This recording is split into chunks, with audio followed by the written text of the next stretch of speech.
This world is cold and indifferent, but you are the blazing love of my life, the scorching desire that is mine alone. A note scrawled in Lilith's journal. Jax, are you scared? A hand, cold as marble, traced the line of his jaw.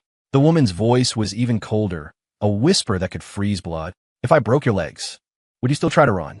A violent shiver racked Jackson Pierce's body. Primal fear, a ghost from a life he'd already lived, shot him upright in the king-sized bed with its blood-red silk sheets. He was staring into a pair of scarlet eyes, beautiful and utterly insane. Look at me, Jax. You belong to me. It's your destiny. The woman, his new wife, leaned in, her gaze obsessive, a storm of deranged need churning in their depths. Her name was Lilith Astor. She clamped her fingers on his chin, forcing his head up, her strength undeniable. This room, this bed, it was all horribly familiar. Jax dug his fingernails into his thigh. The sharp sting of pain was real. This wasn't a dream. He was alive again, reborn. Tonight was his wedding night.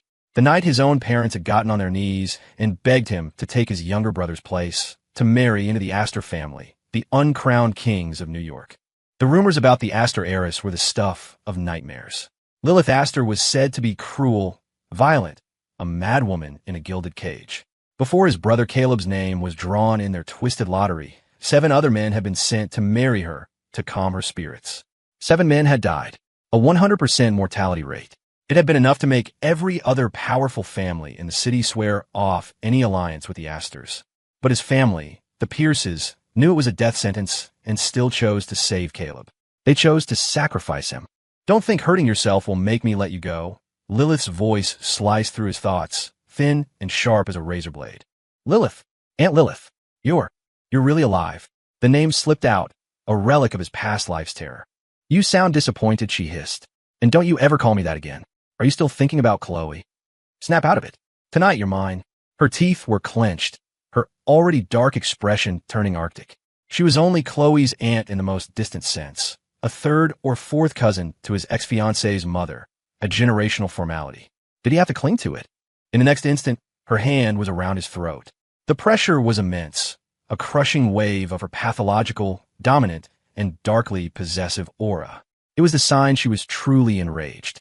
The lack of oxygen made Jax's head swim. The name Chloe, however, ignited a fire of pure hatred in his gut. His fiancée of 3 years, the girl he'd thought was his soulmate. She had cheated on him with his own twin brother and then left him to die. A woman like that, he wanted to tear her limb from limb. Seeing his momentary distraction, Lilith's eyes went cold. She shoved him back against the mattress.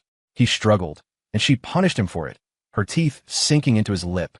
Jax, if you dare think about her again, I'll destroy. The frantic assault on his mouth stole his breath. The fear from his past life crawled up his spine, making his scalp tingle.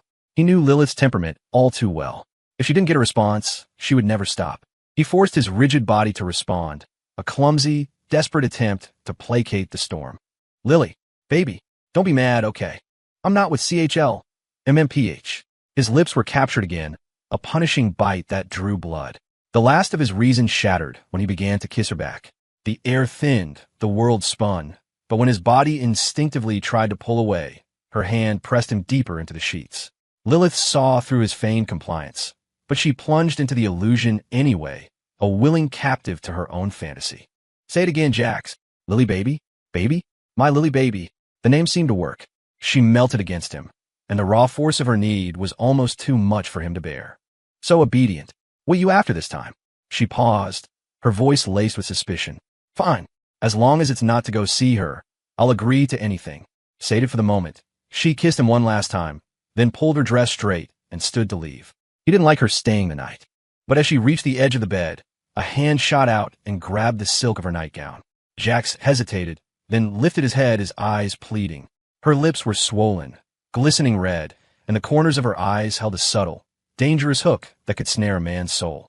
The thin strap of her gown slipped, revealing the pale, perfect curve of her shoulder. Lily, I want you, he said, his voice raw. Stay.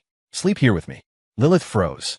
Then, slowly, a constellation of tiny, brilliant stars lit up her eyes. As an adult, she knew exactly what he was really asking. All right, she breathed, a tremor in her voice. I'll grant your wish. Even though she knew he was only doing this, abandoning all pretense of resistance, because he was terrified she'd go after Chloe herself. Her heart clenched in agony. All the more reason to use even more desperate means to remind herself that this moment, this possession, was real. Hiss! Jax opened his eyes, his mind a disoriented haze. He was lying on that same opulent bed, black gossamer curtains shielding him from the room. He pushed the duvet away. The stark, crimson evidence on the sheets was a brutal reminder of what had happened. His body felt hollowed out, and the arm he used to prop himself up gave way, collapsing beneath him. "You're awake?" The heavy, Baroque-style curtains were swept aside. Lilith stood by the bed, silhouetted against the light. She was wearing a black, Gothic Lolita-style dress, its skirt embroidered with lifelike flowers, their buds the color of fresh blood. Her face, free of makeup, had the innocent softness of a 20-year-old, and her voice held the gentle timbre of a girl still finding her womanhood. But on closer inspection, there was a new, subtle layer of feminine allure. Only Jax knew. He knew that this seemingly harmless, sweet-faced girl was, in reality, a monster, a perfect fusion of pathology, ruthlessness, dominance, and madness. In his past life, he'd avoided her like a viper. He believed every slanderous word from the campus queen, Chloe, and his brother, Caleb. He'd rejected and despised Lilith. He'd even conspired with Chloe and Caleb, acting as an inside man to steal secrets from the Astor dynasty, to ruin her and win his freedom. And once he was no longer useful, Chloe had drugged him. He'd watched, semi-paralyzed, as she, wearing a surgical mask, carved a kidney from his body. Tears streamed from his eyes as he'd used the last of his strength to ask, "Chloe, why? Why are you doing this to me?" Chloe had just laughed, placing his kidney in a cold storage container. "Jax, did you really think I'd ever be interested in a worthless piece of trash like you, who crawled out of the gutter? Caleb and I were always the ones meant to be. If it wasn't to make you a willing blood bag for him, I would have been disgusted to even get near you. Now, Caleb needs your kidney. So, of course, I had to take it for him myself. Didn't you say you love me enough to die for me? I'm just taking a kidney, not your life. You should be thanking me." Her every word was a knife twisting in his shattered nerves.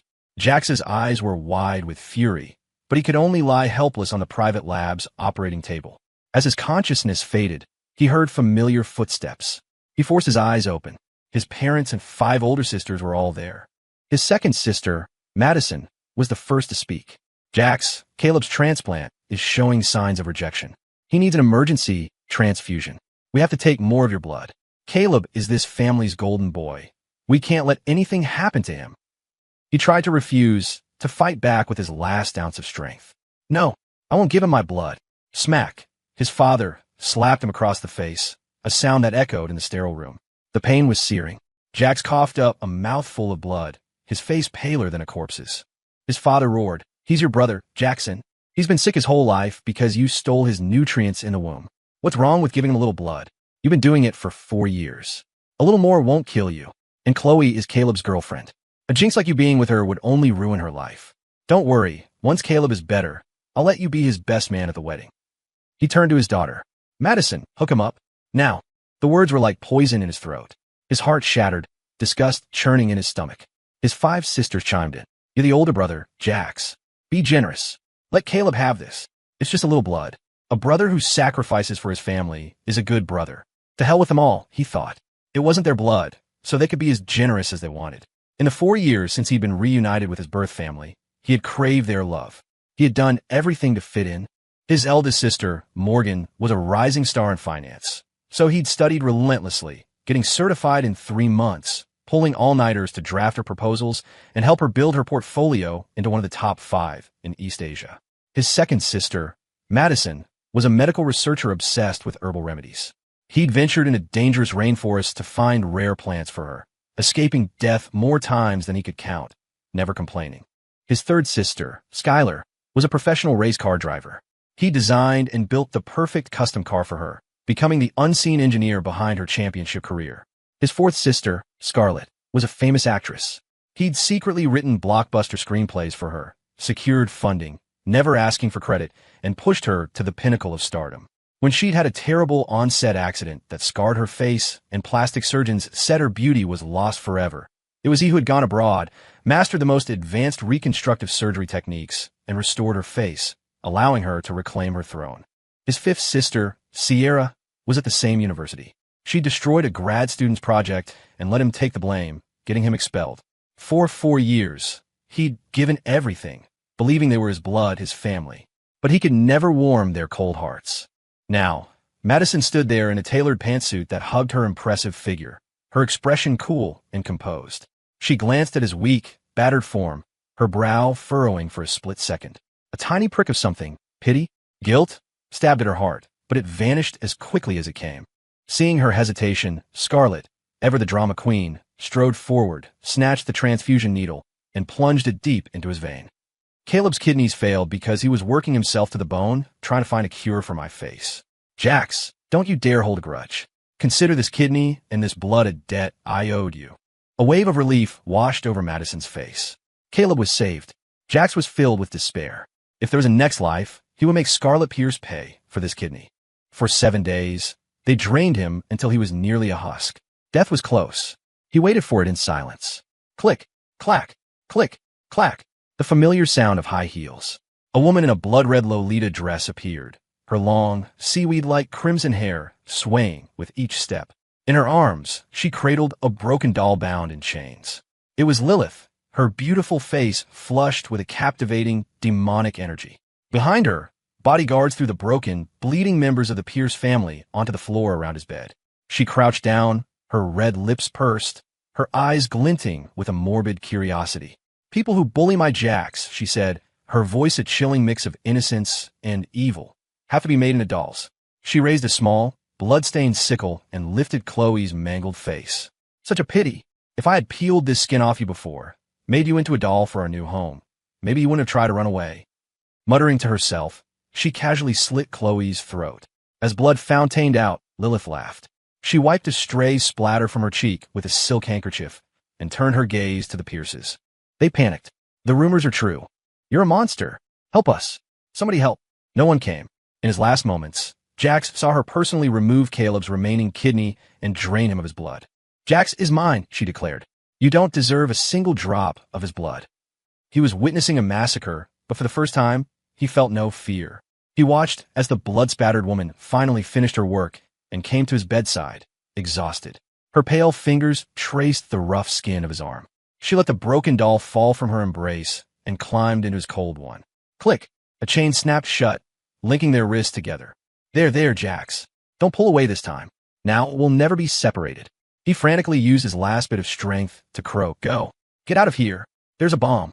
Chloe had set it to go off after 7 days, once he was fully drained, to silence him forever. The explosion roared, but Lilith just held him tighter. Don't be scared, Jax. Lily's here. Before he died, she was smiling, a look of profound contentment on her face. I have nothing left now, but I still have you. Jax, if there's a next life, will you promise to stay by my side? Tears streamed down his face. He didn't deserve her, but he couldn't stop himself from nodding, pulling her closer.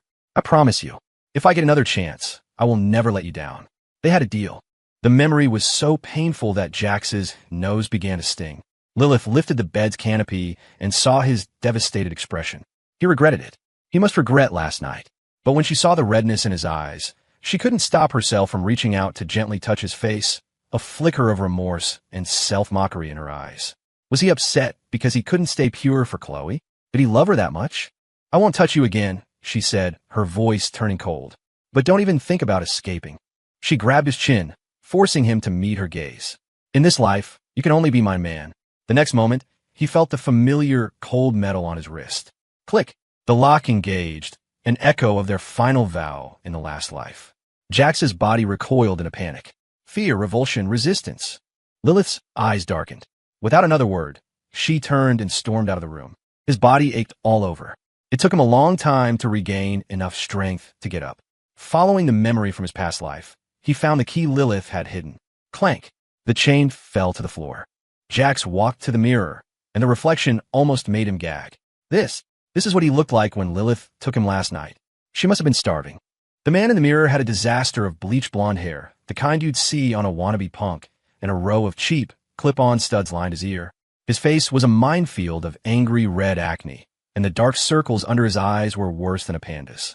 His fashion sense was a train wreck. Skin-tight jeans, knockoff designer loafers, and a t-shirt with a roaring tiger graphic. A total tryhard.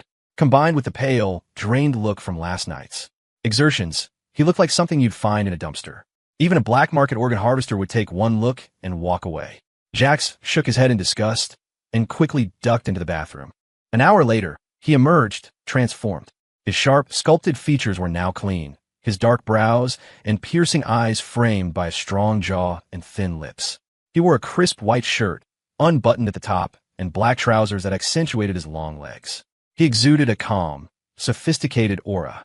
Ignoring the lingering acne scars and dark circles, he looked like a gentleman.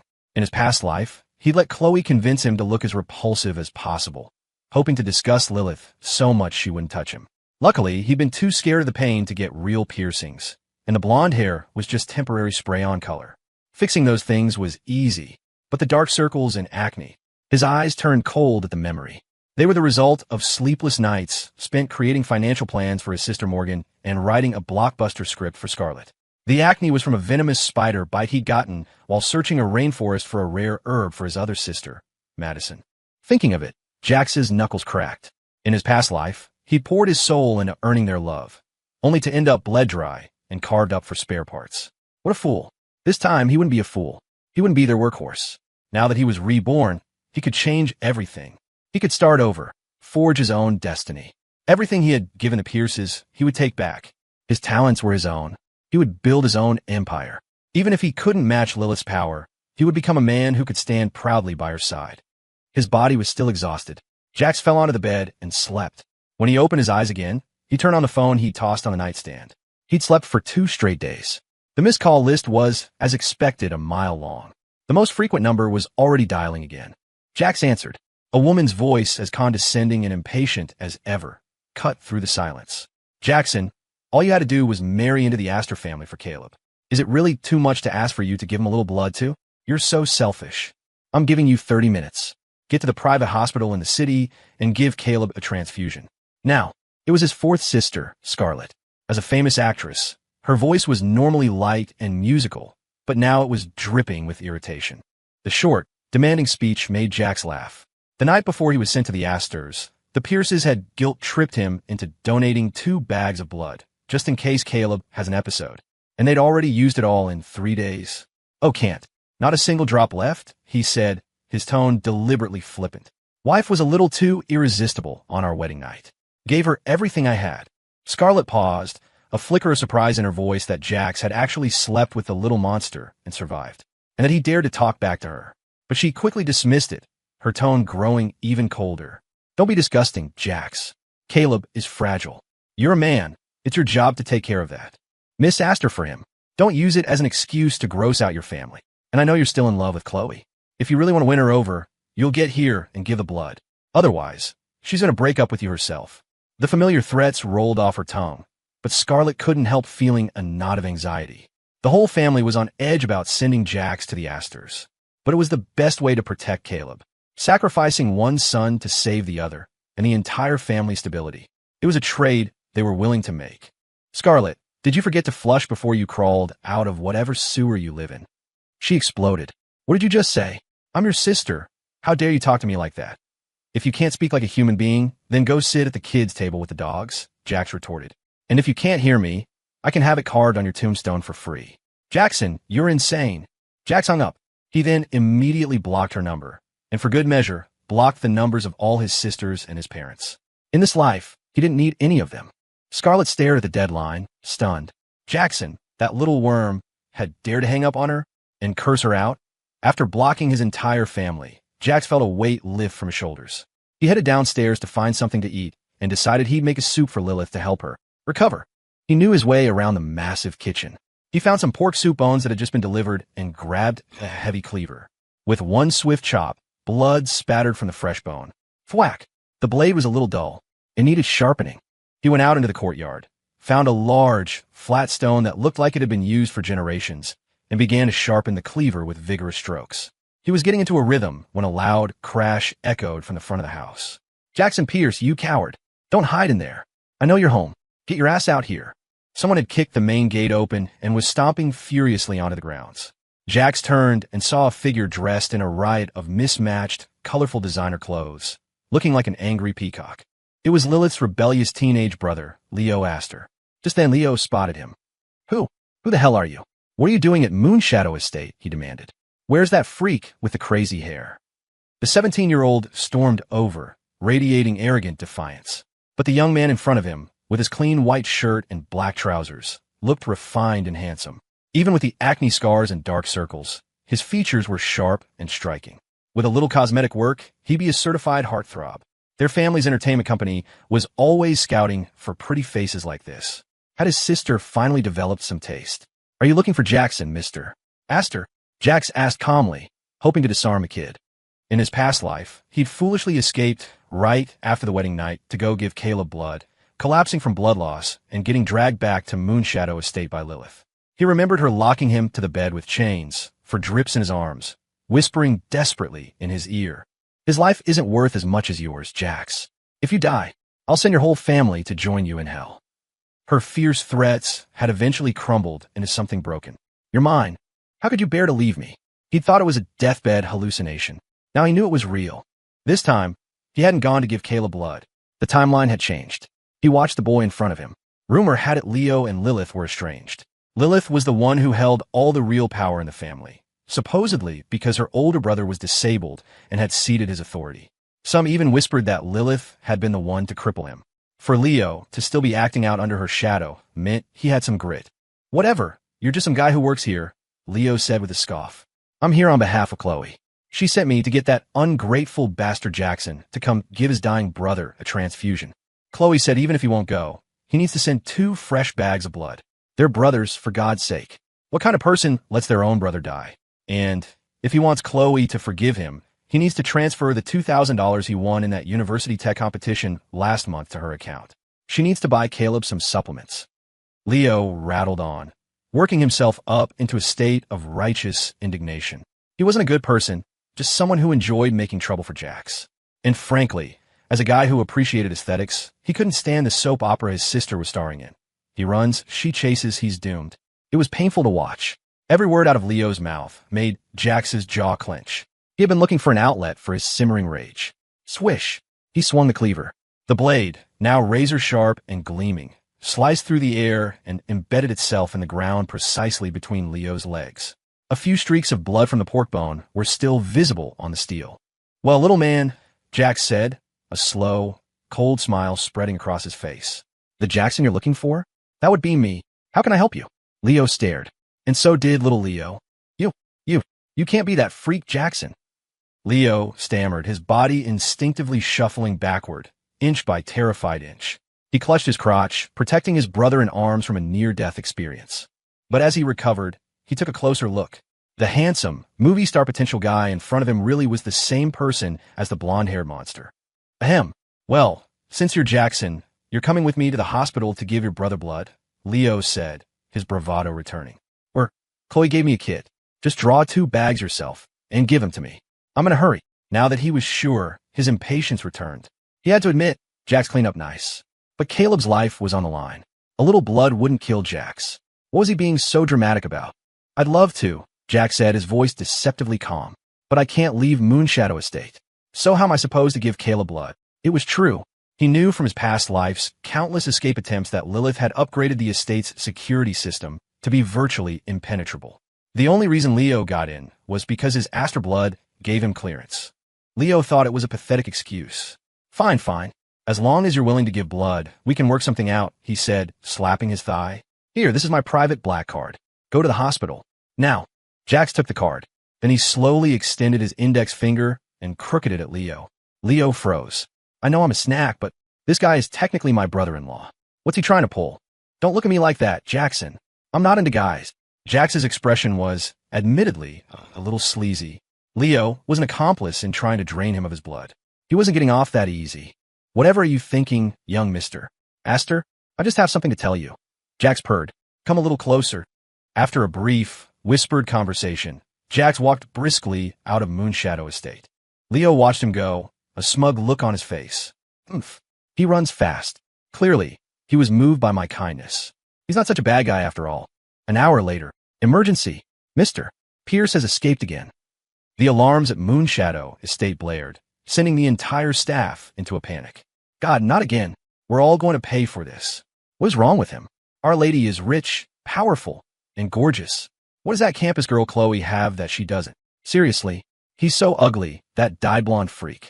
What does she even see in him? That he's a terrible student? That he's a loser? He's useless. I heard his own family can't stand him. A man like that. He's a walking disaster. Only Our Lady treats him like he's some kind of treasure. The servants vented their frustrations while chaos reigned. That's enough. How many tongues do you have to gossip about the new master of the house? Mr. Sterling, the butler, reprimanded them sharply. As a professional butler for a great house, he knew that no matter how flawed the master was, it wasn't their place to judge. Mr. Sterling, it's terrible, a maid cried. To escape, the master. He dismembered someone. The scene is too bloody. I couldn't even look. The kitchen is covered in blood, and we found young Mr. Astor's clothes at the scene. Hearing this, Mr. Sterling's composure finally cracked. What? My God, call Miss Astor. Now, that boy's digging his own grave. The old butler's heart, which had been hanging by a thread, finally plummeted. Everyone at Moonshadow Estate knew Jax was trouble. Lilith kept him as a virtual prisoner, and he vented his frustrations by destroying everything valuable in the estate. He'd uprooted a medicinal garden full of priceless herbs to plant cheap vegetables, watered them with imported mountain spring water, smashed million-dollar auction-grade vases to use as dog bowls, and torn down custom-made silk curtains to make a bed for a stray he'd found. A mangy stray at that. He'd even tried to get Lilith's prize show wolf to mate with it. The thought of that majestic animal being defiled by a flea-bitten mutt still made Mr. Sterling want to vomit. The worst incident was when Jax had set fire to the estate's treasury. Mr. Sterling felt a pang of pain for the Astor family's losses. Yet, through it all, Lilith hadn't been angry. In fact, she had seemed delighted. She'd tied Jax to a chair, gently wiped the soot from his face, and with a crazed glint in her eyes said, "Ooh, so my Jax likes destruction? What a coincidence. I also love to watch cold jewels and famous paintings burn. When they're destroyed, they belong completely to me. They can never be stolen. Isn't that wonderful?" Her red-painted nails had gleamed against the firelight, her eyes glowing with a serpentine, scarlet madness. She'd leaned in and kissed him fiercely, a greedy, conquering kiss, marking him with her scent. The one to break had been Jax. "Are you crazy, Lilith? The person I love is Chloe. You're her aunt. We both respect you. Don't touch me. Whatever you do, it just makes me sick." He had been struggling like a madman. Who wouldn't have a breakdown after being kidnapped off the street and imprisoned by a woman they'd never met? Lilith had simply let him vent, sitting on his lap while he was tied up, her head resting in the crook of his neck. "Is that so? Whatever I do," she'd murmured, her hand drifting down to the zipper of his pants. "What about this?" Jax's face had turned crimson. You're a pervert. You're just now figuring that out?" She'd purred, though she'd ultimately stopped, not wanting to scare him too much. Recalling Jax's track record, Mr. Sterling rubbed his balding head. "Let's check the kitchen first." A group of them marched toward the kitchen, and as they drew closer, they heard a steady thump, thump, thumping sound. The dismemberment wasn't over. "Jackson, stop this madness. You're surrounded. Miss Astor is on her way back. If you—" Just then, the murderer in the kitchen turned around. His face was smeared with blood, and he broke into a wide grin. "My sister's back? Then I'd better chop up this leg bone faster. I need to make soup for her." The blood obscured his face, but the staff had heard Jax being forced to call Lilith's sister before. Mr. Sterling's scalp prickled with terror. "Oh God, we have another psycho in the house. And this one's even worse than Miss Astor. He kills people and then makes them into soup. No, I can't let him continue. Sterling must protect Miss Astor's safety." He grabbed a baseball bat he kept handy for just such occasions and stepped resolutely into the blood-soaked kitchen. "Mr. Sterling, you don't have to help." Whack! Leo, who had been dutifully chopping bones because Jax told him his sister loved pork bone soup and it would get in the limited edition race car he wanted next month, was cut off mid-sentence. "Jackson, confess. Who did you kill this time?" "Mr. Sterling roared, planting his foot triumphantly on the bloodied figure's back. "Cough, cough, MMPH. It's me. It's Leo." Leo cried, tears welling in his eyes as he lay pinned to the floor. Sterling, strong as an ox. "Nanny? Igriega young. Young master? What? What did you say? You boiled my young master in a pot." The jaws of the maids and bodyguards collectively hit the floor. "It's over. Jackson is finally done for. Leo, who are you calling a pig? Your whole family are pigs." Leo lay on the gory kitchen floor, helplessly squirming under Mr. Sterling's foot, just as he was about to muster his strength. A commotion erupted at the door, followed by a chorus of respectful greetings. Miss Astor. Leo looked up to see the crowd parting like the Red Sea. Lilith strode through, dressed in a dark taffeta gown with a tailored black blazer, her sharp stilettos clicking with cold precision. Her features were strikingly beautiful, her lips a demonic red, but her expression was clear and remote, devoid of earthly concerns. Her black curls were casually tied back, revealing a neck as elegant as a swan's. The aggression of her beauty and the coolness of her demeanor were perfectly balanced, radiating an aura of untouchable nobility. The moment she appeared, the pressure in the room dropped by 100 degrees.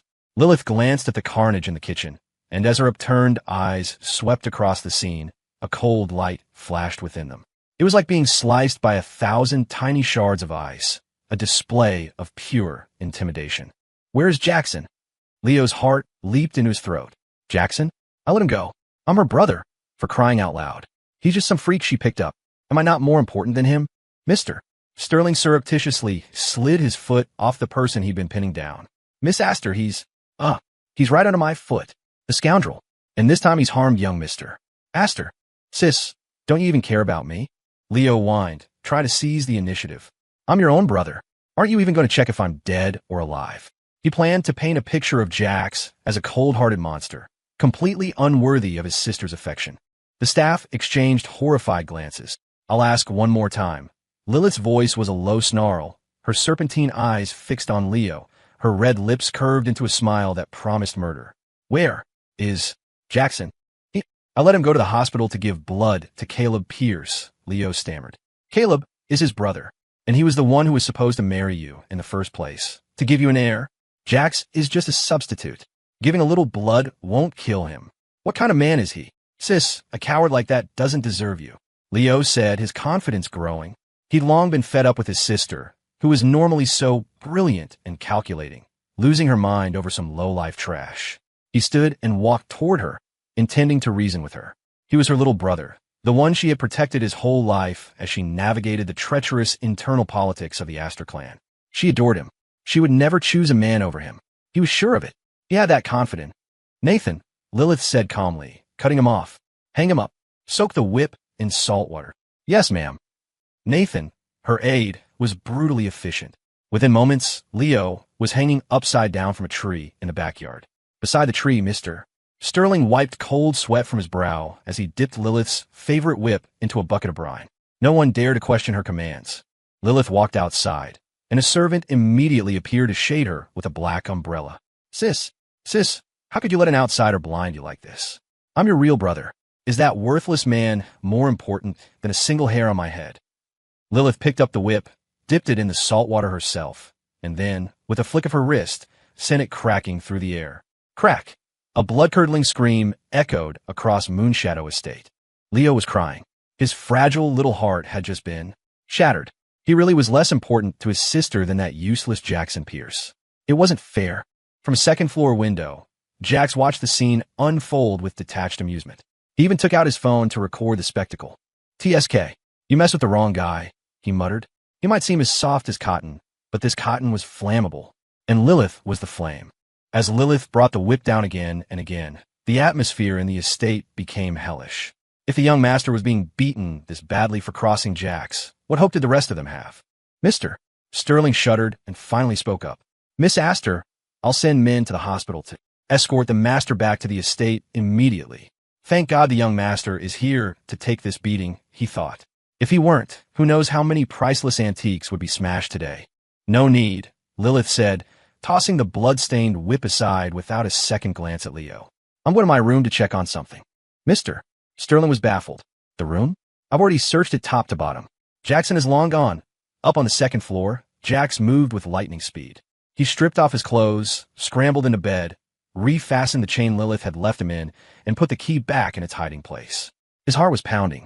A moment later, Lilith burst into the master bedroom with her entourage. They found Jax, not only unharmed but sitting on the bed, shirtless, looking as if he had just woken up. A massive, invisible scapegoat had just been pinned on them all. Jax stretched, rubbed his eyes theatrically, and feigned a yawn. Lilith entered the room and waved a hand. Mister. Sterling immediately shut the door, cutting off all outside eyes. They said you ran away again, she said, her voice dangerously soft. Do I need to chain you to my side to make you behave? Jax's heart skipped a beat. Even though he'd been reborn for a few days, he still felt an instinctive fear of her. The woman was terrifying when she was in one of her states. He'd once seen her through the window of a locked room, calmly dissecting something.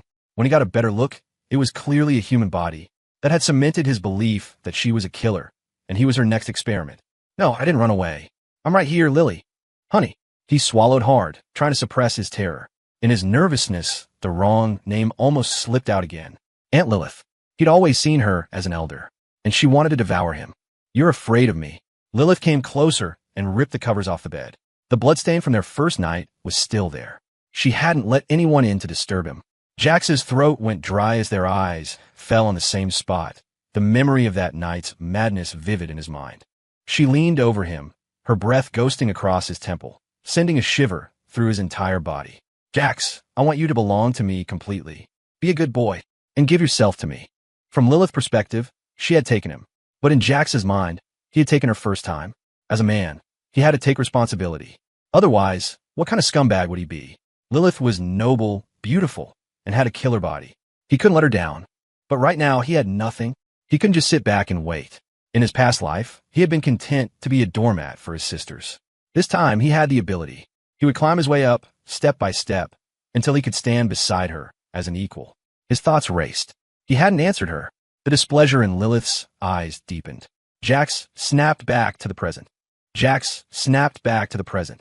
I'm not afraid of you, and I wasn't trying to run away. Really? Lilith tilted his chin up, giving him no chance to escape, her red lips descending. Jax's body instinctively pulled back. He couldn't anger her again. He wanted to smooth things over, to ask her for permission to go back to school. He could only brace himself, his arms rigid against the bed. If you're not afraid, then prove it to me.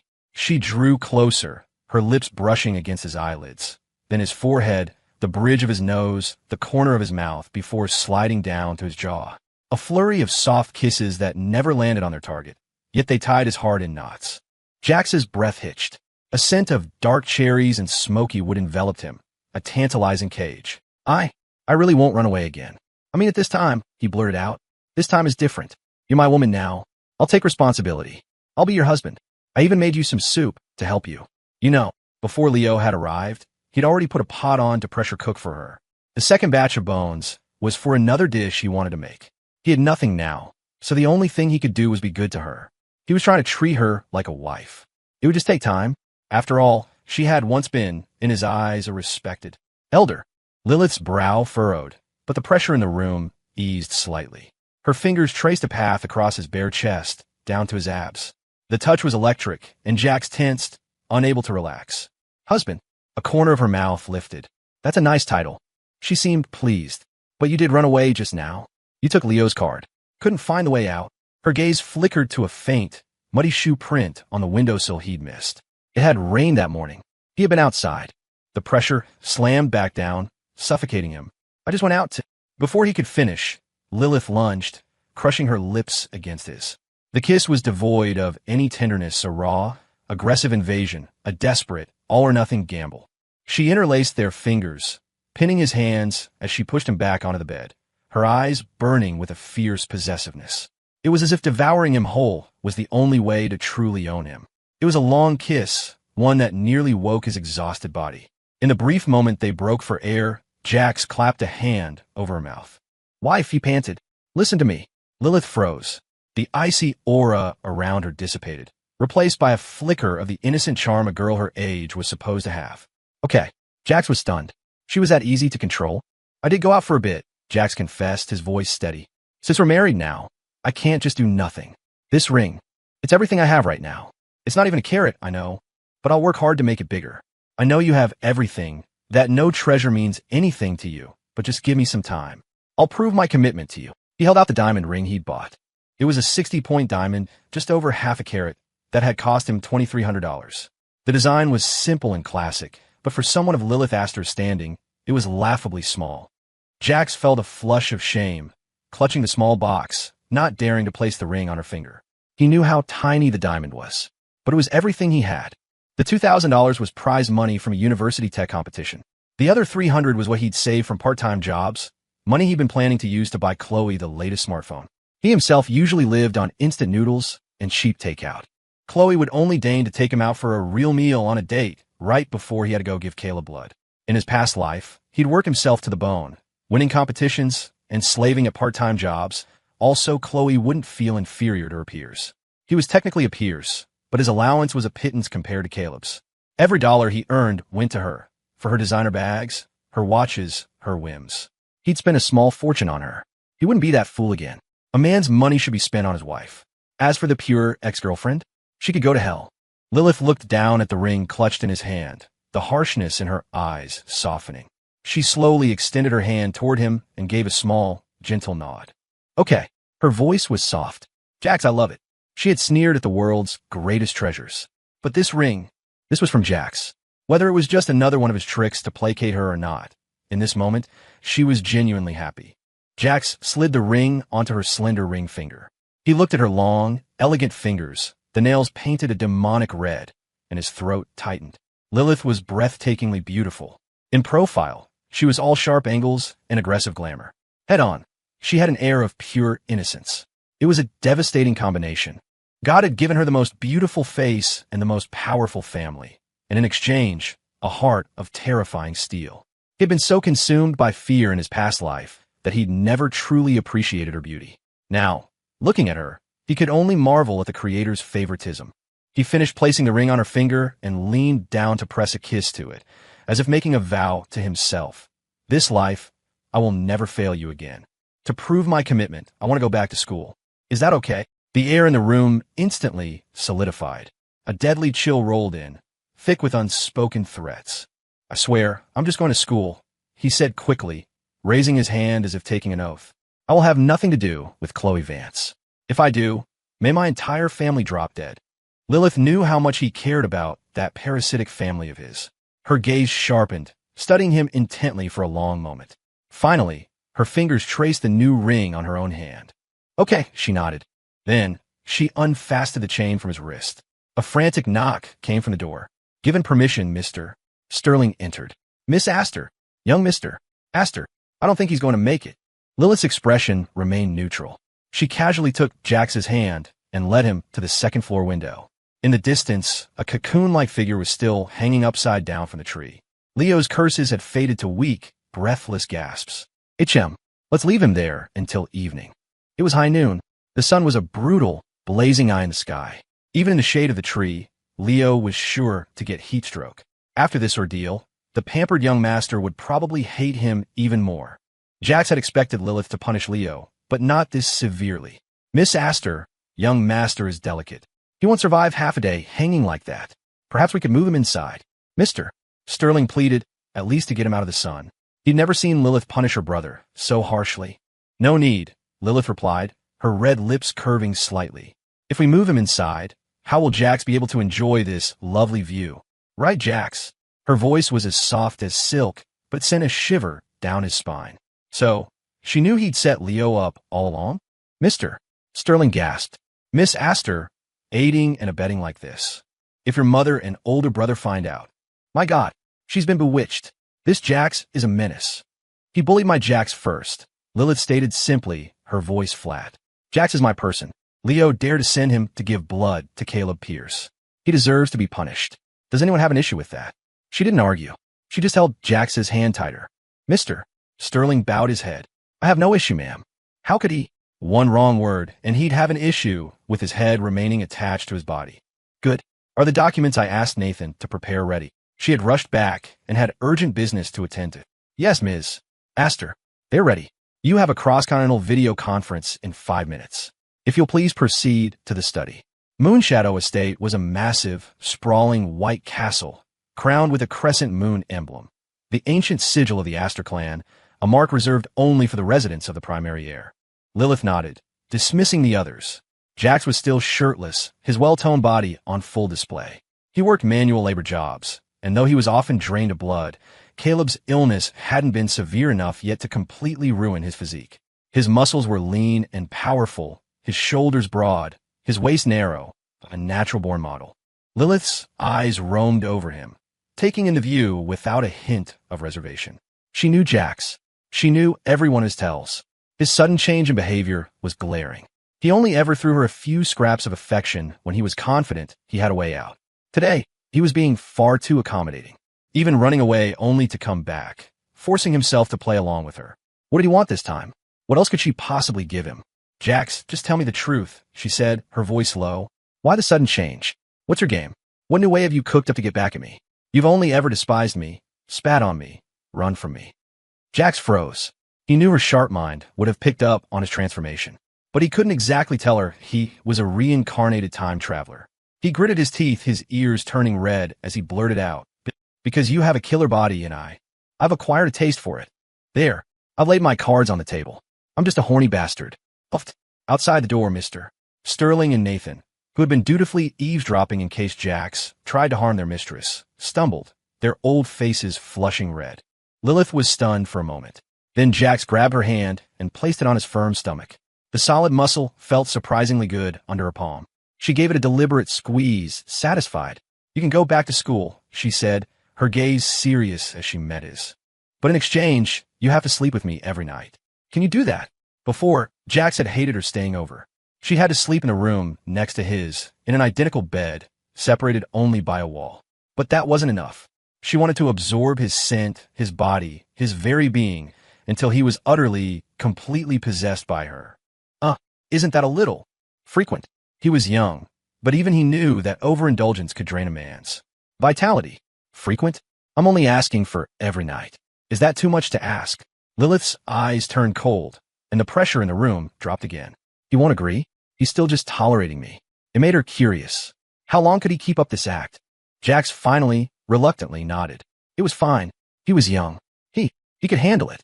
After Lilith left, Jax paced the room. He'd spent his last dollar on the ring. He had to find a way to make money.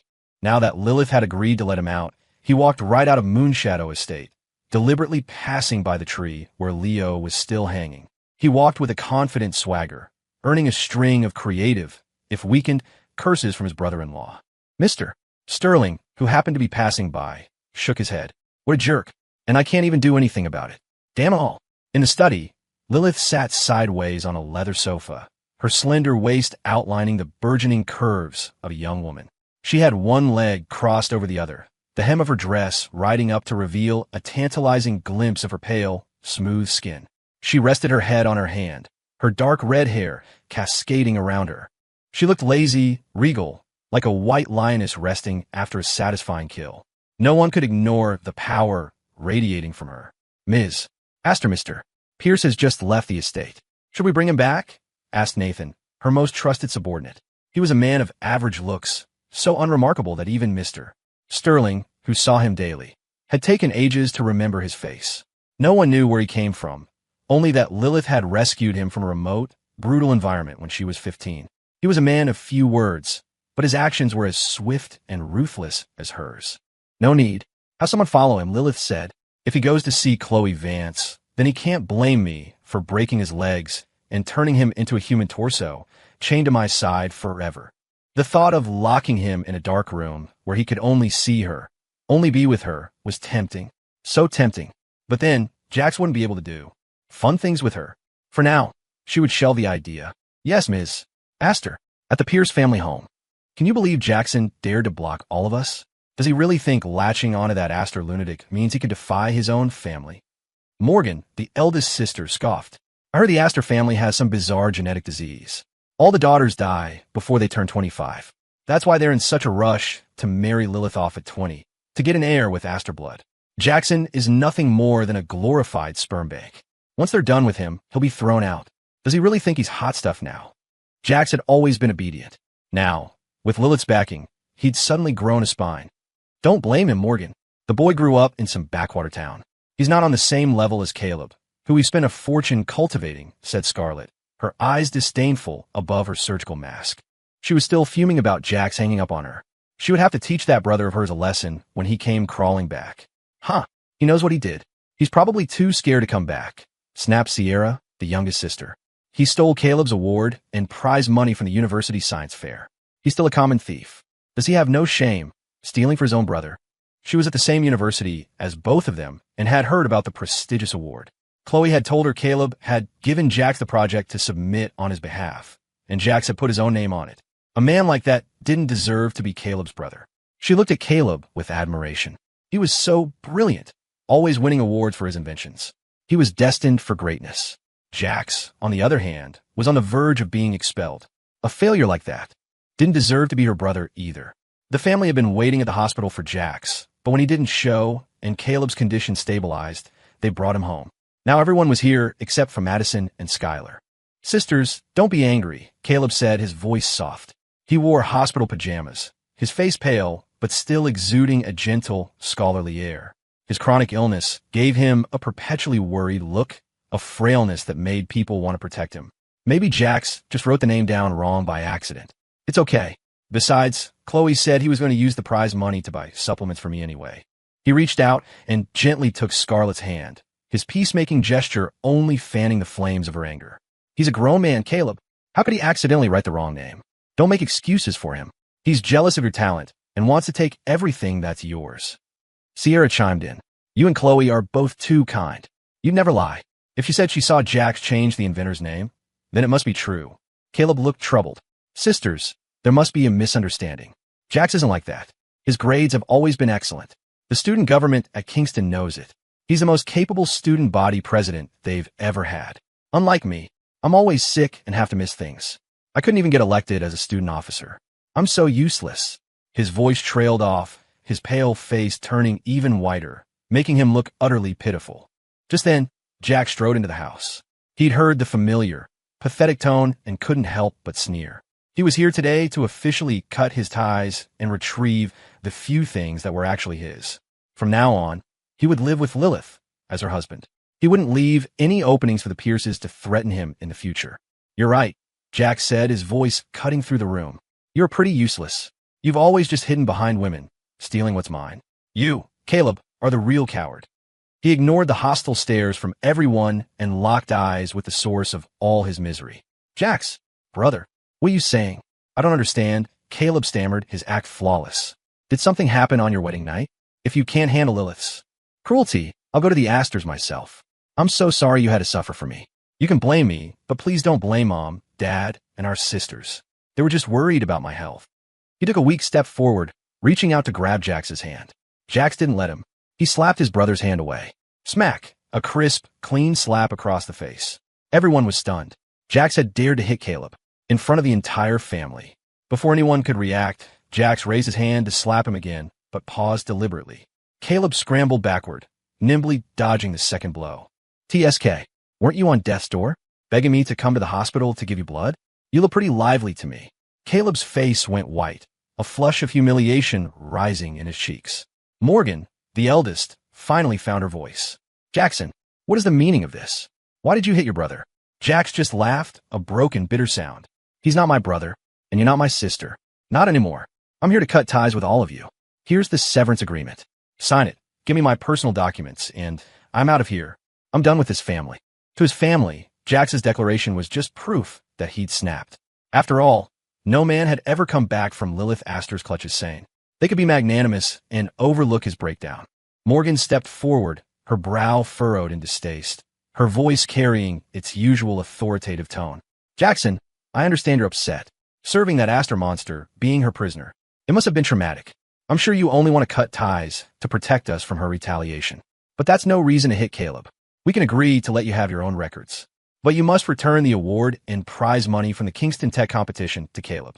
And you'll give him a 90-degree bow of apology, then go to the hospital and give him blood for one night. Otherwise, we'll have to resort to family discipline.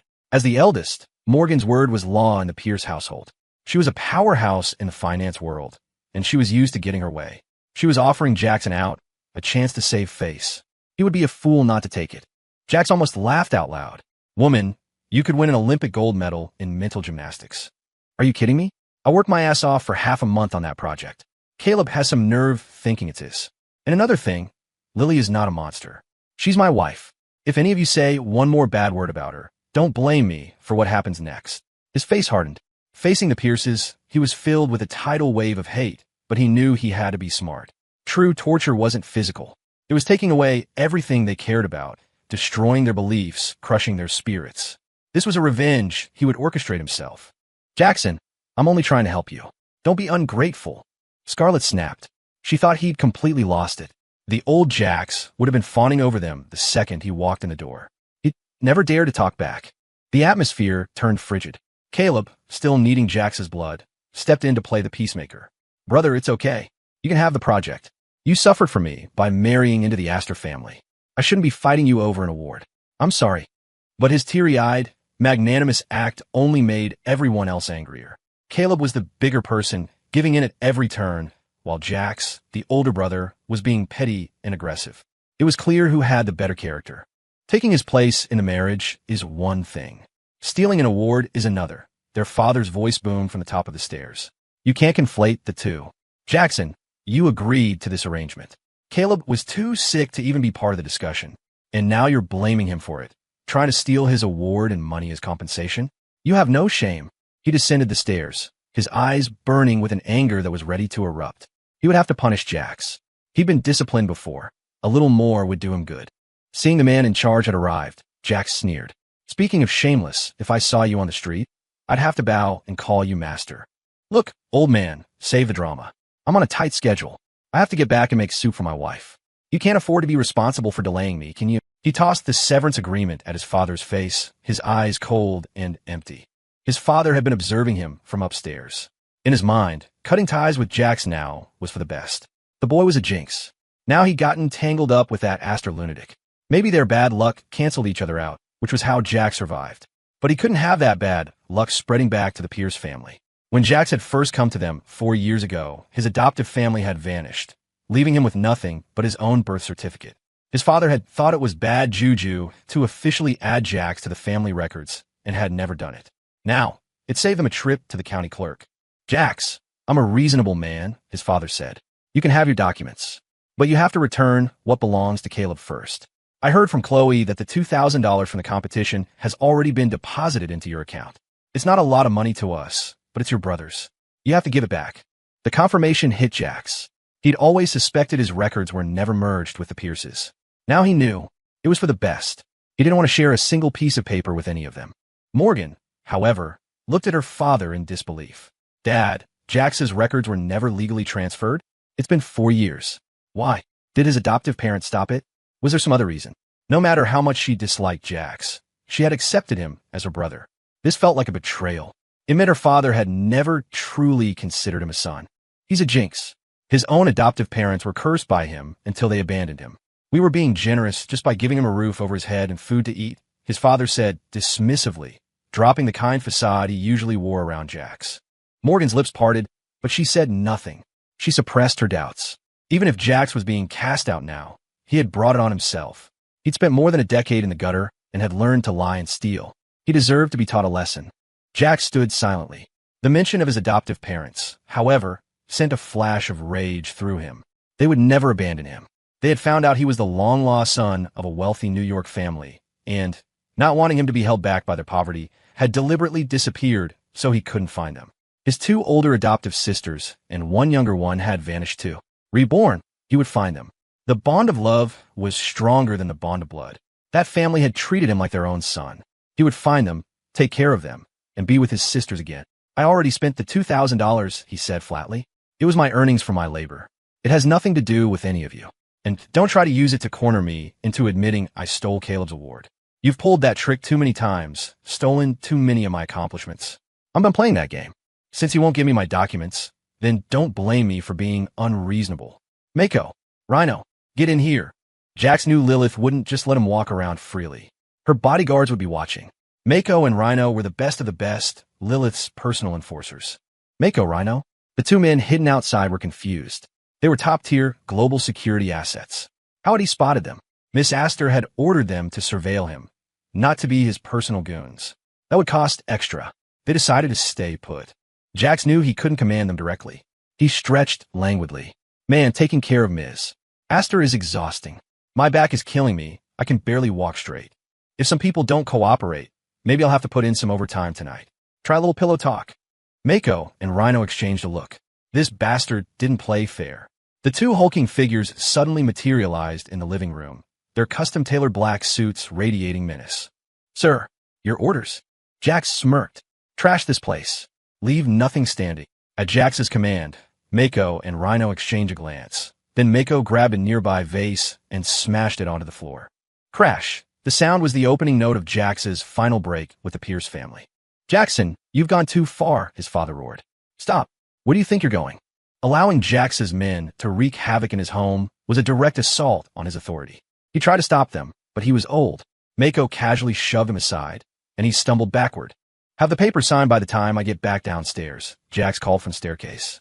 "Otherwise, the second floor gets it too."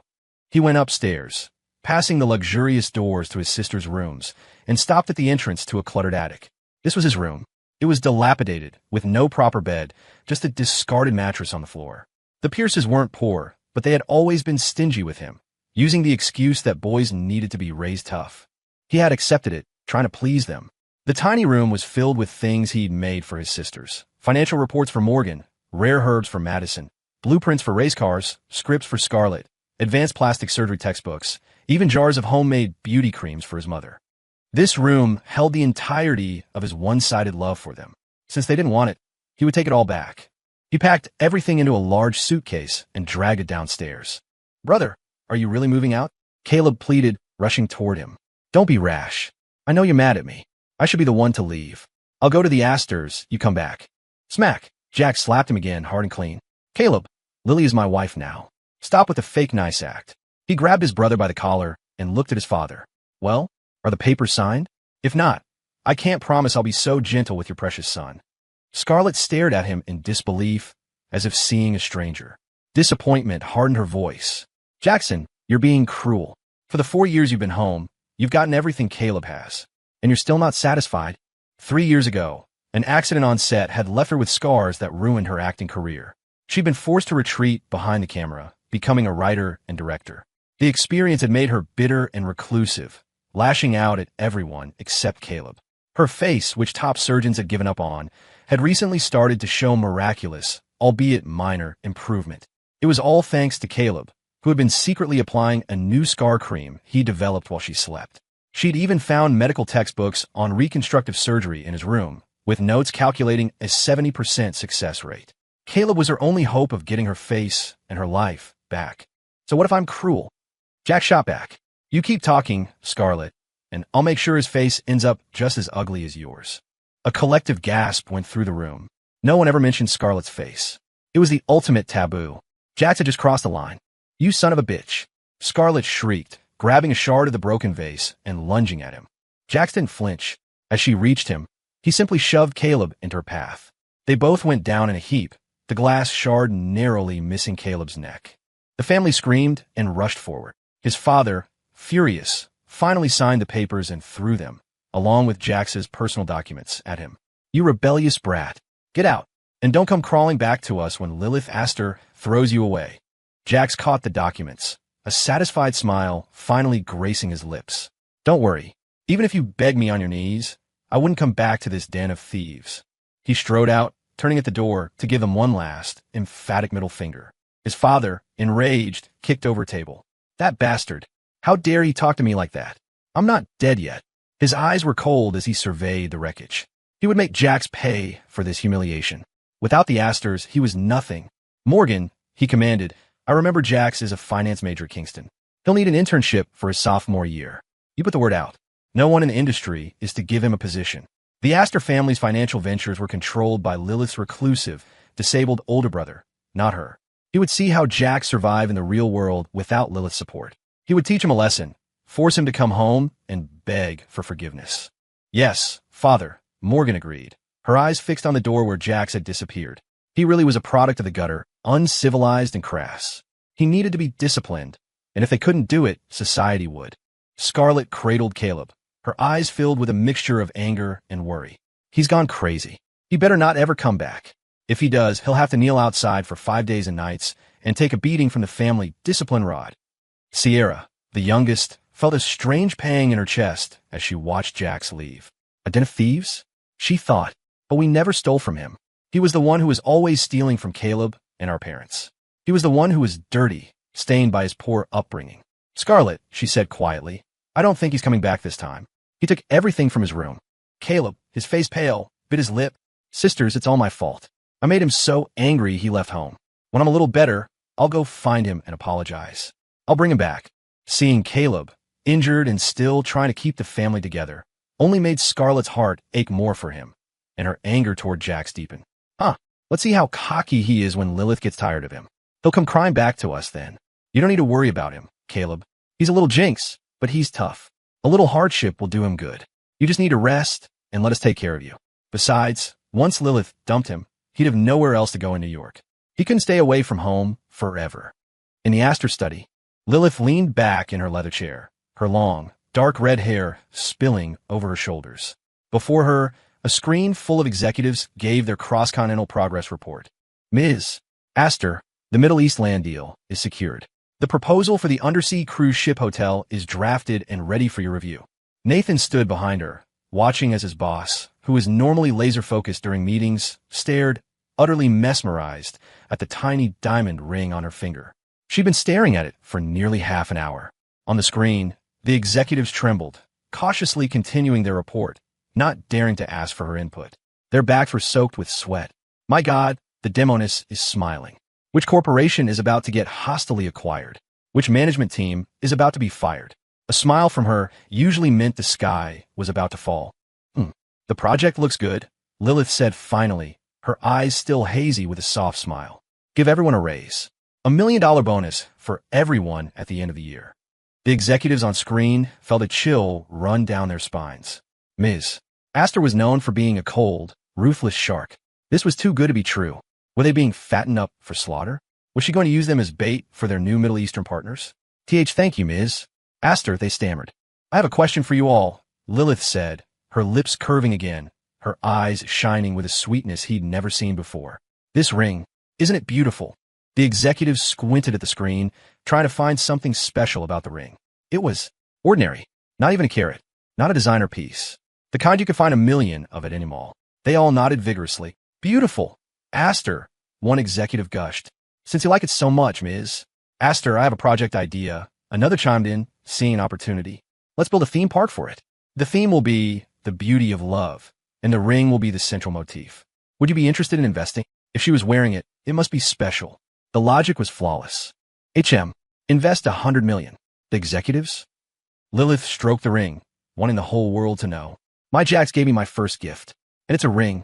Nathan had never seen her like this, so full of the genuine innocence and joy a girl her age should have. But beautiful moments were always fleeting. For instance, Jax had been gone for a long time. If he didn't come back soon, Lilith's patience would run out. Ms. Astor, if I may be so bold, one of the executives said, proud of his smooth talking, was the ring a gift from a gentleman? The question hung in the air. Lilith's expression instantly turned glacial. When she opened her eyes again, they were swirling with a possessive, manic, pathological fire. Jackson isn't home yet? So disobedient. Should I just cut off his hands and feet, turn him into my own personal doll, and chain him to my side forever? Then he'll listen, won't he? After stashing his suitcase, Jax drove to Kingston University with Mako and Rhino tailing him. His phone rang. He saw the familiar name and answered. Jax, man, if you'd been offline any longer, I was going to think Chloe Vance sold you to a kidney farm in Mexico. Say daddy, and I'll give you the latest campus gossip. By the way, the story about you wrecking Professor Hayes' research project went public. The school board is talking about expelling you. You got a plan? And don't you dare take the fall for your sister Sierra again. You work your ass off to get elected student body president. If you get another black mark on your record for her, the Pierce family will have completely ruined you. The boisterous voice of his best friend, Sam Cole, brought Jax back. Sam was the brother he'd grown up with during his decade in the gutter, as the Pierces called it. They'd been next-door neighbors, practically raised together. Sam was smart, and they'd reconnected when he got into Kingston. Sam's girlfriend, Kira, had grown up with him too. They were poor, but their relationship was strong, their futures bright. But Jax knew the truth. In his timeline, Kira had gotten close to Chloe. A rich asshole named Wyatt, one of Chloe's orbiters, had set his sights on Kira. He'd showered her with gifts, used her, and then dumped her, leading to her public, tragic suicide. Sam had spent every last penny he had on lawyers, but a poor kid's voice was too small to be heard. He himself had been Lilith's prisoner at the time, unable to answer Sam's desperate calls. He'd only found out when he saw the news report about Sam taking his own life to bring attention to Kira's death. The story made a small splash, and then it was gone. Why I got a slap on the wrist? The memory of his friend's fate made Jax determined to change it. This time, he would protect Sam, and he wouldn't blame Lilith. She was just a broken girl desperate for his love. If he stayed by her side, he could manage her. He wouldn't run this time. He would stay with her forever. I hear you, son. And don't worry, Jax said. I didn't wreck anything. Sierra made her own mess, and she can clean it up herself. Holy shit, is that really you, Mr. President? Sam exclaimed. You've finally seen the light? You've been cleaning up Sierra's crap since you got here. You're really going to let her hang this time. I've seen the light, Jax confirmed. By the way, you know any quick ways to make some cash? Any big competitions coming up? Sam was a hustler, living off part-time jobs and competition prize money. The age of social media influencers was just beginning. It was the perfect time to get in, but Jax knew the real money, the long-term money, was in tech and AI. Kingston was full of brilliant minds. If they could get a head start on AI development, they could ride the wave. But for now, he was broke. First, he had to deal with the school board. Of course, but didn't you just win the Kingston Tech Innovation Grand Prize? That's $2,000, man. Enough for me to live on for a year. Did you blow it all on another designer bag for Chloe Vance? Sam's voice was laced with frustration. Dude, wake up. You're not the only simp in her orbit. I saw her with some rich prick yesterday, playing all coy. At the mention of Chloe, Jax's eyes went dark.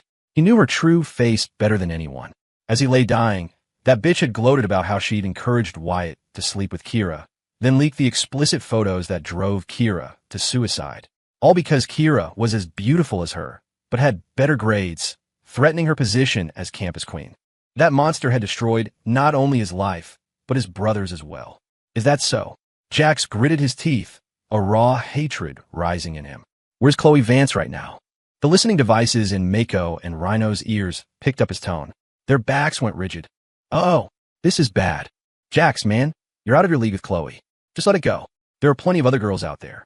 Pick one, and I'll be your wingman. Sam pleaded. He'd seen through Chloe's act long ago, but Jax had always treated her like a goddess, a perfect, untouchable angel. He'd do anything for her. Chloe, in turn, treated him like a walking ATM and a personal blood bank. I don't need other women. I'm married, Jax said, his voice cold. As for that bitch Chloe, it makes me sick to even say her name. The only thing I want is to send her to hell. Sam was stunned into silence. That couldn't be Jax talking. Chloe was the love of his life. Normally, if Sam said one bad word about her, they'd be ready to throw hands. And now, Jax was calling her a bitch? Had he been body snatched? A moment later, a different emotion took over. Relief. Then the first part of what Jax said registered. What? You're married? He shrieked. To who? Did the Pierces trade you for something again? Sam knew about Jax's reunion with his family, but Jax had kept the details of his imprisonment by Lilith a secret, partly to protect Sam, and partly out of shame. No, this time was my choice, Jax said. My wife is beautiful, way more beautiful than that snake Chloe, and she's basically the richest woman in New York City. Sam didn't believe a word of it. Chloe was a snake, yes, but she was also Kingston's official campus queen, a stunningly beautiful girl with an army of admirers. Jax must have been so hurt he'd invented a fantasy wife. Sam sighed, feeling a pang of pity for his friend's apparent mental breakdown. Okay, buddy, sure. I know you're going through some stuff. Where have you been, anyway? You sound like you've lost it. I think I need to take you to see a specialist. Jax knew he couldn't explain everything over the phone. He just warned Sam to keep Kira away from Chloe. As he was talking, he heard a familiar voice call Sam's name. Sam cursed under his breath. Chloe was walking right toward him. Sam, who are you whispering to over there? Be careful, or I'll tell Kira you're cheating on her. Chloe, as the campus queen, looked down on guys like Sam and Jax. But Jax had been out of contact for days. She'd had her eye on a Louis Vuitton bag that cost $2,300. Her Astor connection was distant. Her own family's fortune long since faded. She relied on Jax's part-time job and prize money to maintain her high-end lifestyle. And, of course, on Caleb's support. By the way, you're close with Jax. Have you heard from him? If you do, tell him to transfer the money for the bag to my account. I've already made an appointment at the LV store. They said the bag is in high demand. She didn't bother to hide her entitled tone in front of Sam. The rumor at Kingston was that Jax was pathetically obsessed with Chloe, her loyal lapdog. But Chloe, wanting to maintain her pure image, had insisted they keep their relationship a secret. So to everyone else, Jax was just a pathetic loser chasing an unattainable goddess. Sam was standing in a busy part of campus. Students saw him with Chloe and started snickering. Ugh, Sam is as shameless as Jax. Doesn't he know his place?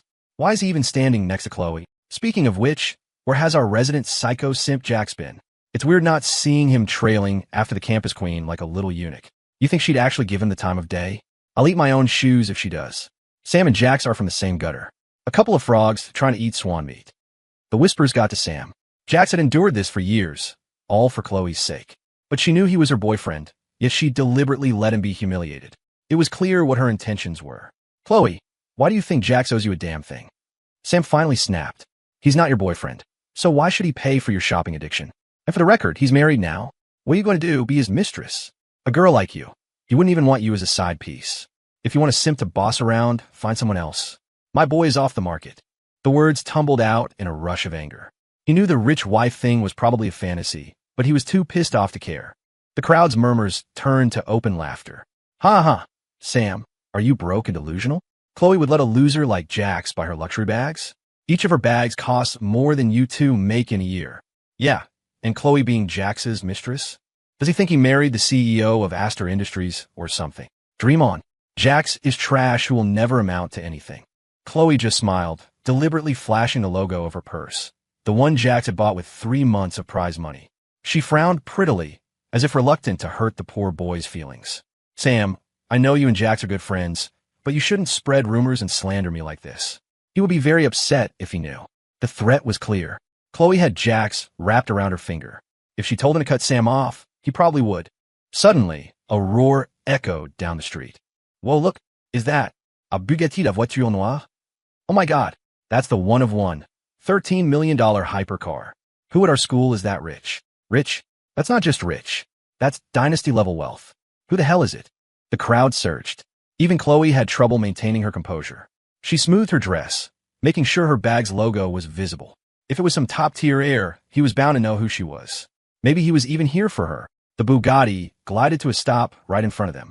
Chloe's heart pounded, but she kept her cool expression. The tinted window rolled down. A man with a lean, handsome face was at the wheel. The dark circles and acne scars were still there, but sitting in a $13 million car, they might as well have been beauty marks. He looked past Chloe, his eyes landing on Sam. Son, get in. Sam froze. The voice. The guy in a hypercar. Was it Jax? No, it couldn't be. Had he really married a billionaire CEO? Was he a kept man now? He'd heard those rich ladies were ugly and wild. His skinny friend wouldn't survive being crushed. Yo, Dad. Sam recovered quickly, a huge grin splitting his face. Coming. He hopped in the car, a perfect middle finger to everyone who had just been mocking him. Chloe thought the driver's voice sounded familiar, but she couldn't be sure. Excuse me, sir, she said, her voice sweet and her smile practiced to perfection. You look very familiar. Have we met somewhere before? Jax gave her a dismissive once-over. You do look a little familiar. What's your hourly rate? His voice wasn't quiet. Everyone heard it. In an instant, the campus message boards lit up. Campus queen gets mistaken for a hooker. The photos were crystal clear. Chloe's face went pale. She gritted her teeth, not daring to offend the man in the Bugatti. Sir, you have a strange sense of humor. Jax leaned his head on his hand, feigning an apology. Oh, my mistake, he said, his voice dripping with condescension. You're not for hire. You just look like you are. The crowd buzzed. So the pure and noble Chloe hit on guys in supercars. And when she got shot down, she just took it. This was not the campus queen they thought they knew. Jax ignored her, the tinted window of the Bugatti gliding up to leave Chloe Vance standing awkwardly on the pavement. Students milled about, their whispers and sideways glances taking in the pathetic, fawning display she had just put on. Chloe's best friend, Jessica, had been watching from the sidelines. She hurried over now, linking her arm through Chloe's. You know, she said, her voice laced with suspicion. It's weird, but that guy's voice sounded almost exactly like Jax's. And honestly, he kind of looked like him, too. She leaned in closer. Chloe, do you think that loser somehow found a sugar mama, some rich cougar, just to rent this car and drive it here to mess with you? Jessica was sure she recognized the guy, and letting a broke nobody like Sam Cole ride shotgun just to save face? That was exactly the kind of pathetic move Jax would pull. Chloe's brow furrowed. Impossible. She was Jax's one true love, the girl he would literally die for. He would never try to humiliate her. Unless he'd found out about her and Caleb. But that was even more impossible. Jax was an idiot. All she had to do was sweet-talk him a little, and he'd go right back to believing anything she said. You're right, Jessica conceded, her tone shifting to flattery. Jax is the poorest simp in your fan club, but he definitely spends the most. Still, no matter what he does, he'll never be good enough for our gorgeous campus queen. If you ask me, that sharp-tongued Adonis in the car is a much better match. Jessica's eyes gleamed. Chloe, I bet he knows you have guys lining up around the block. He's just trying to get your attention by playing hard to get. It's so childish. She laid the praise on thick, though inwardly she was sneering at Chloe's pristine, goody-two-shoes act. So pure on the outside, but Jessica knew she smoked and drank in private. Who knew what else she was up to behind closed doors? Hearing Jessica's words, Chloe's expression softened. It was obvious the man in the car was on another level, even richer than Caleb. A man with that kind of charisma and potential. Now, that was someone worthy of Chloe Vance. I guess he is the most childish of my admirers, she said, pretending to seriously consider it. But it's a cute kind of childish. I think he seems interesting. Maybe I'll give him a chance. Behind her back, Jessica rolled her eyes. Seriously? You really think a guy like that is hurting for female attention? Sam Cole seemed to know him pretty well. Jessica schemed aloud. I hear Sam is always off campus at those big tech competitions. Maybe that guy is a major donor for Kingston, one of the trustees' sons. She gave Chloe a nudge. We should ask Sam for his number. Yes, Chloe said, a sly smile touching her lips. I'll have Sam give him my contact information. Inside the car, Sam Cole was in a state of shock. It felt like a bomb had gone off in his brain. Holy hell, Jax. What the? It's been, what, a few days? You didn't just sell your soul to some rich cougar, did you? Let me check. You still got both your kidneys, right? He quieted for a moment, taking in Jax's new look. But man, seeing you like this, I'm actually relieved. You finally ditched that cringy hot topic phase. You're a legit heartthrob when you're not trying to look like a reject from a 2005 punk band. Sam was reeling. His own failures were one thing, but his best friend's sudden, insane success was somehow more jarring. Still, he didn't envy whatever Jax had done to get this money. He actually felt a pang of pity. Damn, bro really sold his body for the cause. Sam made a move to check the waistband of Jax's pants. Relax, Jax said, swatting his hand away. It's just a normal adult relationship. He was telling the truth. After all, Lilith had consumed him, body and soul. The car had pulled over into a deserted parking lot. Jax was about to explain everything to Sam when the passenger door was abruptly yanked open. A large hand seized Sam by the collar and hauled him out of the car. In his place, a graceful, formidable figure slid into the seat. Sam was tossed onto the asphalt like a sack of potatoes. In the brief, chaotic moment, he caught a glimpse of the woman's face. To say she was stunning was an understatement. She was like a goddess, radiating a powerful aura that was an intoxicating mix of innocence and raw sensuality. She made Chloe Vance look like a plain Jane. Jax, buddy, stay strong. MMPH. Suddenly, Mako's hand was clamped over Sam's mouth. His eyes darted around wildly. The Bugatti was now surrounded by 24 large, menacing men in black suits. The sheer intimidation factor was so intense his legs turned to jelly. Sam's eyes widened in despair. Shit, what kind of serious trouble did Jax get himself into? Lilith Astor settled into the car. Her waist was impossibly slender, her long, dark red hair cascading over the exquisite lines of her dress. As she moved, her arm, as pale and perfect as porcelain, brushed against Jax. Her body shifted, pressing closer until she filled his entire field of vision. Jax was caught completely off guard by her beauty, his gaze helplessly drawn to her. But then she pinned him against his seat, her expression turning hard. A dangerous, unpredictable glint entered her eyes. The atmosphere became instantly toxic. Jax felt a wave of awkward panic. You're enjoying this, aren't you, Jax? Her voice was low, laced with fury. Is it because of him? Lilith's eyes were smoldering. She was furious he'd come to see Chloe, and even more furious that he'd seemingly found a new type just to spite her. He'd let another man get close, but he wouldn't let her touch him. Was she that repulsive to him? Or is it because you just saw Chloe Vance? The woman leaned in, her body pressing against his. Jax's breath hitched. He was new to all of this, and her proximity sent a jolt of heat through him, leaving him flustered and overwhelmed. Lily, listen to me. It's not what you think, he said, trying to keep his voice steady as he explained who Sam was and what had happened. Oh, her expression didn't soften. Instead, a terrifying, blood-red glint intensified in her eyes. She shoved him back against the driver's seat. But you still went to see her. This time, she gave him no chance to resist. Her lips crashed down on his, a possessive, conquering kiss that plundered his senses, greedily devouring his taste. It was as if this was the only way she could reclaim her sanity, the only way to brand this man as irrevocably hers. Jax felt the situation spiraling out of control. He wrapped his arms around her slender waist, using all his strength to pull back from the kiss she had claimed as her own, blocking her from another reckless assault. He had to admit, her taste was intoxicating. He had almost lost himself completely. Don't, Lily, be good. Let's go home. I'll give you all of me. I promise. He tried to calm her, recognizing the dangerous signs. Her face was flushed, her strange, serpentine eyes, usually sharp and cunning, were now unnervingly vacant as they locked onto him. She was losing control.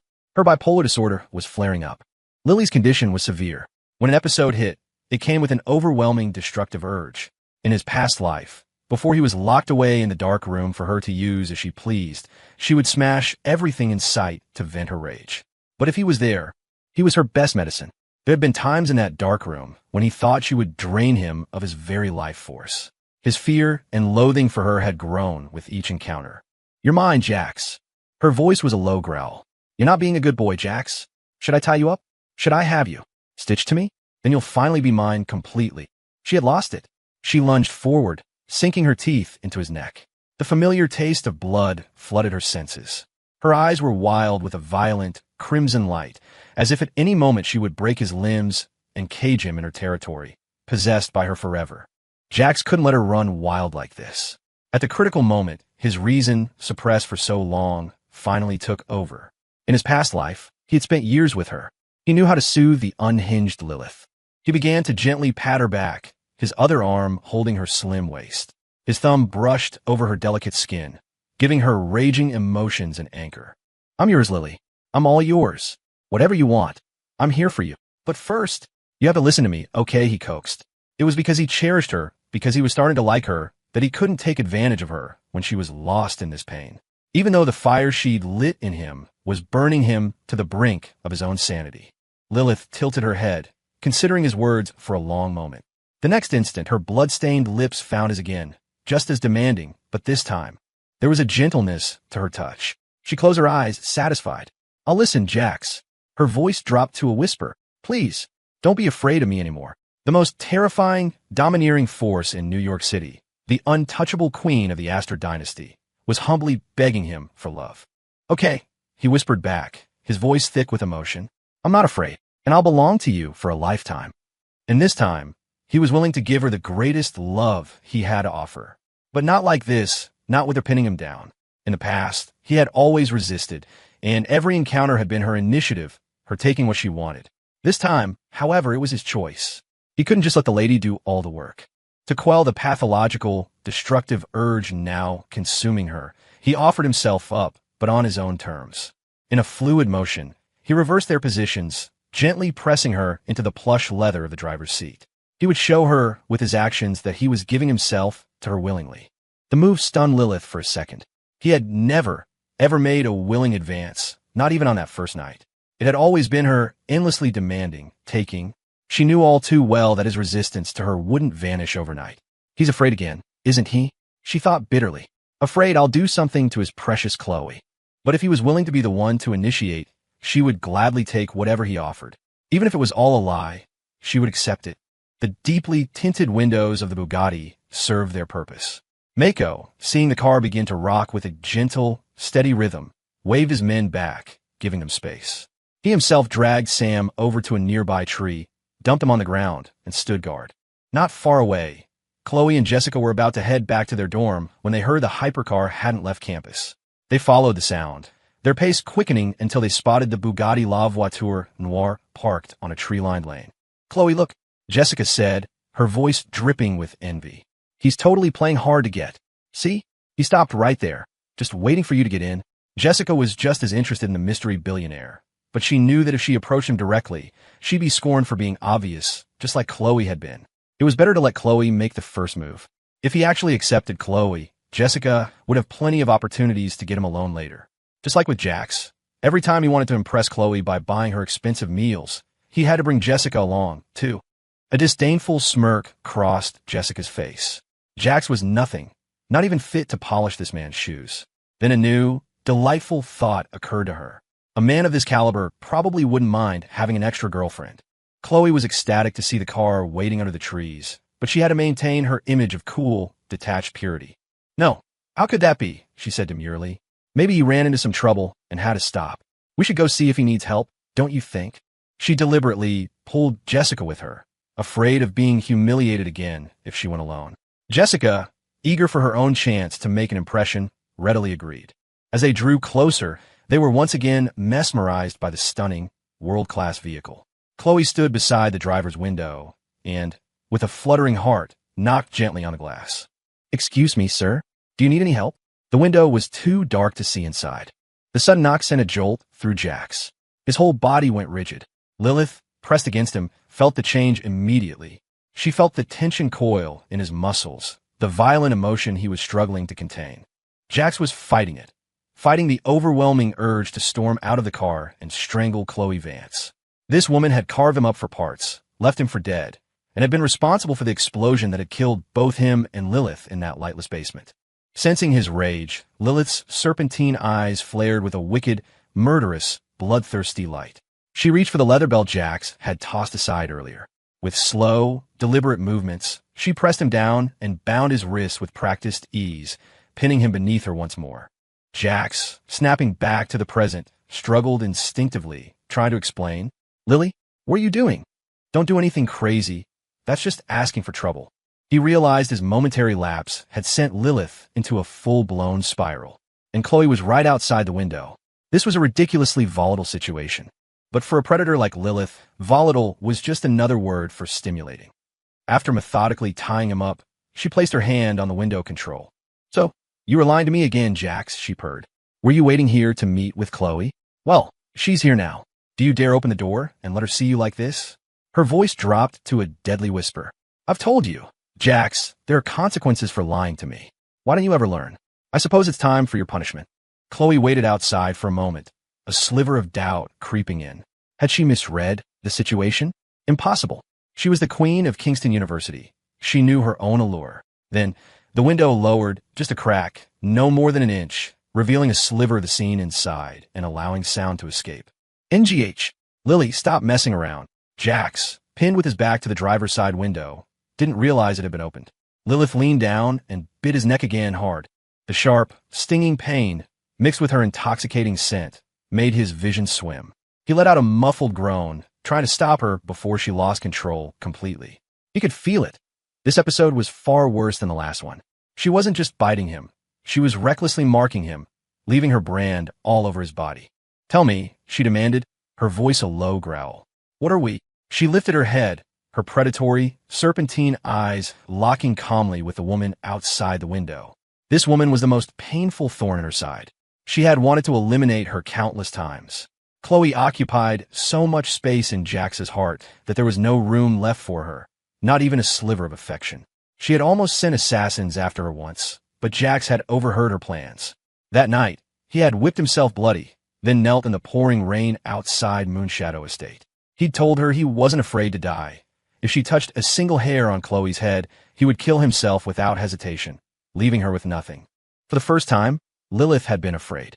She had looked at the man, his back straight and unyielding despite the blood and rain, and the proud, terrifying heiress of the Astor dynasty had backed down. She had walked out with an umbrella, her heart aching for his wounds, but aching more for the fact that he would give his life for his perfect campus queen, but wouldn't spare her a single kind glance. Call her despicable, but right now, she was going to declare her sovereignty. Jax was hers, branded from head to toe with her mark. "We're married," Jax bit out, his voice strained. "You're my wife. Lily, stop this. Let's just go home." Even though he was burning for revenge, he knew Lily's state was the priority. She was dangerously unstable. He had to get her home, get her calm. He could settle his score with Chloe later. The man's deep voice was so familiar, but Chloe refused to believe it. This wealthy, powerful man couldn't possibly be that loser Jax. But he was already married. The narrow opening of the window obscured her view. All she could see was a cascade of dark red hair and a pair of dangerous, aggressive eyes. They were the eyes of a predator, commanding, ruthless, bloodthirsty. The eyes of a venomous snake toying with its prey. As a woman, she knew exactly what was happening. The wife was staking her claim. But high-value men were a scarce resource. She was just expressing her admiration. If the man himself enjoyed being worshipped and wanted to offer a little encouragement and life advice to a pure, innocent college student, what did that have to do with her? "Sir, are you there?" she called out, her voice soft and guileless. "My name is Chloe Vance. We met earlier." Your voice sounds a little hoarse. Do you have a cold? I have medicine back in my dorm. If you're not feeling well, I'd be happy to take you there to get some. She couldn't see them clearly, but she refused to be defeated. She couldn't make out the woman's full face, but the little she could see was stunning enough to make her, the reigning queen of Kingston, feel a pang of insecurity. This time, Jax heard her. He realized Lily had deliberately cracked the window. She hadn't opened it all the way, not because she was afraid, but because she didn't want to provoke him into hurting himself to punish her. Chloe's words sent another chill through the car's interior. This woman was smarter than she looked, pretending not to recognize him, and she was trying to lure him away right under Lily's nose. The temperature in the car seemed to drop to freezing. Jax sensed disaster. Before Lily could completely snap, he acted. With his hands bound, he twisted his body, jamming his elbow against the window controls. The window slid down further, revealing Lily's entire face, as well as Jax's bare torso where his shirt had been torn open. The woman was a vision. A mane of wine-red curls framed an ethereally beautiful face. She licked her lips, a smear of blood, making her look even more alluringly demonic. Her clothes were in disarray, a picture of raw, sensual chaos. But there was nothing cheap about her beauty. It was a dangerous, aristocratic languor, tinged with the scent of blood. And her dress, the thin strap of the haute couture silk gown, had slipped off her shoulder. Chloe had once tried to even get an appointment to view that exact dress at a boutique, and had been denied. It was the kind of gown A-list celebrities borrowed for the red carpet and had to return, yet this woman wore it casually, not seeming to care that it was wrinkled. This woman wasn't just beautiful. Her presence was overwhelming. For the first time in her life, Chloe Vance, who was used to being the center of everyone's universe, felt she wasn't even worthy of tying this woman's shoes. She felt unworthy of even feeling jealous. Who the hell do you think you are? Jax's voice dripped with contempt. You're not trash, but you're nothing special. Stop acting like you're God's gift when you're not even on the guest list. He tore her down without a shred of mercy. Lilith froze, a flicker of surprise in her eyes. This was new. He wouldn't even scold his precious Chloe before, not even if he was dying. Was this another act? She had to admit, though, his performance was immensely pleasing. Hey, Jessica stepped forward. Don't think you can just trample all over people because you have a little money. Chloe wasn't throwing herself at you. She was just being kind. You talk so dirty, you better watch out. If her craziest admirer, Jax Pierce, were here, he'd beat you to a pulp. She brought up Jax's name because she knew he was the one simp who would do anything for Chloe. None of the other guys would dare stand up to a billionaire, but Jax was different. He'd risk his life to defend Chloe's honor. Chloe realized this too, but she didn't want to blow her chance with the man in the car. Jessica, what are you talking about? She said, cutting her off. She looked back at the car, her eyes full of meaning. If she was right, this woman was only acting so arrogant because of his money. What if she were the one sitting in that passenger seat? Sorry, Chloe, Jessica said, playing her part. I shouldn't have brought up that loser Jax. A piece of trash like him isn't even worthy of carrying your shoes. You're noble, kind, and brilliant. You deserve to be with a handsome prince from a good family. The words were music to Chloe's ears, but she couldn't admit it. Jessica, don't say that about Jax. No one can choose where they come from. He may have a poor background, but he works really hard. We should treat everyone as equals. It's not about status, it's about character. Her speech was sanctimonious and grand, but it had the desired effect on the students passing by, who nodded in approval. Their campus queen was so kind and profound. Jax rolled his eyes so hard he nearly saw his own brain. Oh, really? He sneered. In that case, Chloe Vance, take a good look. I'm that loser from a poor background you were just talking about. The piece of trash not even worthy of carrying your shoes. Jax Pierce. He leaned forward, his eyes cold as ice. And by knocking on the window, you've caused irreversible depreciation to this vehicle. I'm billing you for $25,000. Venmo or credit card. Jax's voice was flat, devoid of any sentiment. Chloe stared, dumbfounded, at the man's face. It had the shadow of Jax's features, but he was 100 times more handsome than the boy she knew. Of course, she would never admit that most of that appeal came from a multi-million-dollar hypercar he was sitting in. But Jax demanding money from her, he was obsessed with her. He would give his life for her. Her gaze darted to the woman in the passenger seat. The dark red hair, the aggressive, domineering aura, the air of effortless aristocracy. This was Aunt Lily, the bloodthirsty, terrifying, insane monster. Wasn't she supposed to be torturing Jax, keeping him locked away? Why was she letting him drive around in a luxury car? Was this some kind of test? A test of her and Jax? Aunt Lily.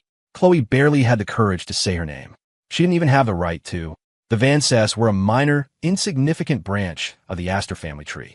All she knew was that Lilith was technically her aunt, but at family gatherings, she was relegated to the sidelines, and catching even a glimpse of Lilith was a rare event. All she knew for sure was that the 20-year-old psychopath, who was younger than her, was the most feared entity in the Astor dynasty. Lilith sat back in her seat, an eyebrow raised in amusement as she watched the drama unfold, her fury simmering just beneath the surface. She couldn't make a move. Jax would hurt himself. But did they really take her for a fool? If Jax wasn't here, she would kill this woman who was such an eyesore. Chloe, stop wasting my time. Pay up, Jax urged again. He could feel Lilith's patience wearing thin and had no desire to drag this out. Jax, you're out of your mind. Jessica chimed in. Chloe just tapped on the window. The car isn't broken. You're just making a scene because she's been hanging out with Leo Jr. lately, and you're trying to get her attention. You rented a pretty girlfriend in a fake luxury car just to feel important. It's pathetic. How much did all this cost? Is that why you're trying to extort money from Chloe? Jessica didn't recognize Lilith, and her position behind Chloe obscured her view. Now that she recognized Jax, her immediate instinct was to humiliate him.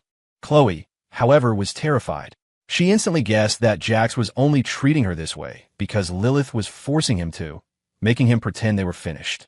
Caleb had told her that Jax had caught the monster's eye. If he could placate Lilith and secretly work his way into the Astor family's inner circle to get his hands on their confidential files, Caleb's own burgeoning business empire could finally eclipse the Astors. She couldn't risk exposing her connection to Jax now. She quickly pulled Jessica back. I'm sorry, Jax. I didn't mean to knock on the window, but $25,000 is too much. I'm just a junior in college. I don't have a job. I can't possibly pay that. Jax's expression was indifferent. Then get it from Caleb. I'll give you 3 days. I don't care how you do it, but that money needs to be in this account. He produced a sleek, black card. Engraved on it was a string of numbers, a bank account. Or was it another secret message? Chloe snatched the card, afraid Lilith would intervene.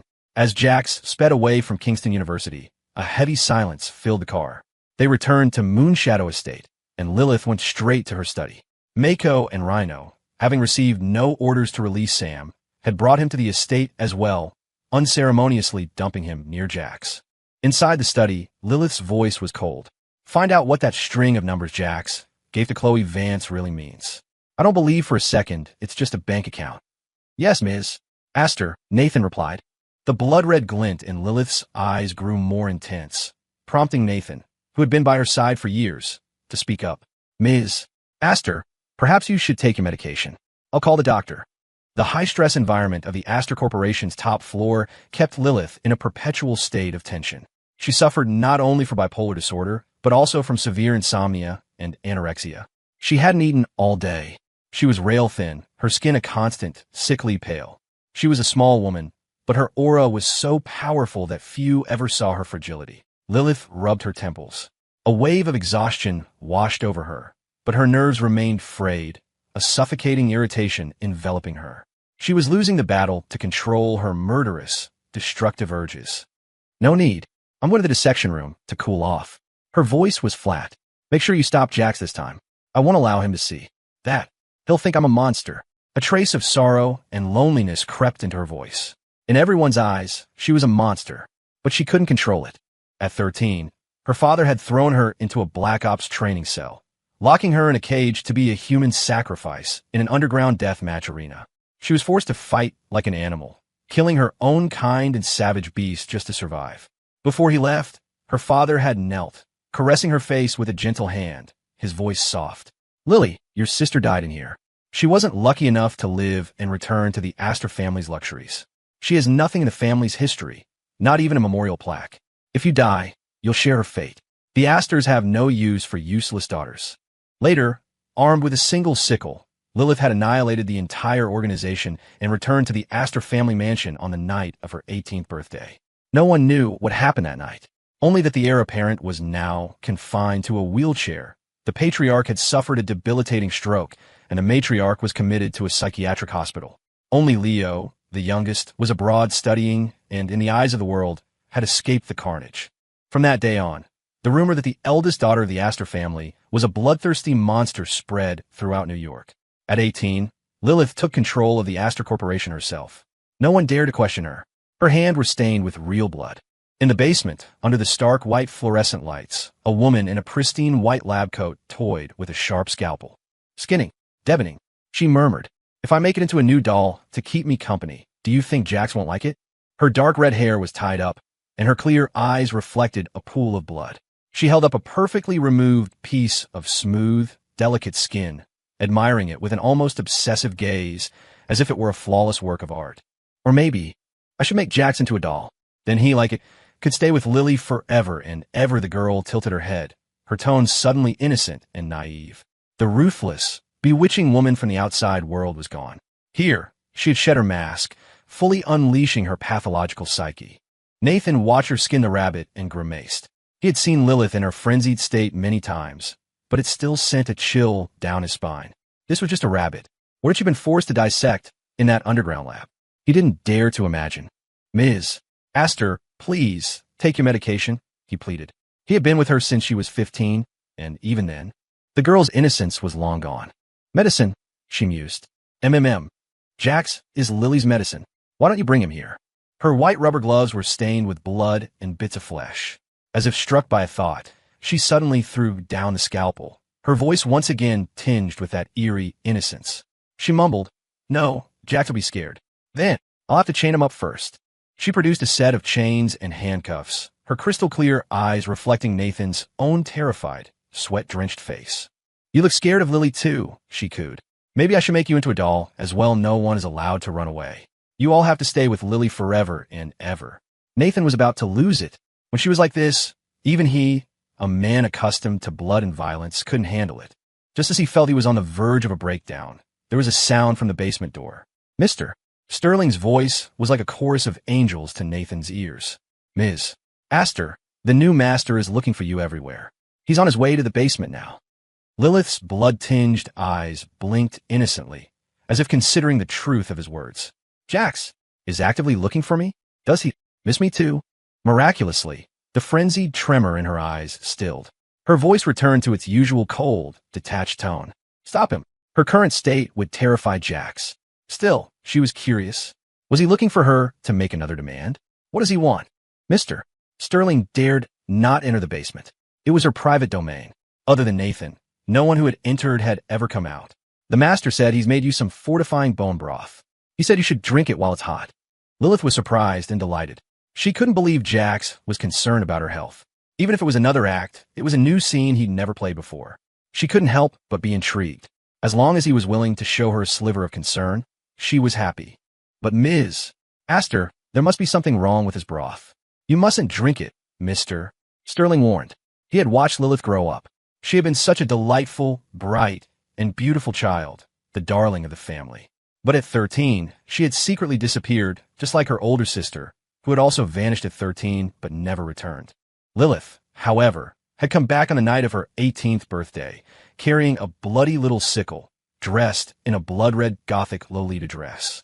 That night, he had hidden under a table. He had listened to a full night of screams, interspersed with the sound of a young girl humming a nursery rhyme, the same one Lilith had loved as a child. That night, it had become a nightmarish dirge for everyone. "Little lost Dolly, all alone, did they leave you by the stone? Dolly dear, have no fear, you can have my mother's tear, you can have my father's dread. Now we'll share this bloody bed." He had thought he would die too, but a sharp sickle lifted the tablecloth, and Lilith looked at him, her expression innocent. "Mr. Sterling, can you keep taking care of me like when I was little? Lily doesn't have a home anymore." In that moment, his heart had broken. He had stepped forward and hugged the blood-soaked girl. It was never her fault. If the world didn't understand, then he would stand with her against the world. "Don't be afraid, Ms. Astor. I'll take care of you from now on. I won't let anyone hurt you ever again." He understood her trauma, which was why he loathed Jax for the pain he inflicted every time he tried to escape. Jax had tampered with her food more than once.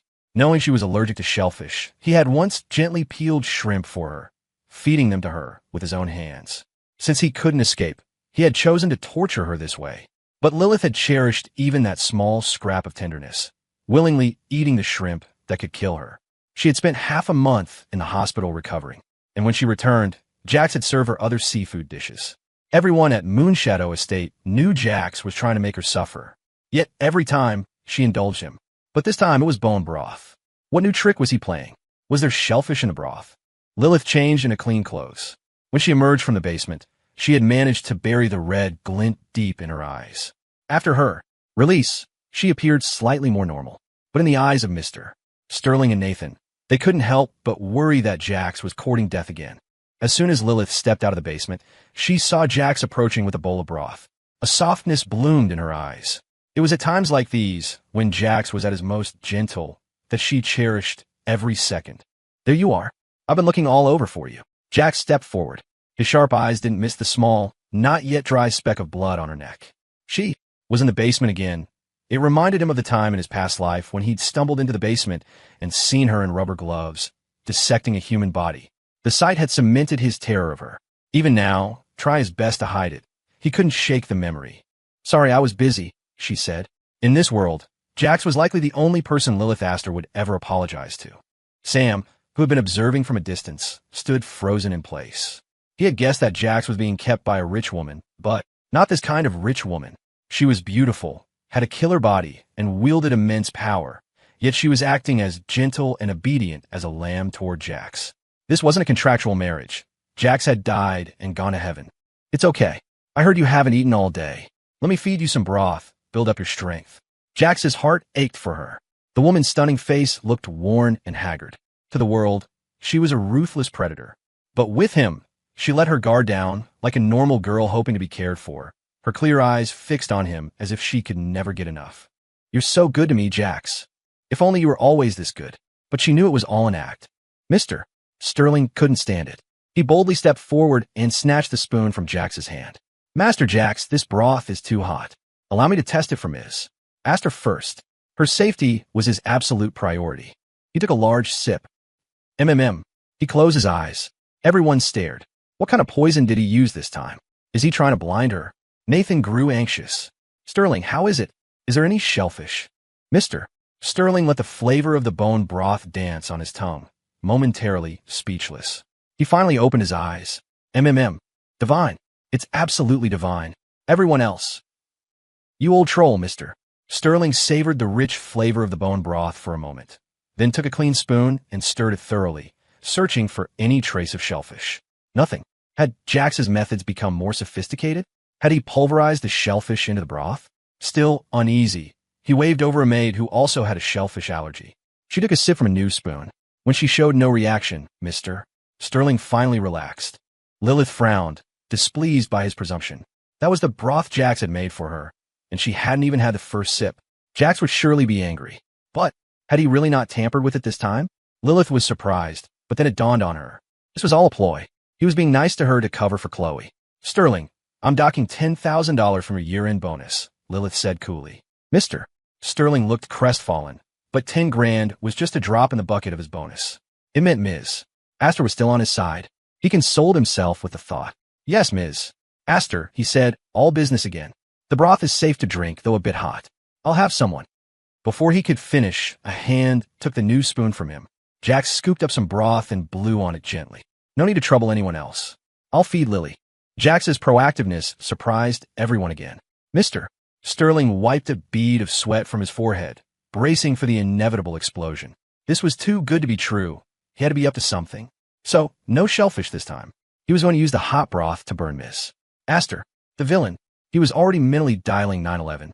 The scene looked heartwarming, but they all knew it was the calm before the storm. Jax ignored their wary stares.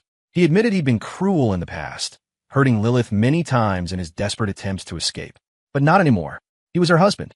It was his duty to take care of her, protect her, and, more importantly, to cherish her. He blew on the spoon again, tested the temperature against his own lips, and then brought it to Lilith's, his eyes full of earnest expectation. Without hesitation, Lilith obediently drank. It was as if she would accept anything from his hand, even poison, without complaint. All for this one thing. He was smiling at her. A genuine smile. How long had it been since she had seen one? Maybe never, but she treasured it all the same. Is it good? He asked softly. You have a serious eating disorder. Look at you. You're nothing but skin and bones. How are you supposed to get better? Let me take care of your meals from now on. I'm going to get some meat on those bones. And when you're healthy, we'll have a baby, our own child. He had voiced a future she had never dared to imagine. Jax wanted to have a child with her? The same man who found her so disgusting he'd rather get a vasectomy than risk getting her pregnant. She looked up at him, her clear, glass-like eyes shining with a brilliant, disbelieving light. Mister. Sterling's face was numb. Here it comes. The scumbag is spinning her another fairy tale to distract her. His mistress was so easily fooled. Of course, he knew how brilliant she was. She wasn't being fooled. She was simply choosing to believe Jax. Okay, Lilith nodded seriously. I'll eat. The tips of her ears turned a shade of pink. In his presence, stripped of her bloodthirsty rage, she was just an ordinary girl hoping to be loved. But she only ever let her guard down for him. In this world, she trusted no one else. Sam, watching from the side, was completely baffled. His brother hadn't just married into wealth. He'd married the most powerful, most terrifying woman in New York. The psycho heiress who had taken over the Astor Corporation at 18 and solidified her power by 19. In 2 years, every opposing force within the company had mysteriously vanished. Her authority was absolute. Even her so-called older brother was relegated to managing minor business from a wheelchair. The true ruler of the Astor Empire was Lilith. And this ferocious monster was acting like a gentle kitten in front of Jax? It didn't make any sense. But whatever the reason, Sam was genuinely happy for his friend. Ms. Astor was 1,000 times more beautiful and richer than that snake, Chloe Vance. More importantly, she was gentle and attentive to Jax. Chloe had only ever exploited him.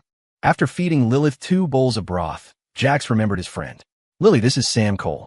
He's my oldest friend. Before I moved back in with the Pierces, he was my best friend. He still is. Suddenly the center of attention, Sam tensed up, especially under Lilith's gaze. With Jax, she was a docile cat, but the look she gave Sam was as sharp and commanding as a lioness's. She appraised him for a moment, then turned to Mr.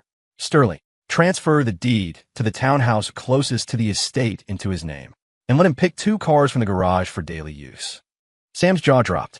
Was he an instant millionaire just by being friends with Jax? Jax was stunned too. He just casually introduced his friend, and Lilith had responded with such an extravagant gift. I can't accept this. Sam stammered, forcing the words out through a monumental act of will. I can't accept a reward I haven't earned. Jax is my brother, but I would never sell him out. You can't buy me. The townhouses around Moonshadow Estate, located in the heart of NYC, were worth tens of millions. And the cars in the garage were all top-of-the-line luxury models. One of them alone would make him rich. And he was being offered too. Oh, the humanity. Sam wanted to weep. He stood ramrod straight, a river of sorrow flowing through his heart. Lily, Sam doesn't need. Jack started, not to make the decision for Sam, but because he currently had nothing. A gift to Sam was a gift to him, and he couldn't possibly repay such generosity. It's a welcome gift, Jax, Lilith said, her voice soft. I'm happy. This is the first time you've introduced me to one of your friends. Her happiness was genuine. Giving away a fortune was a casual afterthought. Jax fell silent. He took her hand and said earnestly, Lily, I know I have nothing right now, and promises seem empty, but I'm going to work hard. In the future, I will stand beside you as your equal. Lilith smiled, a genuine, radiant smile. It didn't matter how much of it was true. She was completely captivated. She knew the man she'd chosen was no ordinary person. I believe you, Jax. I know you can do it. Whatever he said, whatever he did, she would support him unconditionally.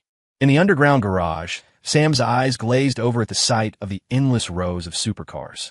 Dude, I thought if I make it, you make it was just something we said. I can't believe you actually did it. Being your friend is the best thing ever. Sam's grin was wider than an AK-47 was long.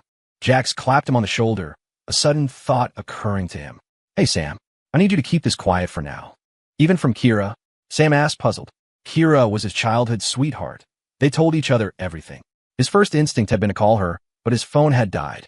Yeah, from everyone, Jack said seriously.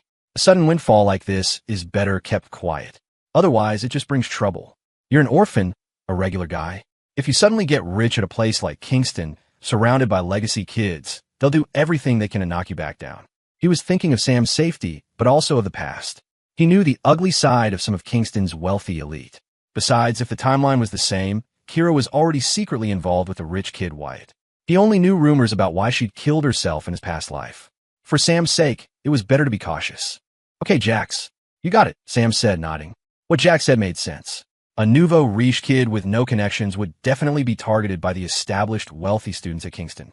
But still, Being on the receiving end of his brother's good fortune was pretty damn amazing. After watching Jax drive away, Chloe ditched Jessica and found a secluded spot to call Caleb. Caleb, we have a problem. Caleb was in his private room at the Pierce family estate, and Ford dripping into his arm. The handprint from Jax's slap still stung, even with the ointment. Chloe recounted everything that had happened at Kingston, describing the one-of-a-kind Bugatti in meticulous detail. Caleb, you know I can't come up with $50,000. Jax is extorting me. What if he has Aunt Lily come after me? Chloe's voice was filled with genuine panic, especially when she mentioned the money. Caleb frowned. He had money, but 50 grand wasn't nothing. He wasn't about to hand it over to Jax for no reason, but he still needed Chloe to keep Jax on the hook. He couldn't let anything happen to her. Don't worry, Chloe, he said soothingly. I'll handle it. After hanging up, Caleb lay in bed, counting the minutes. Sure enough, not long after, a beautiful, graceful figure entered his room. It was his fourth sister, Scarlett Pierce. Of all his sisters, she was the closest to him. She walked in, expertly tucked in the corners of his blanket, and checked his bag. Every little detail was attended to with meticulous care. Scarlett, Caleb began, his pale face and hesitant tone making him look even more fragile and pitiable. What is it, Caleb? She asked gently. Did that jinx Jax bully you again? You tell me, and I'll go settle the score with him right now. Scarlett's face hardened. Her attitude towards Jax and Caleb were night and day. In her eyes, Jax was a lowlife who could never shake his gutter trash roots. He couldn't compare to the well-mannered, cultured Caleb she had watched grow up. Caleb was the true heir, groomed to lead the Pierce family. Jax could put on all the airs he wanted, but he was still just trash. Caleb's hesitation gave Scarlett a bad feeling. She was certain Jax was behind it. That disastrous brother was trouble even after leaving the family. Scarlett, can I borrow $60,000? He asked, looking ashamed. Chloe accidentally touched Ms. Astor's car, and Jax is demanding $60,000 for the depreciation. With my medical expenses, I haven't been able to save anything. His embarrassment only made Scarlett's heart ache for him more.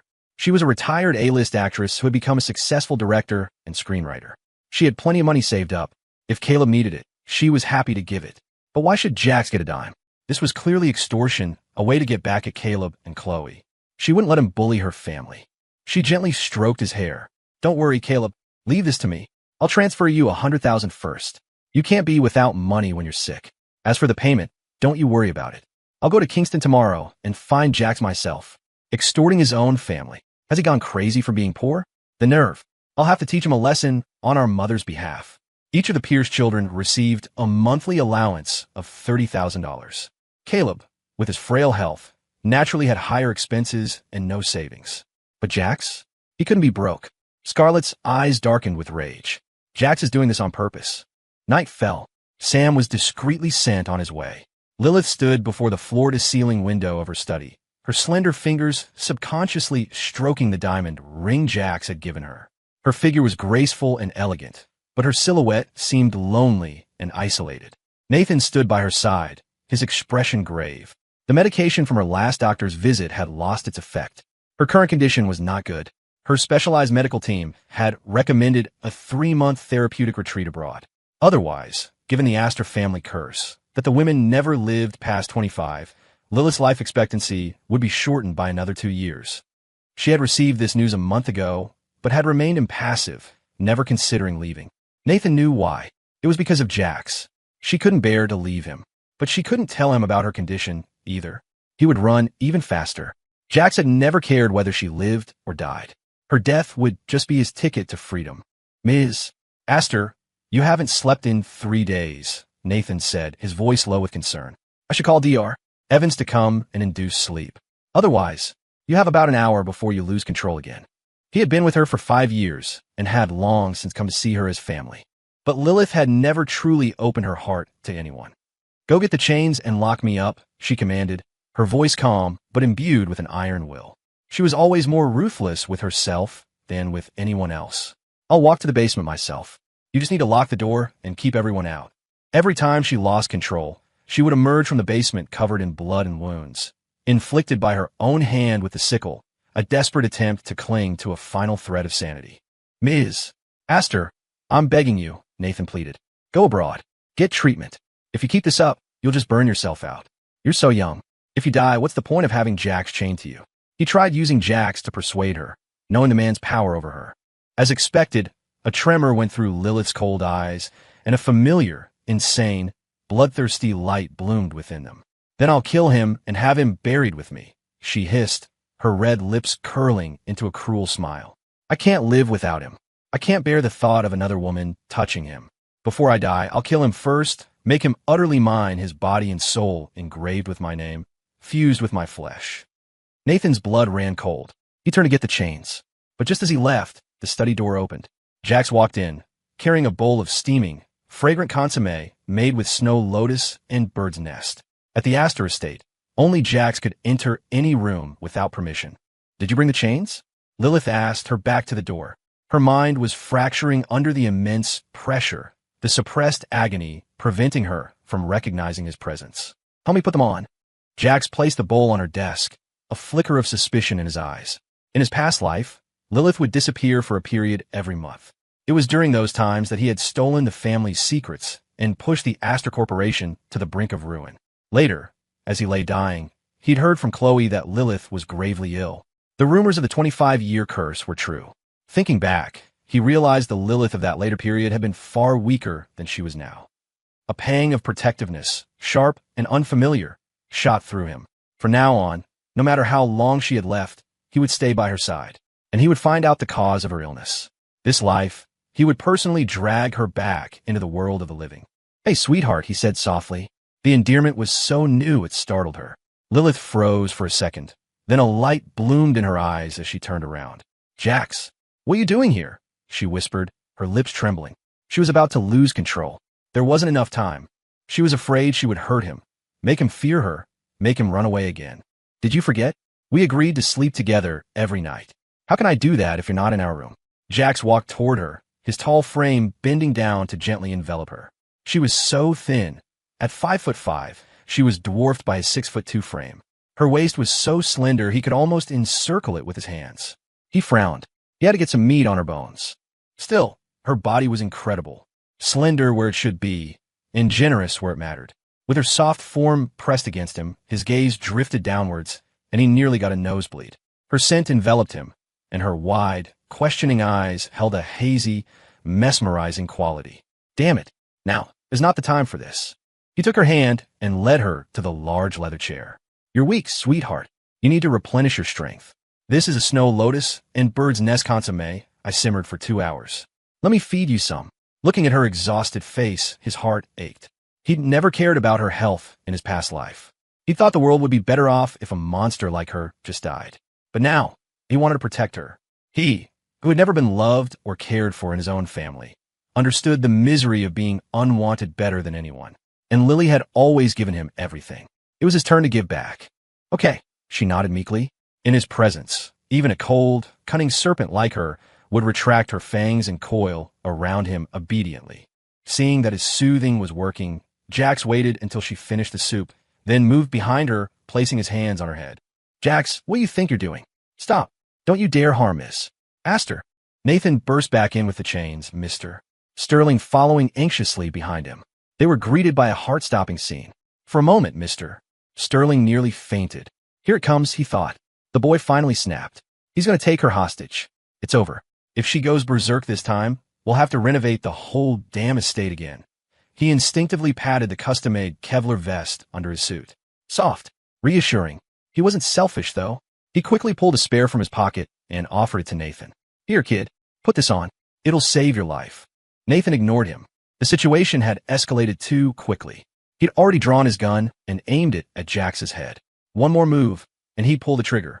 Of course, he didn't have the guts to actually kill Jax, but he couldn't lose face.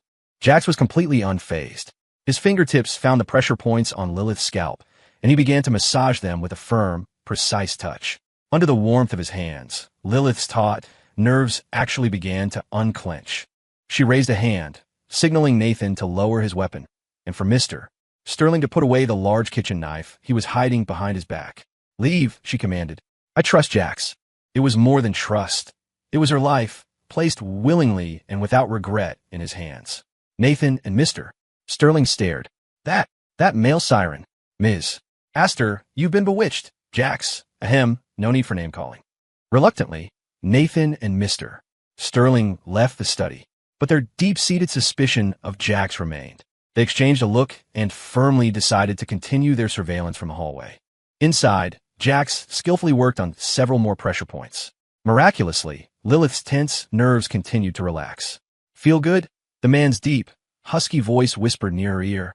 The familiar scent that always drove her wild washed over her, and she had to fight the urge to pounce on him. She lowered her gaze. She was on the verge of losing control. She couldn't take him now. What if she had an episode? What if she hurt him? MMM. "Very good," she murmured. "You have amazing hands, Jax." His hands were beautiful, pale and well-proportioned, with long, strong fingers. The years of part-time jobs had left a thin layer of calluses on his fingertips, a slightly rough texture that was surprisingly thrilling. Jax flushed at the compliment. The tips of his ears burned. Did she have any idea how suggestive a compliment like that was? "Ahem, they're just okay," he mumbled. I also brought some soothing essential oil I mixed myself. Lie down on the sofa, and I'll help you relax your muscles." Since he decided to help her heal, he had to take action. He had already gone through the luggage he'd brought for the Pierce house and found the oil he used to use on his sister Morgan. She was always on edge and suffered from insomnia due to the stress of her job. This oil, the formula for which he had spent 2 years perfecting, had always helped. But Caleb would just visit Morgan at her finance company once a week, and Morgan would credit him with her improved mental state. Believing his presence alone was what cheered her up.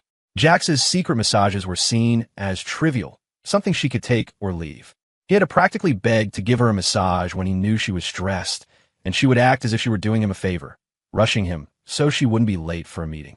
When Jax left the Pierce house, he'd not only taken his oils, but he'd also raided every room, taking back everything he had ever given them. This life, let's see if Caleb can cure Morgan's anxiety with just a friendly visit. Jax poured the oil into his palm, rubbing his hands together until it was warm. He gently guided Lilith onto the leather sofa, his long fingers tentatively touching her neck and shoulders. Her skin was as soft and smooth as silk. "Close your eyes and relax, Lily. This is a calming oil I made. It helps with anxiety, stress, and insomnia. I'm going to start now." Lilith curled up on the sofa like a lazy, long-haired calico cat. "You could do anything you want of me, Jax. You don't have to ask." She had always given him the highest privileges. She closed her eyes, surrendering herself to him completely. Even if he had some trick up his sleeve, she wouldn't run.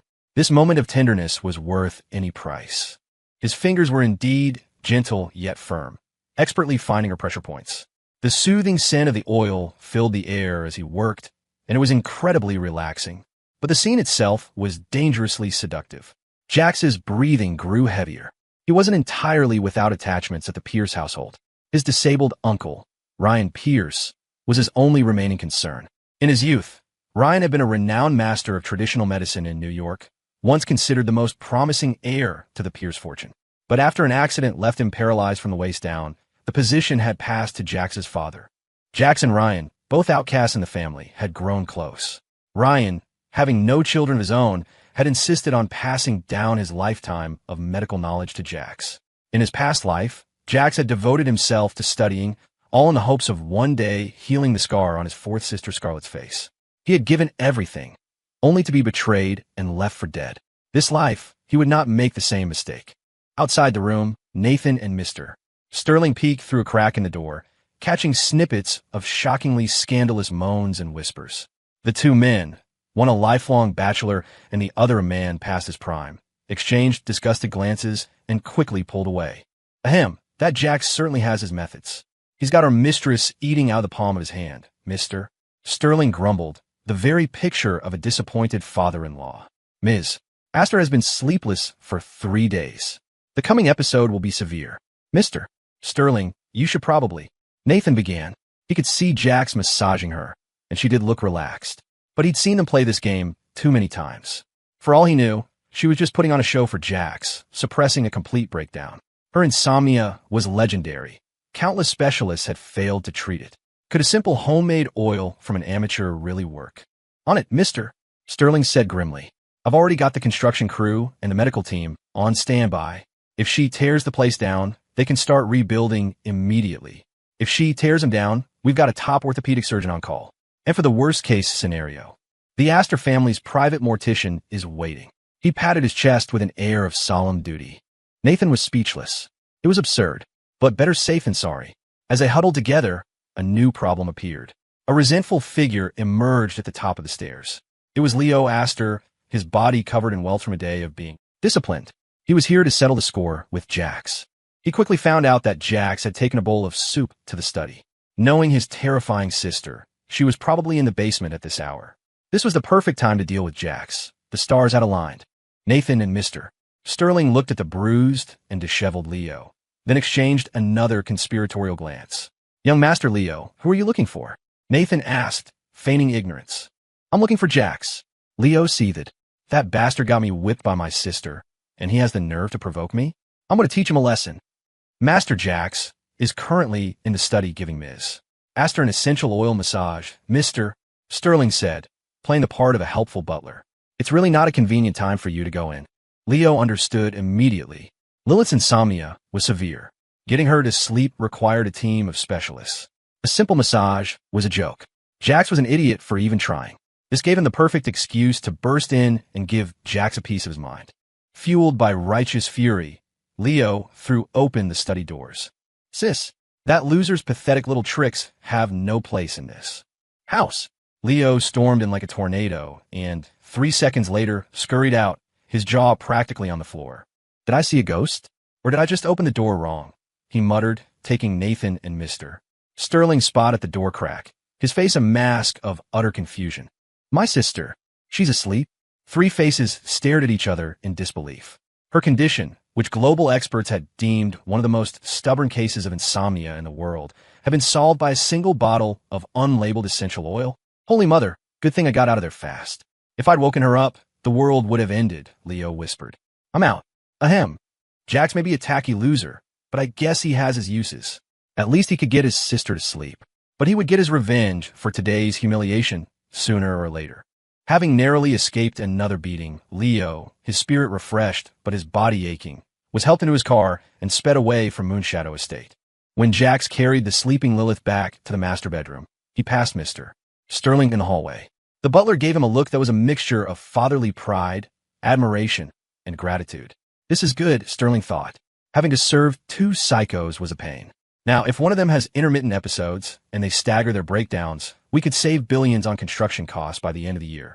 Yay, saving money. Jax gently placed Lilith on the large, soft bed. He brushed a strand of dark red hair from her cheek. In sleep, stripped of her daytime armor of cold brutality, she looked as innocent and pure as a girl her age should. He leaned down and pressed a soft kiss to her petal-like lips. "Lily, I'm sorry. I'm sorry for all the pain I caused you in our past life. I'm sorry I trampled on your love. I'm sorry I let you die with me in that fire. But this life, I'll spend the rest of my days proving that you didn't make a mistake by choosing me." Jax stood up and went to his luggage, which he had moved into the master suite. The room was massive, with a partitioned office area, a walk-in closet, and even a media room. In the office space, there was a desk for him, one Lilith had prepared long ago. It was identical to hers and placed right beside it. Her schoolgirl crush was on full display. In his past life, he had been disgusted by it. He had taken an axe to the sandalwood desk and burned it in front of her. This time, however, he stood before it and ran his fingers over the corner, where 2 characters were carved in an ancient, artistic seal script. Jax Pierce. It was a gift prepared with such care. She had carved his name, but hidden it in a script she thought he wouldn't recognize, afraid to be too obvious. She really, really loved him. A lump formed in his throat. He had to grow, had to build his own empire to stand as an equal beside his beautiful, broken wife. He opened his laptop. On the screen was a highly encrypted financial proposal. It was the one he'd pulled an all-nighter for a week straight to create for Morgan. He knew it had already been uploaded to the Pierce financial internal system. But he also knew Morgan. She didn't care about the details, only the results. His eyes fell on the screen, and he saw the author's name on the proposal had been changed. Caleb Pierce, he didn't have a guess. Morgan had allowed it. Caleb was a junior. He needed the internship experience and a major success to his name. If this proposal landed a big international investor, Caleb's value would skyrocket. In his past life, he had given in to Caleb's begging and let him take the credit. Caleb had used it as a springboard to push Jax, who was already on the verge of expulsion, out of the student council presidency. Jax's expression was calm. He'd expected this. The sacrifices of his past, he could write them off as feeding a pack of dogs. But now it was time to put those dogs down. His fingers flew across the keyboard, a blur of motion. A string of code, flashed across the screen. Then, the screen went black. A deep, knowing ripple spread through his dark brown eyes. Jax Pierce was never a mediocre talent. He had just been so desperate for a family's love that he'd willingly let them devour him. Meanwhile, in the CEO's office at Pierce Financial Group, Morgan Pierce, working late, watched in horror as her computer screen went black, then flickered back to life. She frantically checked the company's internal system. The new financial proposal from Caleb was gone, and all the other confidential files in the system had been replaced with blank documents. Morgan panicked. She immediately called her father, then contacted a team of hackers to see if they could restore the files. Next, she called Caleb, telling him about the stolen proposal and asking if he had a backup. After all, she had given him full access to Pierce Financial's encrypted archives.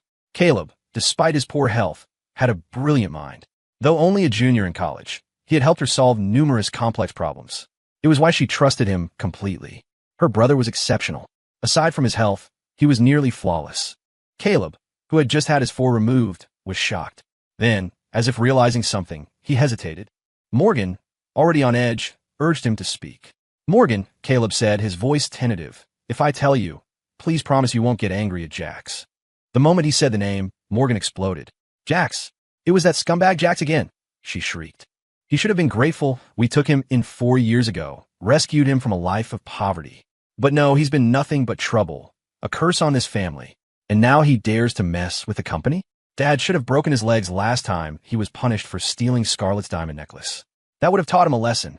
As the elegant CEO of Pierce Financial, Morgan was always strict with her siblings. And Jax was the biggest thorn in her side. The loss of the files sent a wave of immense pressure crashing down on her. Her nerves felt stretched to the breaking point. She pressed her fingers to her temples, a stabbing pain shooting through her head. Caleb's gentle voice came through the phone. Morgan, Jax was probably just having some fun, playing a game of hide and seek. Don't worry, I'm sure he has a backup on a flash drive. He's just angry with me right now. I'll go to the university tomorrow and beg him to see reason, to give it back for the good of the company. Caleb's words were a lifeline. Morgan let out a shaky breath. Caleb, you're the only one in this family who is so thoughtful and well-behaved, she said, her voice filled with relief. You're my rock. Jax isn't fit to lick your boots, but he's a thug. I'm afraid he'll hurt you. I'll send my 2 best bodyguards with you. If he refuses to hand over the flash drive, they can. Teach our ungrateful brother a lesson for me. After hanging up, Morgan's severe, stress-induced neurological condition flared up again, worse than ever. She managed to call for help before collapsing. Someone, help! An employee on duty rushed in and helped her to the sofa. Morgan felt like her brain was splitting in two. The faces of the employees swimming before her blurred together. In the haze, she thought she recognized a familiar figure. Jax, she commanded weakly, get the calming oil. Massage my head. It hurts so much. The name slipped out before she could stop it. A moment later, she froze. Jax. That monster had moved out, declared he was never coming back. But she knew him. It was just a tantrum, a ploy to get the family's attention, to compete with Caleb for affection. In a few days, he'd come crawling back, begging for forgiveness, playing the part of the good little brother. She had to admit, she'd almost been fooled by his obedient act before. He used to remember her condition, and every month, he'd take time off to come to the office and ease her chronic pain. By her calculations, he was due for a visit any day now. He didn't have much time left to come groveling. She'd just wait and see what pathetic price he'd pay to be allowed back home. Ms. Pierce, who are you calling for? Her executive assistant, Alex, asked with concern. Are you all right? Morgan pressed her fingers to her forehead, realizing her lapse. I'm fine, she said, trying to compose herself. Check my cabinet. Is there a bottle of unlabeled oil in there? The pain was excruciating. She'd deal with her feelings about Jax later. Alex searched the cabinet, then held up an empty bottle. Ms. Pierce, there's no oil in here. It's been empty for a while. To prove his point, he unscrewed the cap and turned the bottle upside down. Nothing came out. In that moment, for reasons she couldn't explain, a wave of irritation and panic washed over Morgan. Empty? Her fingers curled instinctively, as if trying to grasp something that was no longer there. It felt as if something she had long ignored, something she had deliberately pushed into a forgotten corner of her mind, had withered and died. But at that moment, she had no time to dwell on it. The next day, without the calming oil, Morgan's condition worsened. She ended up in the hospital on N4 drip, her body drenched in a cold sweat. Alex, her assistant, stayed by her side, stunned to see his usually formidable boss in such a state. As the CEO of Pierce Financial, Morgan was always the picture of confidence and elegance. Custom-tailored suits, exquisite jewelry, a cool, untouchable demeanor. Now, her perfect chignon was a mess, her eyes were bloodshot, and her lips were cracked. She looked like she was on the verge of a complete breakdown. But even then, her authority held. "Alex," she rasped, "get Caleb on the phone. Tell him to come here." Her nerves were shot. In the past, when Caleb visited her at the office, his mere presence seemed to soothe her headaches. She had convinced herself he was the family's lucky star, and his good fortune rubbed off on her. But the last time he'd visited, she hadn't felt that familiar calming effect. She dismissed it as being overly tired. Now, in the throes of an episode, she needed to test her theory. Was it Jax's oil, or Caleb's aura? In her heart, she was certain it was Caleb. Her pride wouldn't allow her to admit she might have been mistaken. Besides, Caleb had studied under a mysterious master of traditional medicine. What did Jax know? Probably just how to identify weeds for treating farm animals. The gap between them was a chasm. She rubbed her temples. She must be truly sick to even consider that Jax's amateurish massages could have helped her. And that empty bottle, hadn't she been the one to pour it out? It was an unlabeled, homemade concoction. She only used high-end, branded products. She had only pretended to use it to avoid hurting his feelings, then had Alex throw it away after he left.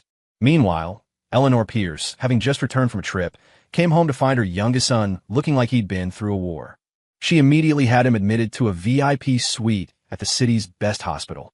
"Mom, I'm really okay," Caleb insisted from his hospital bed, his face a canvas of fading bruises. "Jax was probably just blowing off steam about me, taking his place with the Astors. It's better that he let it out. It doesn't even hurt anymore." Eleanor sat beside him, her elegant, well-preserved features tight with anger and disgust for her other son. "Caleb, I know you've always been kind and forgiving, but good people get taken advantage of. That wild boy dared to hurt you again. It seems kneeling in the family chapel for 3 days wasn't enough. This time, I'll have to take a belt to him myself. Teach him some respect." The thought of Jax filled her with shame. Caleb was the son she had raised, the perfect gentleman. But Jax, when he'd arrived at 17, was filthy, dressed and patched, ragged clothes like some beggar from a trash heap. She couldn't believe anyone could be that poor in this day and age. She'd immediately suspected it was an act, a ploy to win sympathy and alienate Caleb. Her suspicions were quickly confirmed. Jax was full of bad habits, a liar and a thief, and had even dabbled in gambling, the one vice the Pierces despised above all. He was rotten to the core. But blood was blood. She had given birth to him, so it was her duty to discipline him. Her fifth daughter, Sierra, entered the room, her eyes widening at the sight of Caleb's face. The bruises looked worse than they did before, she thought, but quickly dismissed it, her anger turning back to Jax. "Mom, I don't think you'll get the chance," Sierra said nonchalantly. Jax moved out. He said he's cutting ties with the family. Eleanor was surprised, but her expression quickly hardened. Of course he did. He's a jinx, just like the fortune teller said. He brings disaster wherever he goes. He hurts Caleb, and then runs away to avoid punishment. He's more naive than I thought. No one in the room found it strange for a mother to speak of her son this way. It was just how things were. Sierra nodded in agreement. The memory of Jax leaving, looking so relieved to be free of them, still grated on her. "You're right, Mom. If we don't discipline him, he'll just cause trouble outside and tarnish the family name." While Sierra didn't fully believe in curses, it was true that before Jax returned, Caleb had been healthy, and their grandfather had been spry. Now, Caleb was sick, and their grandfather was a recluse in a nursing home. The grandmother claimed Jax's presence was a blight on the family. They couldn't kick him out without ruining their reputation, especially since their grandfather, despite being cursed by Jax, still protected him. So, they'd move him to the attic and had the room cleansed. Sierra had accepted it as fact. It was why she never felt any pity for Jax when Caleb needed blood. As her grandmother said, Jax wasn't giving blood. He was repaying a debt. "Cough, cough, cough. Mom, I don't feel so good," Caleb whispered, his face turning deathly pale. "Sierra, help me." The red handprint on his cheek stood out in stark relief. Eleanor's heart clenched. "Quick, call the doctor," she cried, hitting the call button. "Sierra, go to Kingston and get Jax. Tell him I command him to come. I am his mother. I gave him life. He owes me this debt." Caleb's rare blood type, P-type, was a condition he developed after Jax came home. The odds of 2 people in one family having it were astronomical, but it had happened. And so, Jax had become Caleb's personal blood bank. It was his duty as the healthy older brother. No one ever thanked him for it. Don't worry, Mom. I'll go right now, Sierra said, her voice grim. For Caleb, I'll drag him here if I have to. She bolted from the room. Just as she left, Alex arrived at the VIP wing, just in time to see the flurry of doctors rushing into Caleb's room. He immediately called Morgan to update her. As he was speaking, Eleanor stopped him. Alex, what are you doing here? He explained Morgan's situation. I see, Eleanor said dismissively. Morgan has always been strong. It's just a minor ailment. I won't go see her now. Caleb was just taken to surgery. As his mother, I need to be here for him. You tell Morgan that as soon as she's feeling better, she is to come here and wait with me. She's the eldest sister. She needs to set an example of how to care for her brother. Morgan heard every word through Alex's earpiece. So this is what it felt like to be deemed unimportant by your own family. The situation was painfully familiar. She remembered when Jax had fallen from a second-story window while putting up glow-in-the-dark stars for their mother. He had suffered multiple fractures, yet the family had ignored him, all of them fussing over Caleb, who had a minor cold at the time. She had felt obligated to check on Jax, but Eleanor had stopped her, accusing Jax of using a pity ploy to compete with Caleb. No one was allowed to visit him. A month later, Jax had returned home on crutches, his body covered in horrifying scars. Only then did Morgan learn from a maid that he had fallen because someone had deliberately left banana peels on the ground. She'd suspected Scarlett, but to maintain family harmony, she had said nothing. She had meant to tell her mother the truth about the stars, but she'd been busy, or perhaps she had just enjoyed Jax's selfless acts and figured a month of recovery was no big deal for a tough guy like him. But now, sitting alone in her hospital bed, her head splitting with pain, she finally felt a sliver of what Jax must have gone through. The damage, however, was done. She was too proud to apologize. He'll come to the office to give me a massage in a couple of days, she thought. I can graciously give him a chance to apologize to the family. Then, that could be my way of making it up to him. She had it all planned out, but for some reason, this time, she had a terrible feeling of dread. Lilith hadn't slept so soundly in a long, long time. She slowly opened her eyes, and the sight before her, the feeling in her body, made her breath catch. She had actually slept, and she hadn't had an episode last night, but she had no time to ponder that. Under the warm duvet, a familiar, large hand was wrapped around her slender waist, his skin pressed directly against hers. His scent enveloped her. It was Jax. She lay perfectly still, terrified that it was all a dream that would end with her waking up to his cold back, curled up on the far edge of the bed. Then he moved. The hand on her waist started to navigate upwards. Lilith froze. Jax knew she was awake. He could feel the tension in her body. He deliberately reached out his other hand, his fingers tracing the curve of her cheek, then down her slender neck. The rough calluses on his fingertips sent a shiver through her. Ticklish, Lily, he whispered, his own throat suddenly dry. He had spent most of the night just watching her sleep. She was like a harmless little kitten, burrowing into his arms, her hands roaming his body with an innocent, possessive curiosity. It had taken all his self-control not to wake her. But her wandering hands had been a special kind of torture. He finally had to press her into his chest, trapping her hands against his back to stop her from crossing his final line of defense. In the quiet of the night, he'd stared at her peaceful face. Without her defenses, she looked pure and heartbreakingly vulnerable. He must have been blind to his past life to throw away this beautiful, broken woman for a snake like Chloe. Now, Lilith's eyes were open, a hint of fear in them, as if she expected to be thrown out of bed for waking up in his arms. The powerful, ruthless queen of New York's business world seemed to worship him. As a man, he couldn't help but feel a surge of pride. But he knew it was wrong. She was just terrified of losing him. He needed to give her security, not revel in her fear. A little, she breathed. Jax chuckled, scratching her neck playfully to ease the tension. It was time to get up. Nathan and Mr. Sterling were probably pacing holes in the hallway floor. In fact, Mr. Sterling had been walking from one end of the corridor to the other since 6 a.m., muttering dramatically to the expensive wall tiles. Oh, Nathan, my dear confidant, he lamented. A butler who has not been summoned by his mistress is like a spurned courtier, left to count the floor tiles in his lonely prison of a palace. Nathan, who had been sitting cross-legged by the door since dawn, just sighed. He's lost it. Aren't you worried? Sterling pressed. No, Nathan said calmly. Ms. Astor hasn't had her breakfast yet. We should wait. The Astor Corporation had many projects that required Lilith's final decision. The files were top secret. Not even Nathan or Sterling could access them. Lilith's heart was a fortress of thorns, and only Jax had the key. Inside the room, Jax's attempt to lighten the mood was unnecessary. The moment she was fully awake, the kitten was gone, replaced by a predatory Medusa. Her dark red hair fanned out, mysterious and tempting. Her silk nightgown was wrinkled around her waist like a blossoming, poisonous flower. She couldn't hide her hunger for him. It didn't matter if he was still acting. She was caught completely and utterly. A fierce, possessive desire flared in her crimson-flecked eyes. She leaned over him, her lips like dew-kissed petals. "Jax, I'm hungry." Her voice was husky, a command wrapped in silk. He swallowed hard. "Hungry? For me?" After his rebirth, he had slowly overcome his fear of her. He was starting to learn her language. One look was all it took. "Yes." Her mouth closed over his, like an addict finding their drug. She was desperate, possessive, demanding. He was pinned down, at her mercy, before he managed to turn the tables. He could yield to his wife in many things, but on certain battlefields, a man had to take charge. 2 hours later, Jax emerged from the bathroom, his legs shaking. Damn it, he thought. If it weren't for all the blood Caleb took from me, I'd be a machine. He needed to start training again, and he definitely needed to replenish his strength. When he came out, Lilith was already dressed and sitting at her vanity. She was stunning without makeup, but a light touch of professional makeup gave her an even sharper edge.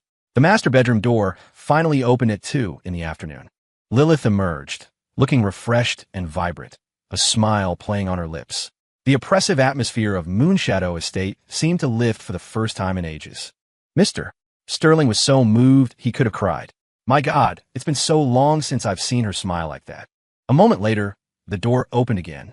Jax, a young man in his prime, stumbled out, his face pale and his lips colorless. He looked drained. Nathan floated by. "Indeed, it's been a long time since Ms. Astor has been so satisfied." "Mr." Sterling blinked. "Master Jax, are you all right? Can you still walk?" "Mr." Sterling asked, a mischievous grin wrinkling his face into a chrysanthemum. "What do you think?" Jax shot back. Of course he wasn't all right. He felt like he was about to collapse, but a man's pride was a powerful thing. And that pride screamed, "A man never admits defeat." "I think you could use a shot of ginseng," Sterling said sagely. "1 shot to perk you up, 2 to keep you going, 3 for—" Before he could finish, Jax rapped him on the head. "Skip the ginseng," he said, mustering the strength for a light smack. "Since you're so dedicated to your job, Mr. Sterling, consider this a bonus." Nathan stepped in before Sterling could protest. "Master Jax, lunch is ready. It's all very fortifying. Your health is your most important asset." He gently guided Jax toward the dining room. Lilith came down the stairs, her dark red hair flowing like a waterfall. She was dressed in a sharp business suit, but the curve of her lips was soft. She descended the staircase and, to the utter shock of the staff, walked directly into the kitchen. "Ms. Astor, what do you need?" The head cook, Mrs. Gable, cried out, rushing to intercept her. "The kitchen is no place for you. Just tell us what you want." Lilith paused. She'd never been in a kitchen. As a child, she was a pampered princess. After being thrown into the organization, she hadn't eaten a normal meal for years. "It's fine," she said, her voice soft. "It's for him. I want to do it myself." Mrs. Gable watched, stunned, as Lilith, with a slightly clumsy grace, personally ladled a bowl of rich oyster stew for Jax. She had noticed the elaborate, fortifying spread the kitchen had prepared under Nathan's orders. He was always 1 step ahead. When Jax sat down at the table, Lilith herself placed the bowl in front of him. Jax swallowed hard, his mind racing. Is this the final meal before the execution? Does she need me to recharge so we can go another round? "You don't like it?" Lilith asked, her voice instantly turning cold. Her brief moment of warmth vanished, as if it had never been. The self-destructive urge she fought so hard to control began to surge through her veins. Her hands, resting on the table, tightened, the knuckles turning white. The temperature in the room plummeted. The staff froze. "Oh God, here we go again." "Mr." Sterling snatched a priceless antique vase off the table, and the other servants began discreetly moving valuables toward the storage room. Jack saw Lilith's misunderstanding and rushed to explain, his voice gentle and coaxing. "How could I not like it? You brought it to me yourself. I'm just overwhelmed. This is my job, to serve you. It's my honor to take care of my wife." As he spoke, the murderous glint in her eyes faded, replaced by a look of uncertainty, like a child who's been scolded but is now being offered a piece of candy. Jax's heart, which had been pounding in his chest, now felt a little clumsy. She was so easy to please. All he had to do was stay by her side, and he was her personal tranquilizer. To banish any lingering doubt, he picked up the bowl and downed the entire stew in one go. Then he stood, went to the kitchen, and refilled the bowl. He took a spoon, blew on it carefully, and tasted it himself before bringing it to her lips. There now. Don't worry. I love everything you give me. And most of all, I love you. This afternoon, Lilith was coaxed into eating 2 full bowls of stew, a record for her. Jax, on the other hand, feeling utterly depleted, devoured a mountain of sea cucumber and 2 bowls of pigeon soup. He had to keep his strength up for his wife's sake. He glanced at the time. It was already late afternoon. Just then, his phone lit up with a barrage of texts from Sam. Dude, you're literally my hero, but where the hell are you? The disciplinary committee is about to announce your expulsion. My buddy in the admin office printed the file. The dean is announcing it at 3 p.m. This is insane. No one has ever been expelled for something like this. It's obviously that prick Leo Jr. getting his revenge. Jax read the message, a knot of anxiety tightening in his stomach. He couldn't let history repeat itself. Lily, I have to go to the university this afternoon, he said, turning to her. Will you drive me? He needed to give her a sense of security. Reporting his plans was a sign of trust. Inviting her along was a way to stop her mind from racing. Lilith, who had seen the message over his shoulder, felt a flicker of her old, dark possessiveness. She wanted him to be expelled. She wanted him to have nowhere else to go, so he would be hers and hers alone. She quickly masked the thought, but then he had asked her to go with him, even just to drive him. A little deer started doing cartwheels in her chest. Her hand trembled slightly.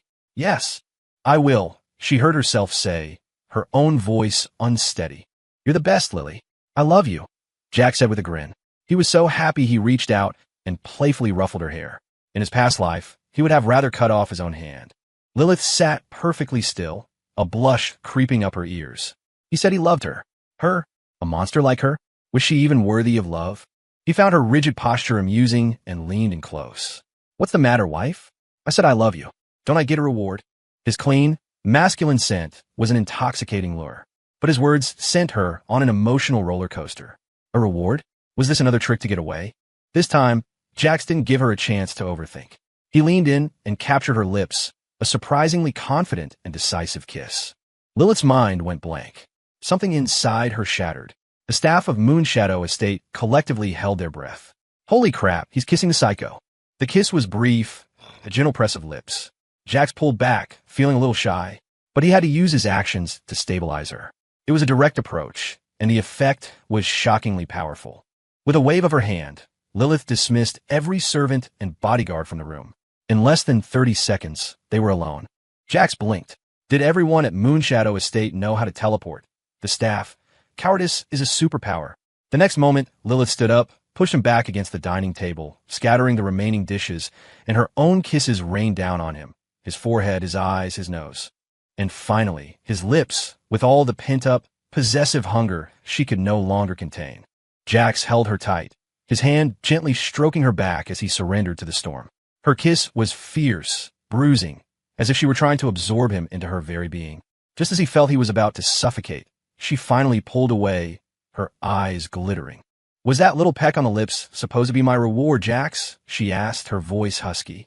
Her professional suit was now disheveled, giving her an air of wild, untamed sensuality. Her stockinged leg brushed against his. She was a vixen, a soul-stealing fox. Jax gasped, nodding. He thought he was in control, but in the end, she was the master of this game. At least this time, he was a willing player. But Jax, she purred, for me, this is the reward. She meant the desperate, suffocating, plundering kiss. A kiss that was, he had to admit, perfectly suited to the woman who gave it. As you wish, my lady. Good boy, she whispered. The name, which had once been a mark of his humiliation, now sent a strange, thrilling shame through him. Don't call me that, he stammered, his whole body trembling. He was the one who was about to go insane. This time, Lilith had shown him that pleasing her could be very simple, or it could be a descent into a hellishly beautiful paradise. Lilith personally drove Jax to a side entrance of Kingston University, a small concession to his request for discretion. In return for his good behavior, she had been mercifully indulgent. But there was no such thing as a free lunch. Before he got out of the car, she claimed another soul-stealing kiss as payment, leaving him dizzy and weak. He staggered out of the Rolls-Royce Cullinan and moved toward the campus at a snail's pace. God, she's going to drain me dry. Inside the car, Lilith answered a call from Mr. Sterling. Ms. Astor, young Master Leo is at the hospital, threatening to jump off the roof. Perhaps you should go see him. His voice dwindled. He knew he was overstepping, but he truly wanted her to connect with the one family member who had never tried to harm her. Let him jump, she said coldly. If he dies, have him cremated. And as for you, you're on duty watching the general in the backwoods for a week. The general was her white lion, ferocious, bloodthirsty, and untamable. It was the one thing Mr. Sterling truly feared. The punishment was severe. She was genuinely angry. Mr. Sterling sighed, a deep, weary sound of resignation and heartache. Yes, Ms. Astor. Jax's shadow disappeared around the corner before he finally dropped the act, his posture relaxing back to normal. He peeked back, his body hugging the wall just to be sure. Lilith was gone. He let out a long breath. As breathtakingly beautiful as she was, a woman whose every curve seemed designed to drive a man insane, he was running on empty. He needed to play guerrilla warfare for a while, restock his ammunition before the next engagement. He'd only taken a few steps before students started recognizing him. It was inevitable. The video of him rolling up in that hypercar and publicly dressing down the campus belle, Chloe Vance, had blown up on the Kingston University gossip forums. Anything involving a luxury car, a beautiful girl on campus, was prime gossip fodder, and the post was still trending. Chloe as Kingston's undisputed queen bee, with a vision of delicate, moving beauty. She had a legion of admirers, and the competition was fierce. Now, seeing Jax walking without the car, it seemed to confirm what everyone suspected. The car and the woman he'd been with were rented. Add to that the freshly announced disciplinary notice for his expulsion, and Jax was suddenly public enemy number one. Well, if it isn't Mr. Pierce, who was flexing in a top-tier hypercar yesterday, a voice sneered. A guy named Landon Holt, flanked by a few of his friends, deliberately blocked Jax's path. What happened? Blow all your pathetic allowance on the rental fee? Now you're just slinking back to campus like a drowned rat to get expelled? TSK. Who gave you the balls to humiliate our Chloe just to get her attention? You can change your clothes, but you're still just a broke-ass loser. They had been waiting for him. The expulsion notice meant Jax would have to go to the administration building, and this was the most direct route. Jax recognized them. Upperclassmen, seniors, and all of them Landon Holt's lackeys. Landon was one of Chloe's most persistent and aggressive suitors. He came from a powerful family, the only son of a senior university administrator, and he walked around campus like he owned the place. Chloe's campus belle title owed a lot to his strong-arm campaign tactics during student polls. Landon was a senior, and the research project for his grad school application had been destroyed. Jax had willingly taken the blame. Landon already despised Jax for being a punk-styled loser who trailed after Chloe like a puppy. Now he had a real reason to come after him, and he wasn't about to let it go. Murmurs rippled through the onlookers. Is that really Jax? Did he get plastic surgery or something? The sharp brows, the intense eyes. He looks so handsome in just a simple white shirt. He almost has this refined, aristocratic vibe. With that face and body, he actually looks good enough for Chloe. Shut up. A loser like Jax doesn't deserve to be mentioned in the same breath as our Chloe. I heard he's been obsessed with her for years. He should take a good look in the mirror and see what a toad he is. What a shame. He blew his life savings on one day of flexing, and all it got him was a lifetime of shame. The crowd was full of students who had seen the updates on the gossip forums and had come specifically for the drama. Jax couldn't be bothered with these idiots. He strode forward with his long legs, intending to walk right past Landon and his crew, not giving them a second glance. In his past life, desperate to escape Lilith's control at Moonshadow Estate, he had trained in martial arts, kickboxing, boxing, and even Krav Maga. When Lilith saw his interest, she had pitted him against the Astor family's highly trained bodyguards for practice. Eventually, he could handle 4 of them at once, if he had kept going. But then he'd had a revelation. No matter how strong he got, he was just a better-built, more powerful doll for Lilith's private amusement. The realization shattered him. He couldn't train another day after that. Still, what he had learned was more than enough for this. His body wasn't back to its peak condition from his past life, but with his technique, these clowns wouldn't even be a warm-up. Seeing Jax about to brush past them without a word, Landon wasn't about to let him off so easily. He was about to start trouble when a commotion arose from down the path. Chloe Vance was walking toward them, surrounded by a crowd of admirers. Landon stood right beside her, chest puffed out like a knight protecting his queen. But when he saw Jax's face, Landon's expression soured. How dare this unwanted little bastard be more handsome than him, the department's golden boy? Jax, you're on your way to the admin building to pick up your expulsion papers, right?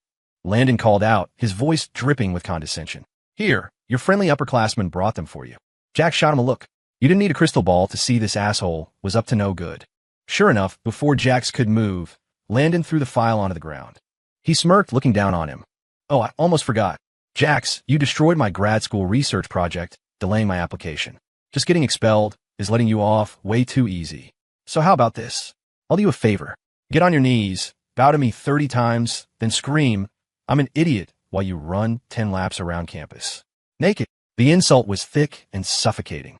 Just then, Sierra Pierce arrived on campus. Seeing Jax surrounded, she rushed to get him out of there, pushing through the crowd to grab his arm. Jax, you need to come with me right now. Caleb, But this time, as if he'd anticipated it, Jax sidestepped her touch. She stumbled, nearly falling in front of everyone. Jax wasn't surprised to see her. In his past life, he had been expelled and humiliated for taking the fall for her. And the first thing she did when she showed up was to drag him off to give Caleb another blood transfusion. He had tried to resist, to tell his fifth sister that he didn't want to take the blame, didn't want to be expelled. But Sierra had suddenly called out to him, Jax, little brother. Her voice had been pleading.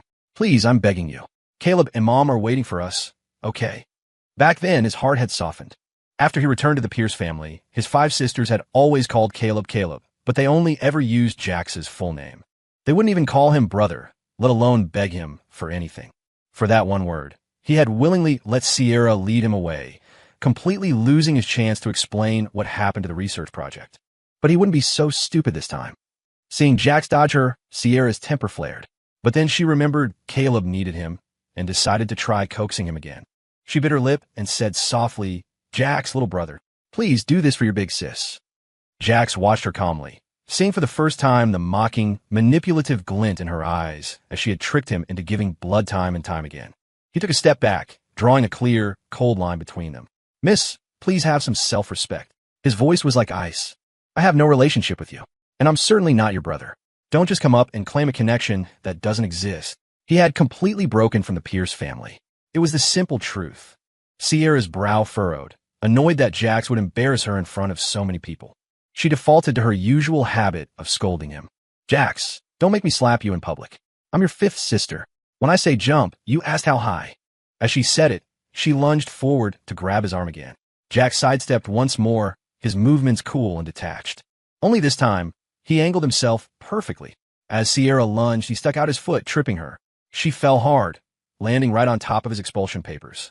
The papers hadn't been signed yet, so they weren't official. He knew Landon was lying.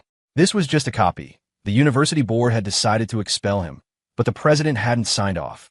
But in his past life, he had been dragged away by Sierra, passed out after giving blood, and by the time he got back to campus a week later, it had all been finalized. Sierra cried out as she hit the ground. She looked up just in time to see Jax slowly retracting his foot. He had dared to trip her? It was an act of open rebellion. Jax! Sierra roared, her patience gone. But the perpetrator just made a casual motion of cleaning out his ear with his pinky, a smile on his face that didn't reach his eyes. This crazy woman seems to have something to say. What is it? The students were stunned. Was Jax mentally stable? Had the expulsion notice finally driven him insane? All right, I don't have time to be part of your little drama club, Jax said, his voice bored. You're the one who destroyed Landon's research project. It had nothing to do with me. I'm not taking the fall for you this time. He fixed his gaze on her. Sierra, the one who should be expelled, is you. The ugly truth of him being her scapegoat was now out in the open. Sierra's eyes widened in shock, unable to believe Jax could be so merciless to her. She was his sister, but her attention was drawn to the papers under her hand. She picked them up, her eyes scanning the text accusing Jax of maliciously destroying the research project. While she was a troublemaker at school and often let Jax take the blame, it was always for minor things. The punishments were menial labor, sweeping the athletic fields, standing in the hot sun, cleaning an entire lab building. And Jax had always taken the blame willingly. But this, Sierra froze. She remembered a week ago, Caleb and Chloe had specifically invited her to visit the Kingston labs.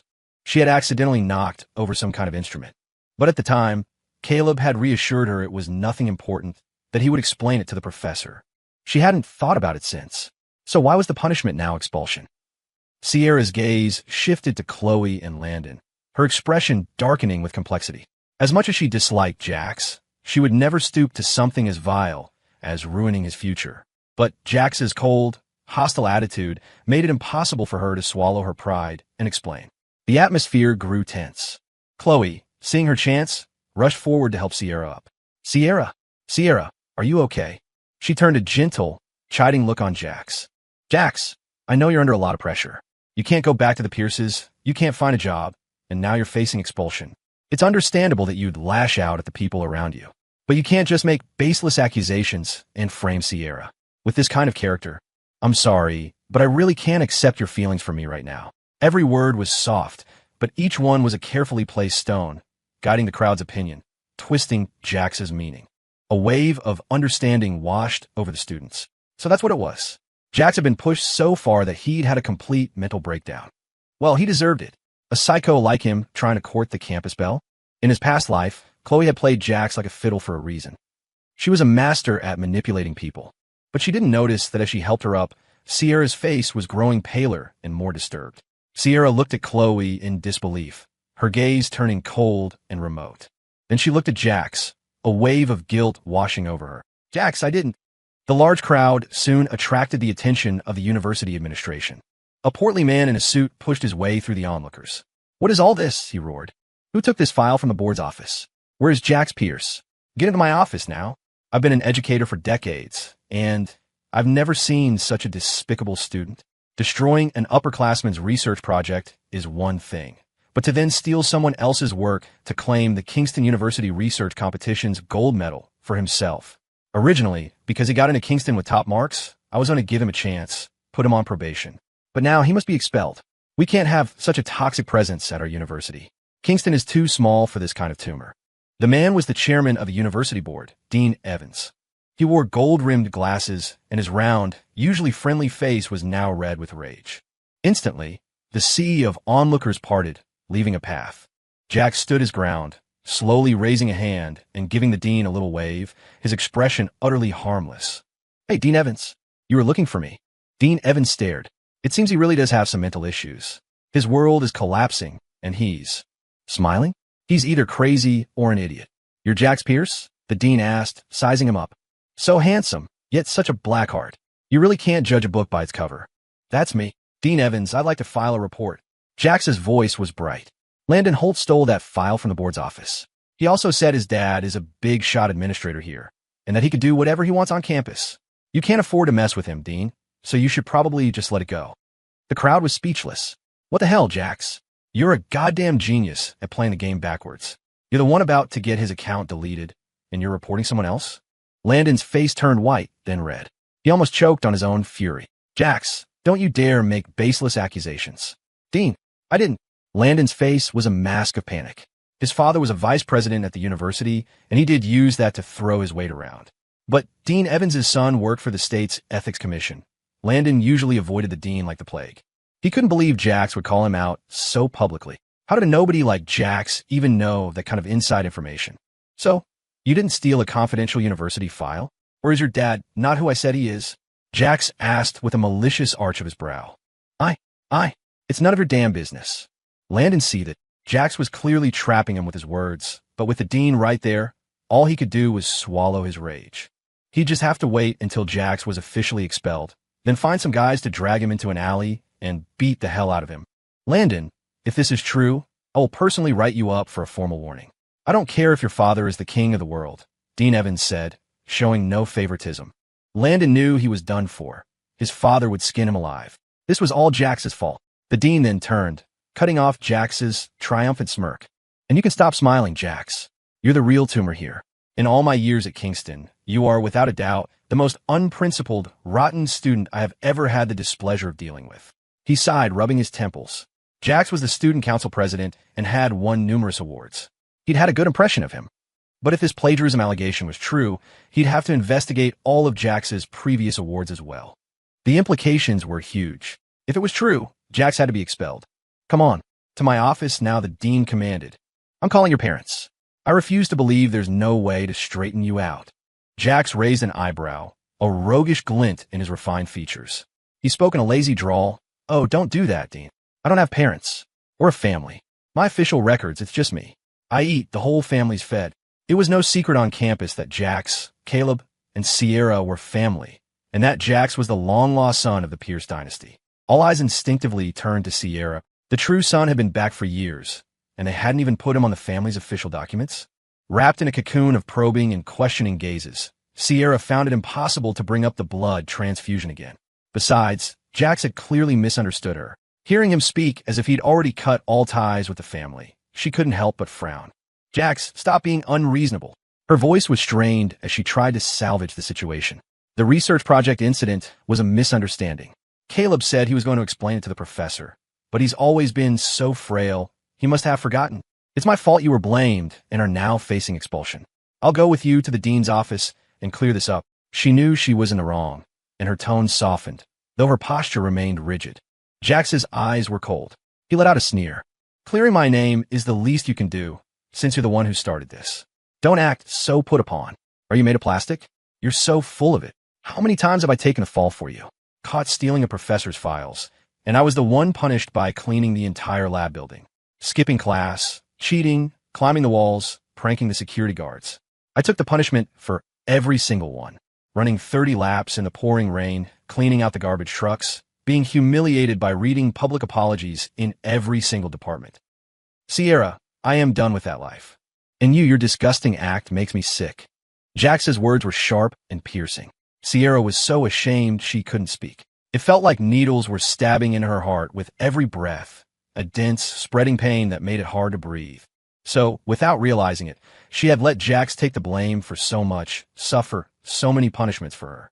She was rebellious and a poor student, but she'd never cheated or pranked the guards. She wanted to explain, but when she met Jax's icy glare, her feet felt glued to the floor. She really had been too cruel to him. Just then, her phone buzzed. It was a voice message from her mother. Sierra pressed play. Sierra, why haven't you brought Jax to the hospital yet? Caleb is only so sick because Jax's bad luck jinxes him. I also heard Jax stole Caleb's research to win that gold medal. That wild boy steals from us at home and is morally bankrupt outside. He's a disgrace to our family. If I had known, I would have smothered him in his crib. At least he's still useful for giving Caleb blood. That's his greatest purpose in this family. Oh, since you're at the university, go straight to the board and report Jax for stealing the award. Get justice for your brother Caleb. As for Jax, getting expelled is perfect. He could go live on the streets and pick up trash. After society beats him down and breaks his spine, he'll come crawling back to us, begging to return. The volume wasn't loud, but Jax was close enough to hear every single word. In the past, he would have been heartbroken. A child starved of love spends their life begging for affection, willing to kneel for even a scrap of warmth. But all his painstaking efforts had only made him a tool for his family to carve flesh and suck blood from. It was pathetic. Sierra snapped back to reality and saw the cold, indifferent expression on Jax's face. She felt a pang of conflict. But her mother was right.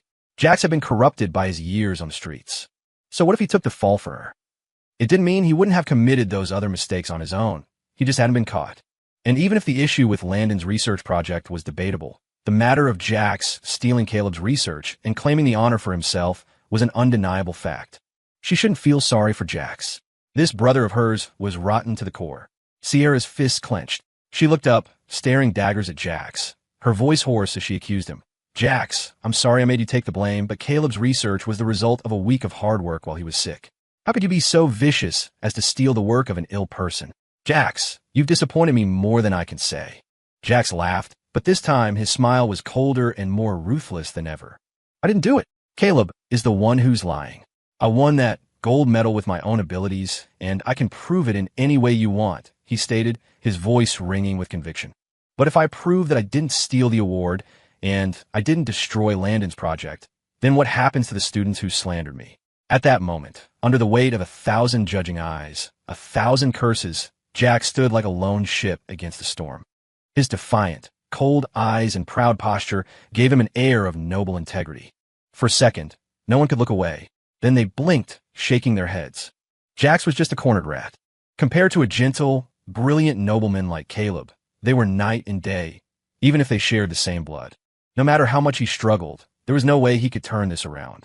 Dean Evans's face grew darker and darker as he listened. Kingston University had so many disciplinary loopholes, and they had all failed this one student. Jax, if we have all truly misunderstood you, I will personally apologize to you. I will also lead the charge to have every student who slandered and framed you receive a major demerit on their record. How about that? The dean felt a prick of guilt. Slander and false accusations weren't grounds for expulsion. Not enough. I want a black mark branded on every one of their permanent records. A black mark was the ultimate punishment. A student's permanent record followed them for life. A black mark signified in-school criminal activity. Top global corporations would never hire them, and even backdoor connections would get them kicked out. The punishment was far too severe. The onlookers were stunned. They were convinced Jax had completely lost his mind. Jax, where do you get the nerve to prove your innocence? A girl named Jessica sneered. Chloe has Caleb's research notebook, with all the design sketches and detailed experimental procedures. You have nothing. How are you going to prove you were the designer? A thief is a thief, and that's a stain you can never wash away. Just admit it. Kingston doesn't welcome rats from the gutter like you. Jessica was furious. She thought Jax was a rich heir yesterday, and he'd made her miss a chance to snag a wealthy boyfriend. Now, she wanted to grind him into the dirt. Jessica, how could you? Chloe frowned, looking at her friend with a pained expression. Caleb told us that Jax is his brother, and that we had to keep this a secret. Oh, Jax, Chloe thought, you shouldn't have humiliated me yesterday. Now don't blame me for using the design sketches you gave me as a keepsake to checkmate you. The crowd murmured. Our campus belle Chloe is too kind. How could Jax dare to make such a bet? He's gambled himself into a ditch. Getting kicked out of Kingston is your destiny, kid. Inside the conference room, Dean Evans had gathered all the involved students. Taking the fall for someone and plagiarizing a research award were both major disciplinary stains on Kingston's reputation. The board had to investigate and handle this with extreme prejudice. Jax, I have personally examined the detailed design schematics for the Kingston University student research competition submitted by Miss Vance. The dean said, his voice grave. They are identical to the final winning project. Do you have anything else to say? Mr. Pierce is in poor health, a fact the university is well aware of. We encourage students to help one another. And what do? You take advantage of his illness to practically steal his future. The department head, a man named Professor Young, slammed his hand on the table. A student like you doesn't deserve to be at Kingston. You're the one who should have a black mark on your record. He had greatly admired the gold medal project and was furious to find out it had been stolen. Professor Young, Dean Evans asked, has the prize for the research competition already been awarded? Professor Young looked uncomfortable.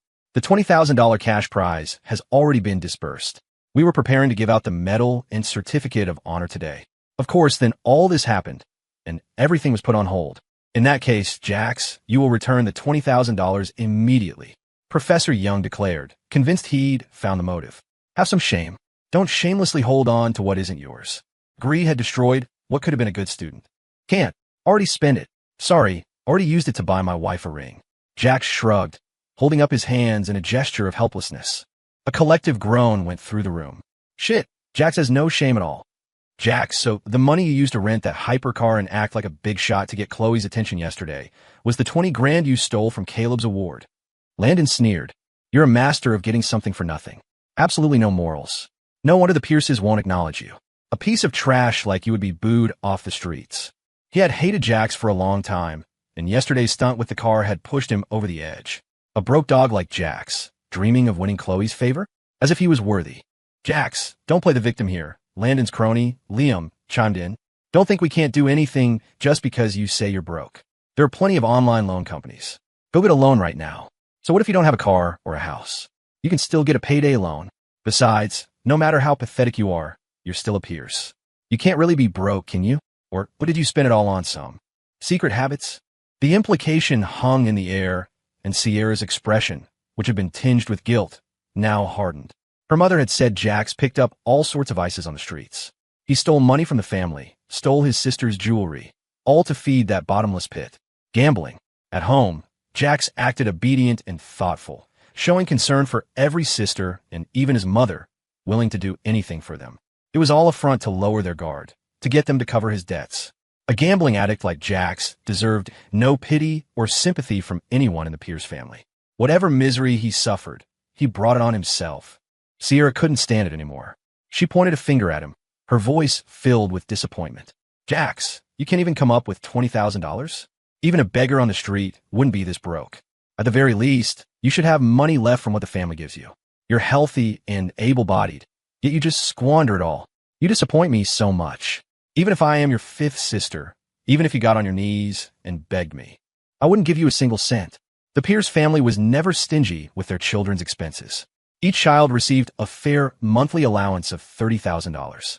After Jax returned, he naturally received the same. But he lived so frugally, never buying decent clothes or shoes. He looked sloppy, with unkempt hair and shabby outfits that were repulsive.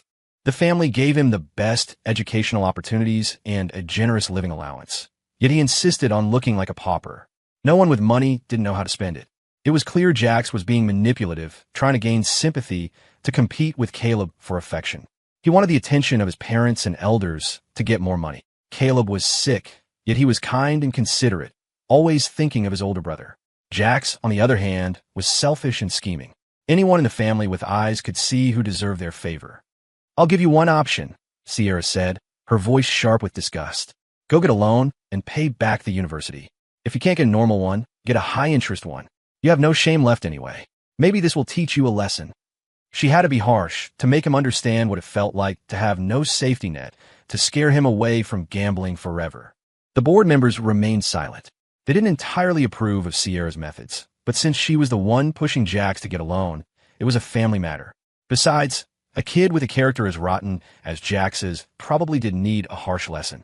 Sierra, we should go visit a cattle ranch sometime. I see you're an expert at bullshitting. Jax shot back. I've already cut ties with the Pierce family. Is that a tumor on your neck instead of a head? Can't you understand plain English? You love claiming relatives so much. Why don't you go be the director at the zoo? And I've told you 100 times, the research competition prize is mine. It's my money to spend however I damn well please. Why should I give it back? And don't you forget, you've already admitted to making me your scapegoat. If we follow standard procedure, who do you think that expulsion notice is really for? To say you're stupid would be a compliment to my own sweet tongue. He gave no quarter. The Pierces were no longer family in his eyes. He had no reason to save her any face. You, Jax, you've gone rogue. How dare you speak to me like that? Sierra's eyes widened. She had never imagined that the ever-obedient Jax could be so vicious toward her. See, the moment he realized he couldn't trick any more money out of me, he showed his true colors. I don't just dare to say it. I'll have it carved on your tombstone for free, Jax growled, his aggressive energy silencing the entire room. The board members exchanged uneasy glances. Jax claims the research was his, but where's the proof? Seeing her moment, Chloe Vance began to play her role as Jax's former white moonlight, his unattainable crush. Dressed in a white dress, she looked like a pure, blooming lotus as she walked toward him against the light. She frowned, her face a picture of concern as she held out a bank card. Jax, I'm so sorry. I failed to properly look after the research schematics, and I couldn't stop Jessica. Please don't blame me, okay? Her words were ambiguous. She looked troubled and guilty, yet she had neatly absolved herself of all responsibility. She was implying that Jessica had framed Jax on her own, and that she, as a good friend, couldn't refuse to help, leaving Jax to take the fall. You only spent that $20,000 because you were trying to pursue me, so I share some of the blame. Here's $1,000. Consider my compensation. Can you accept my apology? Jax almost burst out laughing at her performance. Ever since he had started treating her like his unobtainable dream, she had truly started treating him like an idiot, draining his wallet month after month. He had spent tens of thousands of dollars on her over the years, and she was compensating him with $1,000? Not a chance in hell. Get the hell out of my face.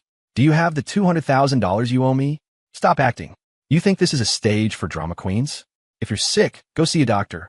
Chloe, yesterday you were drooling all over my hypercar, leaving your greasy fingerprints all over the window. The depreciation cost for that is $200,000. Haven't you gotten the money from your sugar daddy yet? Or did you not? Service him properly. Jax dismantled her act without a shred of mercy. Chloe's face went white. She swayed on her feet, terrified. What was this lunatic saying? Had he found something out? No, that was impossible. Landon, ever the loyal protector, rushed to support Chloe's arm.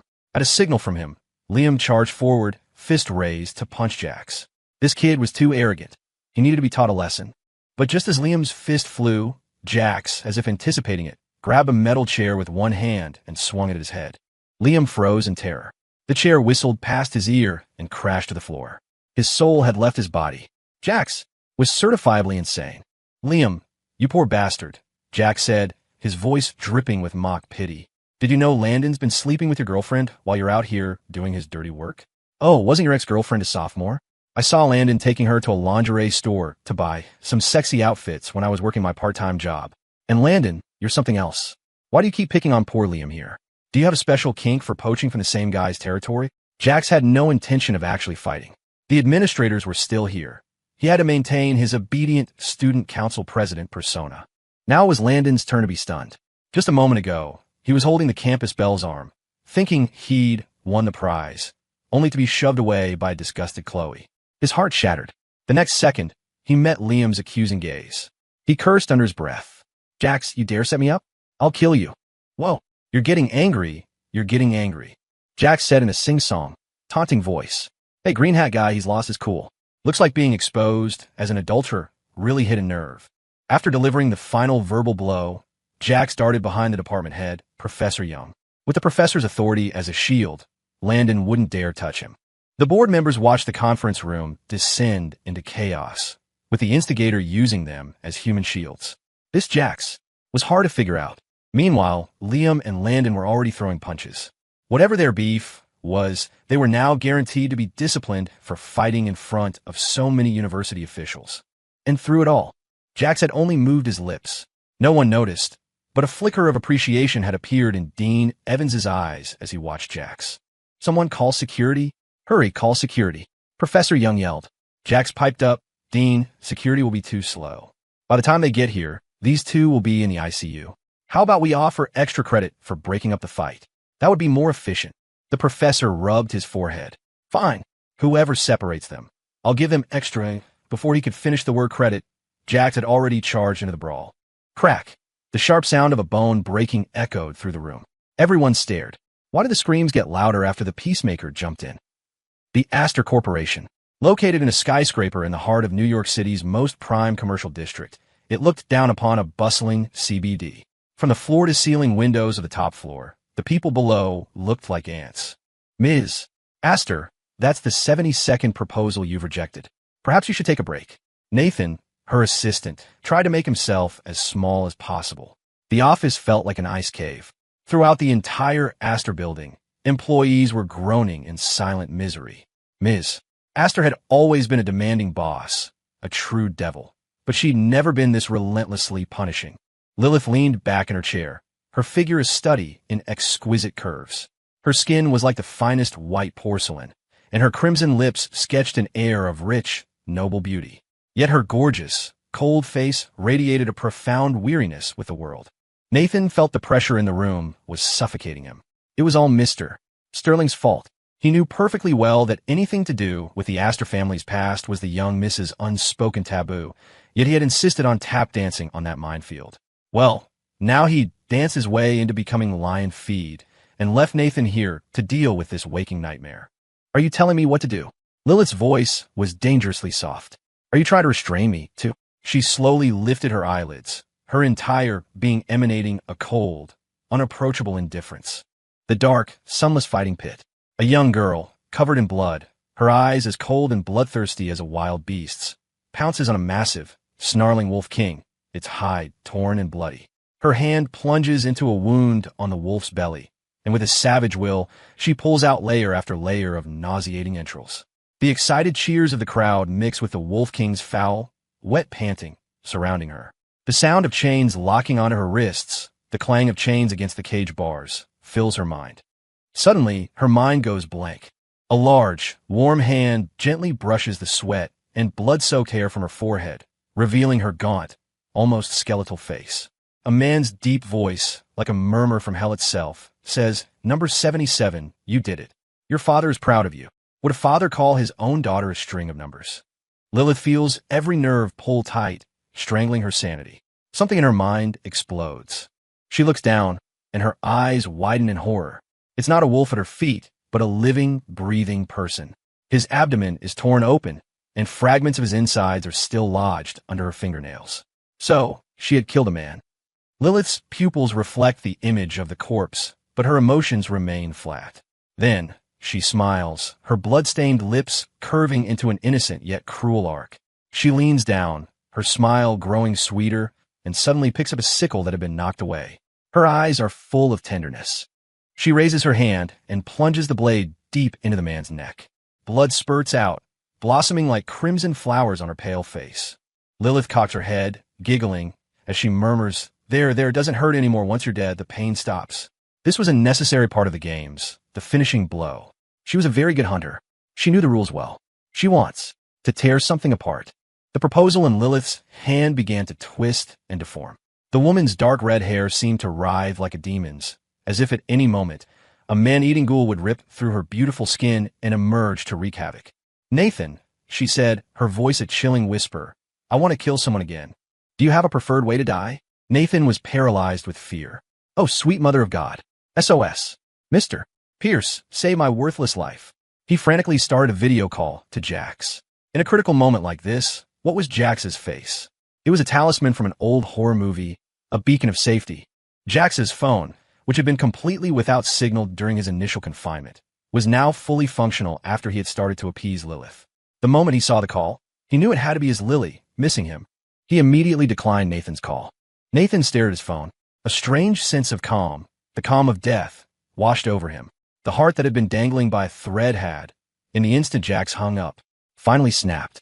Jax, taking advantage of the chaos in the conference room, while doctors tended to Landon and Liam, had slipped away to the rooftop of the administration building. He nervously dialed a familiar number. In the past, he never would have dared to call this number on his own. Even now, he felt an awkward hesitation. The call was answered almost instantly. Lilith's nerves were stretched taut, her brain feeling as if it were being pierced by 1,000 nails. But the moment she saw Jax's name on her screen, everything stopped. She unconsciously took a deep breath, the she-devil on the verge of losing control, suddenly frozen. Jax called her on his own initiative? Didn't he order her not to interfere with his business at the university? But despicable as she was, how could she not interfere? She had only granted him a brief period of freedom, so she could savor the price he would have to pay for it, making him willingly play the part of a loving husband with her. Lily, I miss you. Lilith's cold pupils slowly moved. Her illness seemed to be getting worse. Just hearing his voice, made her want to possess him instantly. Coming back to herself, she belatedly registered what he had said. Jax just said, he missed her. Lily, what do you want to eat tonight? I'll go to the supermarket and buy groceries as soon as I'm done with things here at the university. Jax continued, his voice gentle. Don't worry, I'll be very, very quick. After so many years entangled with Lilith, it was impossible for Jax not to have developed a keen sense for danger. He immediately sensed that her mood was off. He cooed at her with a gentle, patient tone, but his heart was pounding. Lilith was sometimes easy to placate. Other times, it took a serious toll on his life force. Finally, Jax closed his eyes in resignation. Fine, worst case scenario, I spend a few days in bed. I can't let my wife go hungry, can I? Jax, I really want. Jax's mind raced. My wife is thirsty for me. Lilith's thoughts? I really want to make human sculptures. Turn everyone who bullied my Jax into limbless, living statues. Lily, be good. Didn't we just eat? Jax coaxed his volatile wife, a hint of unease on his face. Tonight we can. It was broad daylight, hardly the time to be discussing such things. Besides, just a short while ago in the car, his wife had nearly kissed him to the point of suffocation, his senses filled with her intoxicating scent. Even though his ammunition was spent, he couldn't help but feel a stir of desire. It was simple, really. Lilith was just too beautiful, and her body was incredible. Although his crazy, beautiful wife loved to take the lead in bed, he didn't always indulge her in that regard. Several times, he had turned the tables, leaving her looking up at him with half-lidded, appreciative eyes. Those were the moments he felt most proud as a man. Ahem, back on topic. Jax put on his most charming face to soothe his wife. Even without the hypercar, he had transformed into a strikingly handsome man, exuding an air of refined grace. After his rebirth, his confidence had soared. He was no longer the sycophantic loser trailing after Chloe. His whole demeanor had brightened, and anyone could see he was now radiant and full of life.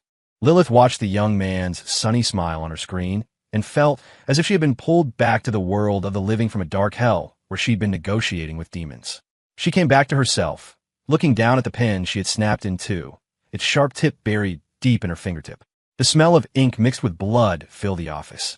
Nathan quickly brought over a first aid kit and bandages. Working for Ms. Astor, these were essential supplies. Ms. Astor. Nathan started to offer help, but a cold glare from Lilith froze him in place. Jax, I miss you too, Lilith said, her voice clear and cool, but with an undercurrent of dependence. She truly missed him. The thought was so overwhelming that she felt an urge to bare her heart to him, quite literally.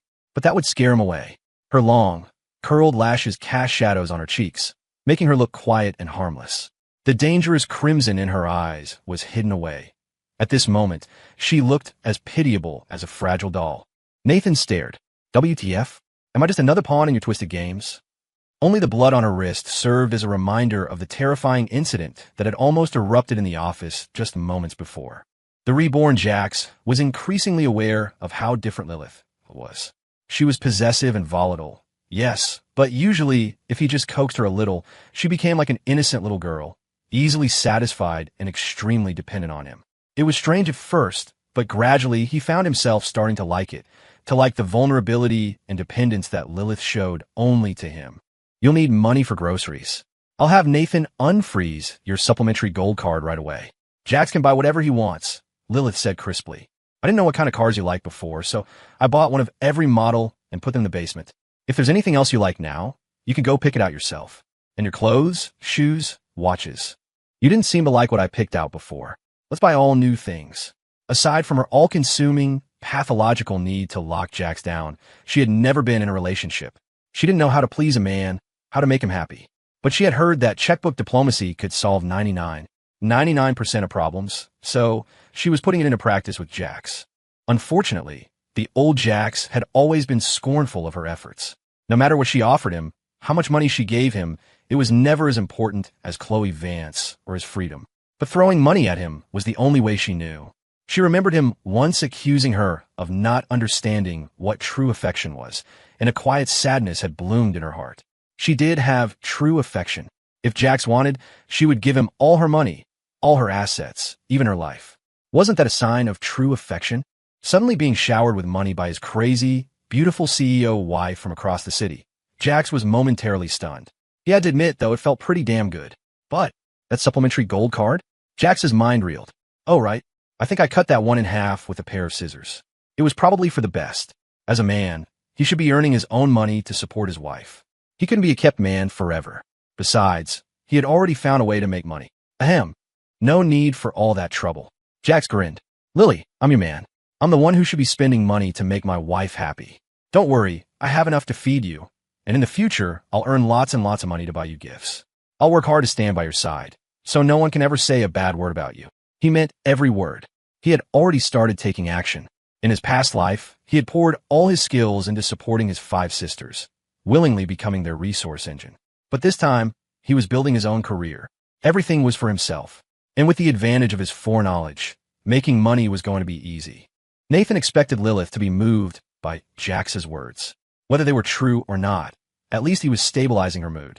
But to his surprise, Lilith let out a cold laugh. Jax, if anyone dares to speak ill of you, I'll cut out their tongue. Jax sighed. Leave it to my possessive girl to have such a unique perspective. Okay. No one's going to say anything. I just want to have my own career, so I can be a man who deserves you. My Lily is so amazing. I can't be a total loser. Jax's voice was gentle, like he was coaxing a child, with an unconscious, magnetic charm. Lilith stared at him, feeling like she could never get enough of looking at him. Whatever Jax makes, I'll love to eat. I'm not a picky eater at all. She was truly like a young girl in the first flush of love, her eyes sparkling with joy at his words. The dark clouds that had been hanging over the Astor Corporation all day finally began to part. Nathan's face was a mess of conflicting emotions. You're not picky? The only thing you don't eat is people. Maybe. He thought of the dissected, bloodied rabbits in the basement lab and the Gothic-style dolls in Lilith's room, with their uncannily human-like skin. He decided to offer a helpful tip. Sir, Miss, Astor likes beef. Lilith had a severe eating disorder and found it difficult to eat almost anything. But when she was starving, the only thing she could stomach was rare beef, barely cooked, bloody, tender, and with the primal chewiness of a predator's kill. It was said that the more a person enjoyed raw food, the greater the imbalance between their animal and human nature. Lilith was a prime example. All right then, how about some stir-fried beef with scrambled eggs and tomato-braised beef brisket tonight? Lilith glanced at Nathan, and even though she knew Jax couldn't see her, she sat up straight and nodded obediently. Whatever Jax says. Nathan sighed. So this is what they call love. One thing conquering another. Just then, Chloe Vance arrived on the rooftop. She saw Jax secretly on the phone, a look of doting affection on his face. She was suspicious, but quickly concluded it was just another one of his games of hard to get. He was trying to invent a fake woman to make her jealous. She didn't even consider Lilith. That woman had imprisoned and forced him. Their relationship could only be one of false compliance. She, on the other hand, was his eternal white moonlight, the one he could never have. He was driven mad by his desire for her, and when he couldn't have her, he resorted to extreme measures to get her attention. It was so childish. So Chloe walked over, her posture radiating superiority. Jax, were you waiting for me here specifically? I've told you before, our relationship has to be kept a secret from the other students. Why must you resort to slandering me to force me to acknowledge you? It's fine for you to love me, but you can't stop others from having the right to pursue me. All right, stop being jealous. If you buy me another Chanel bag, I'll forgive you for what you said to me earlier. Jax cut her off. Where did this idiot come from? If you're sick, go get treated. I'm not a vet. Chloe couldn't believe it. They were the only two people on the rooftop. There was no need to put on a show for anyone to maintain her pure campus belle image, yet Jax still dared to talk to her like this. But then she reconsidered. She had claimed she took the research manuscript as a memento of his love for her, but now it had become a weapon against him. Jax wasn't a complete idiot. It was normal for him to act all moody and angry now, waiting for her to offer a more caring form of compensation. Jax, stop playing hard to get, Chloe said, forcing a gentle expression as she moved closer. I know you're angry that Jessica gave your research project to the dean, but I had my reasons. Okay, stop being angry. I'm willing to have a candlelight dinner with you tonight. How's that? She thought she had him all figured out. She had to admit the new and improved Jax, all cleaned up and trying to impress her, did have a certain charm. But he was still just a down-on-his-luck, unloved young master of the Pierce family. He couldn't compare to Caleb, who had received a top-tier education and upbringing from a young age and had a much better chance of inheriting the Pierce fortune. She wasn't materialistic. She was just trying to secure a good future for herself. Chloe, I have a wife, Jax stated flatly. My wife is more beautiful than you, has a better body, more charm, and is far more rich and powerful. Compared to my wife, you're an ugly duckling. So tell me, why would I play hard to get with you? Because of your thick skin, or because you're just that desperate? Jax continued his verbal assault, giving her no quarter. He had seen through her vile, manipulative nature long ago. The only reason he wasn't dealing with her now was to ensure she received a much greater punishment later, and to get to Caleb, the puppet master pulling her strings. Jax, I don't believe you. You have to tell me why. I'm beautiful. I'm the Kingston Belle, are you blind? Chloe's greatest pride was her beauty. She firmly believed that her face and charm were the reasons she was constantly surrounded by adoring men. And the man most thoroughly conquered by her charm was Jax. Why would he stop liking her? It was impossible. Oh, compared to my wife, you're not even in the same league, Jax sneered. He shoved her away, then looked down at his phone, his voice turning anxious as he explained to Lilith. Lily, it's nothing with Chloe. I've already sent her away. I swear from now on, you're the only one in my heart. She was never important. Even as he explained, Jax's stomach was churning. He knew all too well Lilith's pathological, crazed possessiveness. Chloe showing up just now was likely to become the new excuse for Lilith to lock him up again. Lilith sat in her office chair. With her uninjured hand, she casually tapped a button on her keyboard. The computer screen in front of her instantly switched to a location map.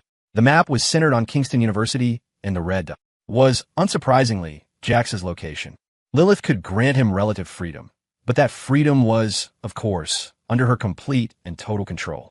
She moved the mouse, zooming in on the satellite image, a live feed of the administration building's rooftop appearing on her screen. The phone call was still active. Lilith's gaze swept over the two figures arguing. If Chloe dared to get any closer to Jax, if they actually touched, she would go to Kingston immediately, by any means necessary, and in front of Jax, she would tie the little green tea bitch up and make Jax personally chop off her hands. Hiss! The bloom of fresh blood, splattering across Jax's pale face. My Jax would cry, wouldn't he? The crimson that rose in Lilith's eyes, the uncontrollable malevolence, made Nathan, who was standing in the once again frigid office, feel his sanity crumble yet again. The hazard pay he earned every month was mostly just compensation for the mental trauma Ms. Astor inflicted. Terrified that Jax would screw up again, Nathan stealthily moved behind Lilith to look at the screen. He saw Jax kick that little pest Chloe away, not even giving her a second glance, and then immediately start placating the she-devil at home. Nathan could have cried with relief. Jax had finally stopped courting death. He was so excited he wanted to do a celebratory dance right there in front of his boss. Jax's surprising obedience was unexpected for Lilith. Didn't he love Chloe so much? Could it be that he knew she had embedded a tracking chip in his body and was monitoring him via satellite at all times? Regardless, she was pleased. She said softly, I'll wait for you to come home. Lilith's eyebrow arched slightly. Her body relaxed, and she leaned back lazily in her leather chair, a gentle smile gracing her red lips. The ferocity in her eyes seemed to vanish.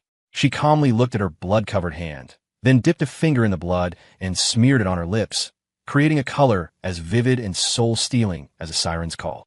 Jax nodded, hearing his wife's gentle words, her promise to wait for him to come home. A warmth bloomed in his chest. Home. He hadn't had a home for a long time, but his Lily was giving him a new one. He couldn't let her down. Hanging up, Jax returned to the conference room. The tables and chairs were in disarray from the earlier fight. In the time he had been breaking up the fight, he had accidentally injured several of the lackeys who had blocked his path with Liam. They were all minor scrapes, and a campus medic was patching them up. Landon and Liam's injuries, however, were more serious, broken bones and bruised faces. The medic wanted to take them to the clinic, but Landon refused to leave. That bastard had dared to set him up, and he wanted to watch Jax's downfall with his own eyes. As soon as Jax walked back in, Professor Young slammed the table, his anger reaching a boiling point. Jax, stop stirring up trouble. You're one bad apple spoiling the whole barrel. Whether you can repay that $20,000 or not, the university must deal with your despicable behavior immediately. All the evidence points to you stealing Caleb's award and taking the fall for someone else in blatant disregard of school rules. Do you even consider yourself a Kingston student anymore? I am now officially informing you. Jax Pierce, you are expelled. During the fight, the professor had seen what was really going on. The more Jax pulled them apart, the more injured they got. It was clear Jax was using the chaos to get his own revenge on Landon and Liam. But he had done it so cleverly, with a plausible excuse, that the professor couldn't say anything. The frustration. It had been years since a student had dared to play him like this right under his nose. He was determined to teach this kid the biggest lesson of his life. Not so fast, Professor, Jax said calmly. I stand by the fact that I earned the Kingston Research Gold Medal. The manuscript just happens to be misplaced. And since Caleb, the person I'm supposed to be confronting, isn't here, it's a he said, she said situation, and the odds are stacked against me. But Kingston University is a prestigious, century-old institution. If a scandal like this gets out, if my case tarnishes our school's reputation, I wouldn't be able to sleep at night. As he spoke, Jax walked to the center of the room. He was the one on trial, yet he moved with the casual grace of someone strolling through their own backyard. Landon, his face swollen like a pig's, seethed with rage. Jax, cut the crap. The board has already made its decision. Get the hell out. Jax paused, his gaze landing lightly on Landon's face, a lazy, 3/10 smile playing on his lips. Landon immediately shut his mouth. Crap, was I just scared? Scared of this unwanted, pathetic loser? I must be losing my mind. Professor, Jax continued, even after the board makes a decision, there's a 3-day review process. And I happen to remember that in 3 days, it's the National Collegiate Research Competition. Isn't the whole point of our internal competition to identify and prepare talent for the national stage? Everyone knows that while Kingston is a top comprehensive university, our rival, Westwood Tech, is a specialized STEM school. In the field of research, their talent is obviously more focused. Statistically speaking, they have a better chance of winning the national competition. Our university was already bested by Westwood Tech in the physics competition a month ago. I imagine our school's leadership and our students are still smarting from that. If we get beaten by them again in the research competition, our school's reputation and prestige might. TSK. He was hitting them where it hurt. In his past life, Jax had heard that Kingston had only placed second in the national competition and had been mocked by Westwood Tech for it. The university president had been pacing in his office, fuming, but could do nothing. The fact that Kingston had hastily organized an internal competition this year was a clear sign they were scouting for talent. It showed just how much they value the national competition. Jax, you're a clever one, Professor Young said, a hint of grudging respect in his voice. But what does this have to do with you? A bad student who won a gold medal by stealing someone else's work thinks he's qualified to participate in the national competition? Have you lost your mind? Or have I? The professor was still biased against Jax for his earlier manipulation. The kid was clever, but his actual abilities were a mess. Professor, the top 3 winners of the national competition get a $200,000 prize and the chance to be mentored by the renowned Professor Liu. If I can place in the top 3, would I really have needed to steal someone else's work for our internal competition? Jax laid out his terms calmly. It was time for psychological warfare. He had them by the throat. Their desire for glory was his lifeline. Talent was a resource they had to hold on to. He knew his reputation was in the gutter, and it was normal for them not to trust him. But he was confident there was one person at Kingston who would. Dean Evans watched Jax, his expression thoughtful. Though he had initially been furious with him, after this short interaction, he was starting to see that Jax was meticulous, bold, and detail-oriented. If he had really wanted to plagiarize Caleb's award, with his mind, would he have left so many loose ends? Besides, why was Caleb's manuscript with Chloe in the first place? The campus rumor mill said that Jax and Chloe were the ones who were hot and heavy, with Jax being utterly devoted to her. In that case, the person more likely to have unconditionally entrusted the manuscript to Chloe was Jax. The logic of the situation didn't quite add up. As the dean was about to speak, the conference room door flew open and a figure rushed in, panting. It was Professor Miller, the faculty advisor for the sophomore finance department. "Dean, Jax is my student. I know his capabilities, and I trust his character," he declared. "I heard about the plagiarism accusation. This kid has the talent to win the gold medal on his own. He has no need to steal from others." On the other hand, Caleb Pierce, a junior who is constantly sick and needs others to fill out his competition forms for him. Does he really have the energy to produce the work described in that manuscript? Professor Miller was famous for being fiercely protective of his students. When Jax had first joined his class, he had been ostracized for his alternative style of dress. The very next day, Professor Miller had dragged the entire department into a lecture hall for a special seminar on the topic, "Don't judge a book by its cover." He wasn't just being nice to Jax. He was a genuinely good person who wholeheartedly trusted his students. Sierra, hearing this new professor not only defending Jax, but also casting doubt on Caleb, was incensed. Caleb was brilliant and gentle. He was only sick because Jax had jinxed him. Her face darkened. "Professor, I'll thank you to show some respect for my brother," she snapped. "My brother Caleb is kind and intelligent. Even when he's sick, it doesn't affect his studies. He can complete high-intensity research projects, which is a lot more than can be said for some liars who are all talk. $200,000? Jax, you've been circling this whole time, trying to get into the national competition, just for the money, haven't you? I know you need money. If you come with me to the hospital to save Caleb right now, I'll give you $200,000 immediately." Sierra knew the situation was urgent. She had already wasted too much time at the university. Jax raised an eyebrow. He knew Sierra would pay a high price for her precious brother Caleb. For him, it was don't even think about a penny. For Caleb, it was no amount is too much. He had experienced this disparity so many times he was used to it. Without answering, Jax walked over to Professor Miller. No words were needed between the two men. Professor Miller just clapped him firmly on the shoulder. "Kid, I believe in you." Then he turned to the department head. "I am willing to vouch for my student. If he doesn't place in the top 3 at the national competition, I will resign from my position as faculty advisor." The board members were shocked. Miller is insane. He's putting his own career on the line for a student drowning in scandals? Jax nodded. He wouldn't let Professor Miller down. He turned his head, shot a cold, mocking glance at Sierra, and said, "Fine, I'll go to the hospital with you." Sierra frowned, a feeling of unease creeping up on her. Then she sneered to herself. Jax is still the same old pathetic lapdog. He can't keep up the act anymore, can he? You'll really be that nice. In the past, Jax would have followed her like a dog at the snap of her fingers. If she said east, he wouldn't dare go west. But now he had clearly changed. "I'm not being nice."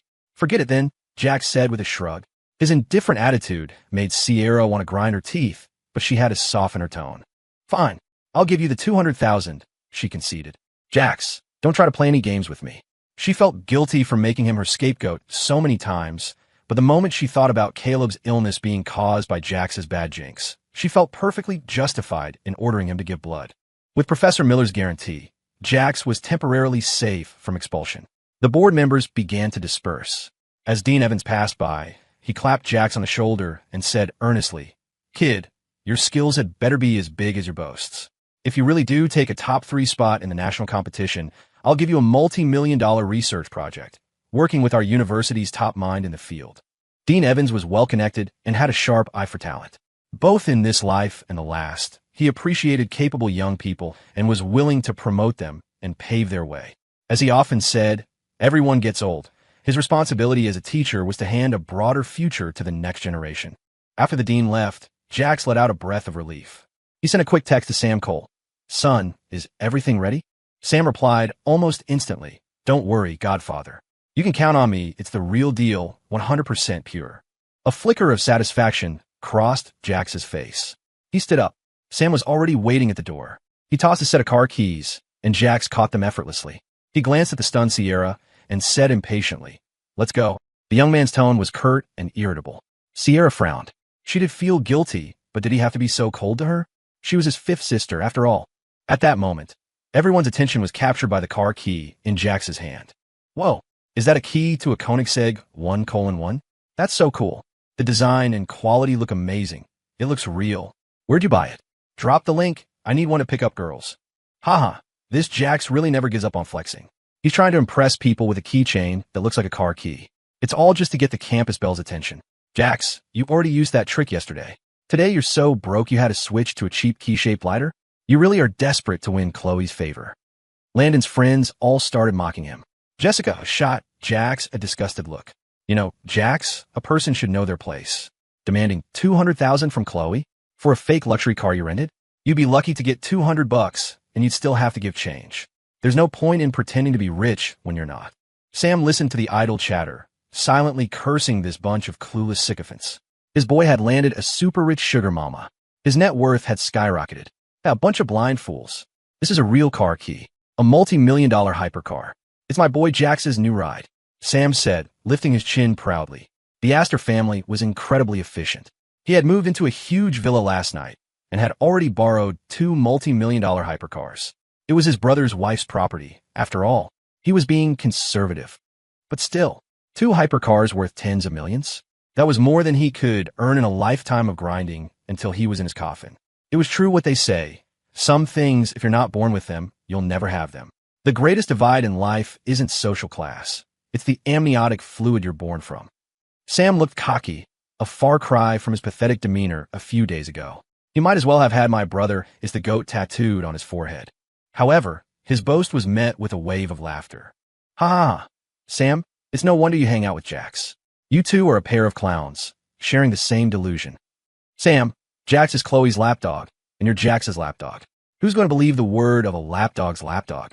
Zach, one of Landon's good friends, had been itching to pick a fight with Jax, but hadn't dared with the university officials present. Now that they were gone, he wasn't going to miss his chance. Zach, believe what you want, Jax said, uninterested in the small fry. He twirled the key ring around his finger and swaggered out of the conference room. As he passed Chloe, he paused. Chloe's face was pale. On the rooftop, Jax had actually kicked her. She had been coddled and adored by men her whole life. She had never been so humiliated. But now, she was more curious. Was the key in Jax's hand real? Chloe, tomorrow is the deadline, Jax said, his voice low enough that only she and the approaching Sierra could hear. If the money isn't in my account, you can wait for me to print out the records of you and Caleb checking into hotels and post them on the school's bulletin board. Sierra frowned. She knew a little about Chloe and Caleb's relationship. Before the Vance family's downfall, they were considered childhood sweethearts. But she was suspicious. Caleb's health was so fragile, he was constantly on the verge of needing surgery. How could he possibly be doing that with Chloe? Something wasn't right. Jax, you must be mistaken about Caleb and me, Chloe stammered, her heart pounding. Jax's attitude toward her was too strange. Had he really discovered her relationship with Caleb? But Jax had already walked away. Downstairs, in front of the administration building, a stunningly cool Koenigsegg 1:1 was parked. Students and professors passing by couldn't help but stop and stare, snapping pictures of the hypercar. Whose car is that? Why is it parked here? It's so awesome. I just Googled it. It's worth millions. Their family must be insanely rich. Could it be Jax's? I heard the guy who showed up in the Bugatti La Voiture Noire yesterday was Chloe's lapdog, Jax, but that he rented it. He had to walk to school today. Jax? That broke-ass young master the Pierces picked up off the street? Get real. The Pierce family probably can't even afford a car this extravagant. And even if they could, it would go to Caleb first. Jax wouldn't even be allowed to touch it. The crowd was buzzing. Just then, a tall, slender figure emerged from the administration building. The young man was backlit by the sun, the shadows carving out the sharp lines of his brow. He had fair skin, thin lips, and a pair of deep, dark eyes that were as cold as stars. Even in a simple white shirt, he exuded an air of refined, ascetic elegance. He was holding a car key. With a casual press of a button, the hypercar let out a sharp beep, unlocking. The onlooker's blood began to boil with excitement. The owner of this top-tier hypercar was this handsome? The odds of that had to be lower than winning the lottery. Zach and his friends, who had followed Jax out to mock him, were frozen in place. That's impossible. Jax, did you take out a loan to rent this one too? You're a broke loser. How could you possibly afford a top-tier hypercar? Zach's voice cut through the crowd. Now the onlookers were really in an uproar. What? This cool, elegant, handsome guy is Jax. It's only been a few days. Did he get plastic surgery? That face full of acne scars and those permanent dark circles were so disgusting. How are they all gone today? Yesterday, a $13 million Bugatti. Today, a $10 million Koenigsegg. He's the real hidden tycoon of our school, isn't he? Watching Jax expertly open the door and slide into the hypercar, Sierra's face turned ugly. The Pierce family was wealthy, but even her eldest sister, the CEO of Pierce Financial, wouldn't spend so much money on a luxury car for herself. Jax had always used the worst of everything in the family. Caleb had a Bentley bought for him by the five sisters combined, but Jax didn't even have a scooter. And now, he was driving a hypercar that even she couldn't help but envy. The stark contrast was a slap in the face. She strode forward and tried to snatch the keys from his hand. Jax, do you even have a driver's license? As your fifth sister, I'm concerned for your safety. I'll drive. Jax had anticipated this move. He tossed the keys to Sam, who was standing nearby. Sierra, I have a license, and this is my car. Keep your hands off it. Have some dignity. Ever since he had returned to the Pierce family, anything of his that Sierra took a liking to, that she borrowed or took under various pretexts, was never returned. He could see that same greedy glint in her eye, the urge to casually help herself to his things. Being called out in public, Sierra was furious but could only swallow her anger. Jax, don't flatter yourself. I was just afraid you'd run off halfway. As if anyone would want your car that you probably sold your body for. A wave of understanding passed through the crowd. TSK. So Jax got this car from some rich old woman. What a pity. A fine young man, so young, has already seen through the cruelty of society and chosen to take a 40-year shortcut in his career. I wonder how ugly the old woman who's keeping him is. Chloe stood at the entrance of the administration building, watching as Jax got into the Koenigsegg. She was completely shattered. Jax hadn't rented the car. He was driving a real hypercar. So, he had managed to win over Lilith Astor's aunt? Chloe, Jax is going to the hospital with Sierra to give blood to Caleb, Jessica whispered, trying to console her friend, who looked devastated. Look, no matter how arrogant he acts now, he still has to be Caleb's blood bag, doesn't he? What does that mean? It means Jax still cares about the Pierce family.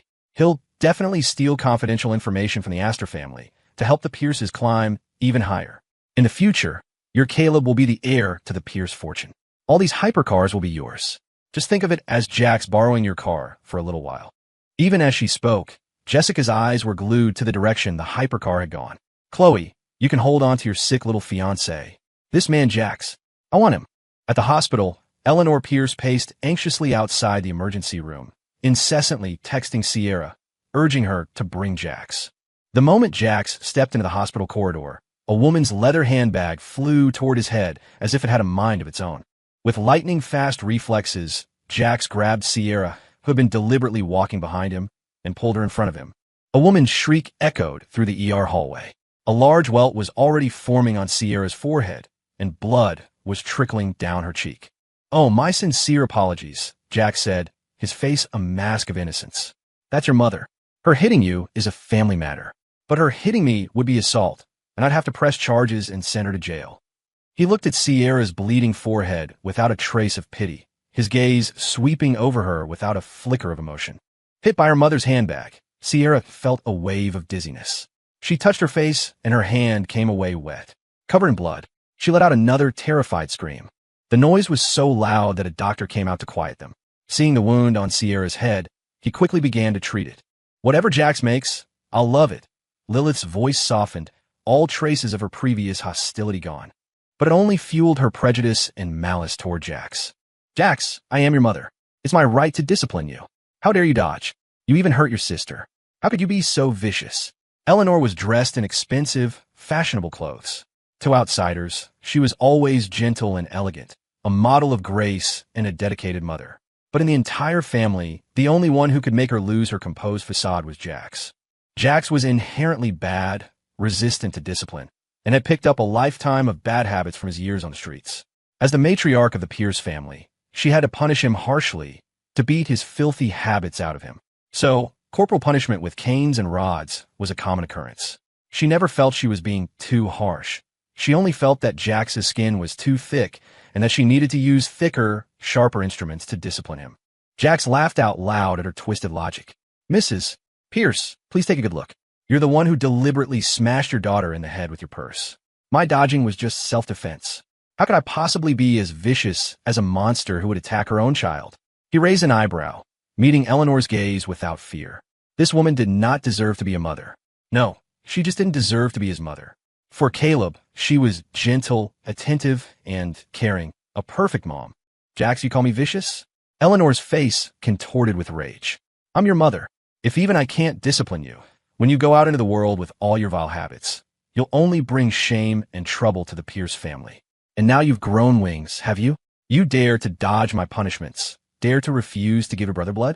How did I give birth to such a cold-blooded, heartless monster? She was screaming, but she hadn't forgotten the main purpose of their visit. I don't care how unwilling you are. The person in there is your brother. He needs your blood right now. You will go in there and save his life. While one doctor was bandaging Sierra's head, Eleanor lunged forward to grab Jax's arm. But this time, Jax sidestepped her with icy precision, not even letting her touch the hem of his clothes. Eleanor, having missed her target, looked up, ready to try and grab his ear to discipline him. But this time, she met his eyes, and they were utterly cold. They were calm, emotionless, but they sent a shiver of fear down her spine. It was then that she finally felt it. Jax had changed. It was as if he had suddenly grown a coat of thorns, sharp and piercing. Jax ignored Eleanor and walked directly to the emergency room door. A doctor opened it, preparing to draw his blood with practiced ease. Jax stood at the doorway, unmoving, as if waiting for something. Suddenly, a rush of footsteps echoed down the corridor. Sam Cole appeared, running toward them, carrying 2 large buckets of a red, unidentified liquid. Jax pushed the ER door open. Sam handed one of the buckets to him. Without hesitating, Jax strode into the emergency room. He yanked back the curtain, and, sure enough, there was the frail, sickly Caleb, lying on the operating table with earbuds in his ears. Jax raised the bucket and poured its contents all over Caleb's head. Whoosh, splatter. Ah! The smell of blood filled the entire room. Jax felt a surge of pure, unadulterated satisfaction. Oh, that felt good. So damn good. Caleb, you needed a blood transfusion, right? He roared. Here's the blood of your own kind. I've got plenty for you. Eleanor was stunned. By the time she reacted and rushed into the room, she almost fainted from the shock. Caleb was lying on the operating table, drenched in blood, completely soaked in its foul, coppery smell. Jax, you're insane. Jax sneered. No, I'm satisfied. I'm so damn satisfied I could fly.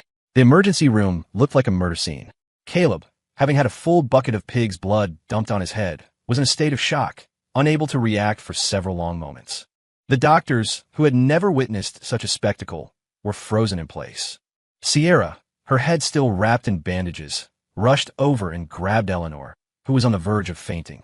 Mom, are you okay? Caleb, are you all right? Doctor, go check on my brother.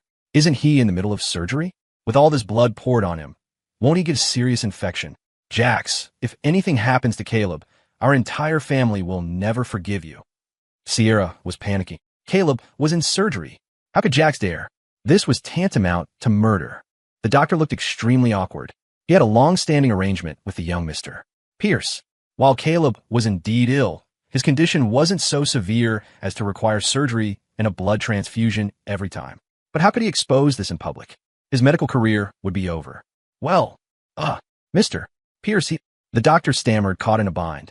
Jax strode forward, grabbed Caleb by the collar of his hospital gown, and yanked him off the operating table. The frail young man's face was covered in blood, his features almost unrecognizable, but he did look to be in a very poor state. Rip! The sound of fabric tearing echoed through the room. Jax had ripped open Caleb's gown with one hand. The young man's abdomen was completely unmarked. There wasn't a single sign of recent surgery. It was clean without even a scar. TSK, infection? Jax sneered. You need a wound for that. Miss Pierce, you went to great expense to bring me from Kingston to be Caleb's personal blood bag. I've done my best to serve him. I provided plenty of blood. Now it's time to pay up. Jax shoved the weak Caleb away and held out his hand to Sierra. Sierra and Eleanor stared at Caleb's unblemished abdomen, their expressions a mixture of shock and disbelief. But whatever they were thinking, it no longer mattered to Jax. He couldn't care less. "Caleb, what is going on?" Sierra's voice was laced with a desperate, cracking edge. "Have you been lying about your illness to me, to Mom, to our entire family this whole time?" She looked at Caleb, her eyes filled with a despair that bordered on collapse. Her heart felt like it had been squeezed in a vice. She couldn't breathe. The light in her eyes began to fade. Caleb had been lying? So all those times she had helped him, dragging Jax here to be forcibly pricked with a needle and have his blood drawn. What did that make her? Not only had she repeatedly hurt Jax by making him her scapegoat, but she had also believed the family's brainwashing, convinced that Jax was the one jinxing Caleb and had to atone for it. But Jax had done nothing wrong. Thinking back on the 4 years since Jax had returned, her conscience pricked her. Her mother had constantly used his bad character and lack of upbringing as an excuse for corporal punishment, frequently beating him with canes and rods. Gradually, she had grown accustomed to watching with cold indifference. But even so, when they were both at Kingston, Jax would still trail after her like a puppy. When she skipped class, he would meticulously copy the notes for her and do her homework to perfection. When she mentioned she was hungry, he would find ways to bring her home-cooked meals with flavors that perfectly matched her favorite dishes from the restaurant she frequented. She loved spicy food, so Jax learned to cook countless Szechuan and Hunan dishes for her. Yet she had never once bothered to find out what Jax liked to eat. She was wild and loved freedom, and when she got into trouble and was nearly kidnapped, it was Jax who had sorted it out. When she broke the rules at school, it was Jax who cleaned up her messes. Over time, she had taken it all for granted. Jax's kindness was now a vivid memory, but she had found fault with his every move, even scorning him for following her around to protect her, complaining that he looked poor and she didn't want him near her. Thinking of this, Sierra wanted to slap herself. Had she really been so vicious to Jax all these years? She snapped back to reality and instinctively tried to move closer to Jax, but the cold indifference in his eyes stung her. "Fifth sister, what are you talking about?" "I don't understand." Caleb quickly recovered, finding a new excuse. "How can my illness be fake? I chose a conservative treatment plan. The treatment process is also extremely dangerous, which is why we need to have a blood supply ready. Brother Jax, I know you're angry at the family for making you marry into the Astor family for me. You can hit me or curse at me anytime, but Mom is getting older. A stunt like this will scare her. She's been taking care of me for years, and her health isn't good. Grandma knows about my conservative treatment too.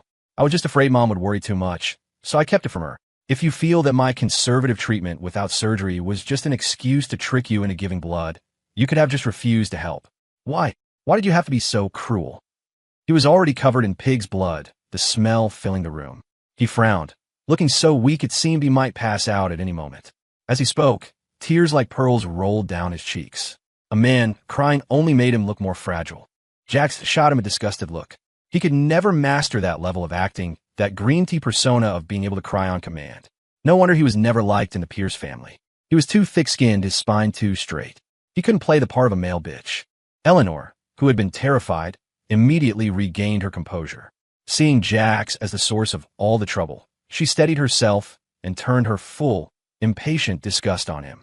"Jax, how did I give birth to such a heartless monster? It's a good thing my Caleb is okay, or I would have killed you." She rushed forward, helping Caleb up with a look of profound heartache. She needed no logic. She believed Caleb's words completely. Sierra stood behind them, her eyes dark with a cold, sharp anger, her expression unreadable. Others might not know, but when Caleb had his last episode and supposedly had surgery, she had come to take care of him.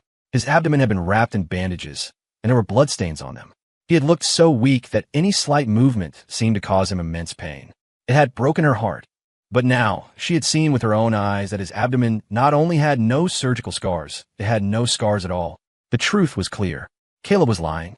He had deceived her, and he had deceived the entire Pierce family. This time, Sierra couldn't take it anymore.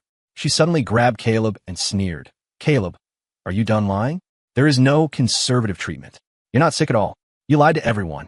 You were afraid that when Jax came home, he would take everything from you. So you pretended to be sick to push him out, didn't you?" She stared at Caleb, her world shattering. The kind, honest, good little brother she had trusted and doted on was a liar, and even when caught, he was still spewing lies to cover his tracks. She was Sierra Pierce, the arrogant, proud fifth daughter of the Pierce family. The realization that she had been kept in the dark, that she had been made to be the bad guy, dragging Jax to be a blood bag time and time again, getting herself into trouble, being played like a fool. She was consumed with rage. She shoved Caleb to the ground and slapped him across the face. Crack! The sound was sharp and clear. Caleb's head snapped to the side, his ears ringing. Eleanor, terrified, threw herself over Caleb, shielding him with her body, stopping Sierra's next slap. She was furious. Sierra, have you lost your mind? Caleb is your brother. He's always been kind and honest. How could he lie? You just came here with Jax? Did he put a curse on you on the way? She was going crazy. It was all Jax's fault. If only he were dead. But Caleb still needed him. Sierra laughed coldly. Her forehead was still bandaged from the bloody gash her own mother had given her. In that moment, she finally understood how difficult it must have been for Jax to survive in the Pierce family. Constantly worried about being beaten, constantly being blamed and scolded. If she were Jax, she probably wouldn't have been able to stand it. Yet he had managed to remain true to himself, to be so good to his 5 sisters without any resentment. In truth, Jax was a good person, a good brother. Mom, you're the one who's lost your mind, Sierra said coldly. You're the one who's been cursed. She looked at Jax, who had been watching the whole drama like an outsider. She thought of everything she had done to him, and her heart clenched. Jax, in return, didn't even bother to give her a spare glance. She choked back the pain in her chest and stepped forward, holding out a bank card to him. Jax, this is what I promised you. I'm sorry, I misunderstood you. Can you? Jax snatched the card from her hand and raised an eyebrow. Password. Eleanor watched this exchange, the gloom in her eyes deepening.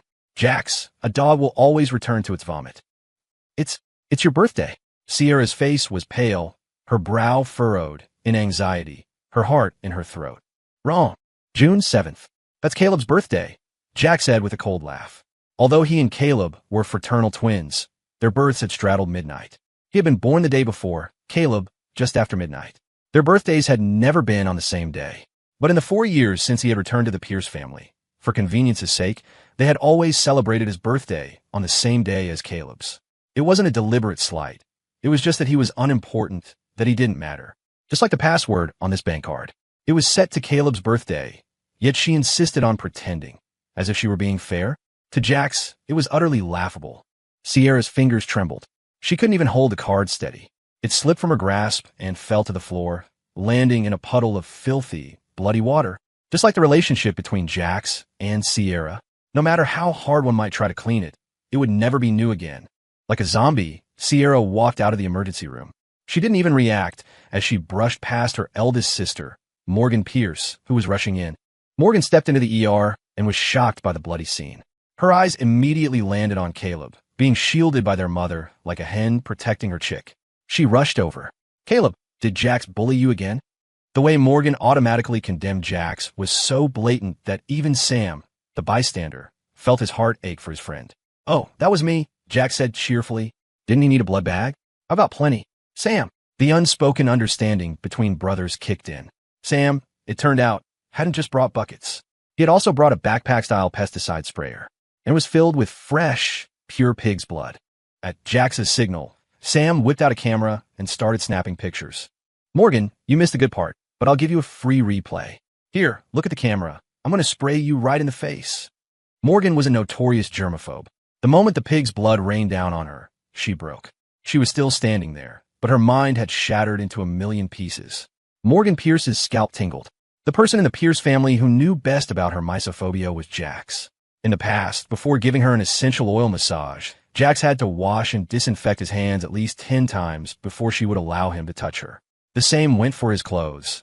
They had to be impeccably cleaned before he was permitted to enter her office. But Jax's clothes were always shabby. Faded jeans, wrinkled t-shirts, and shoes that were beyond description. She was disgusted by them. It never occurred to her to buy him a new set of clothes. Instead, she had her assistant prepare a disposable isolation suit for him.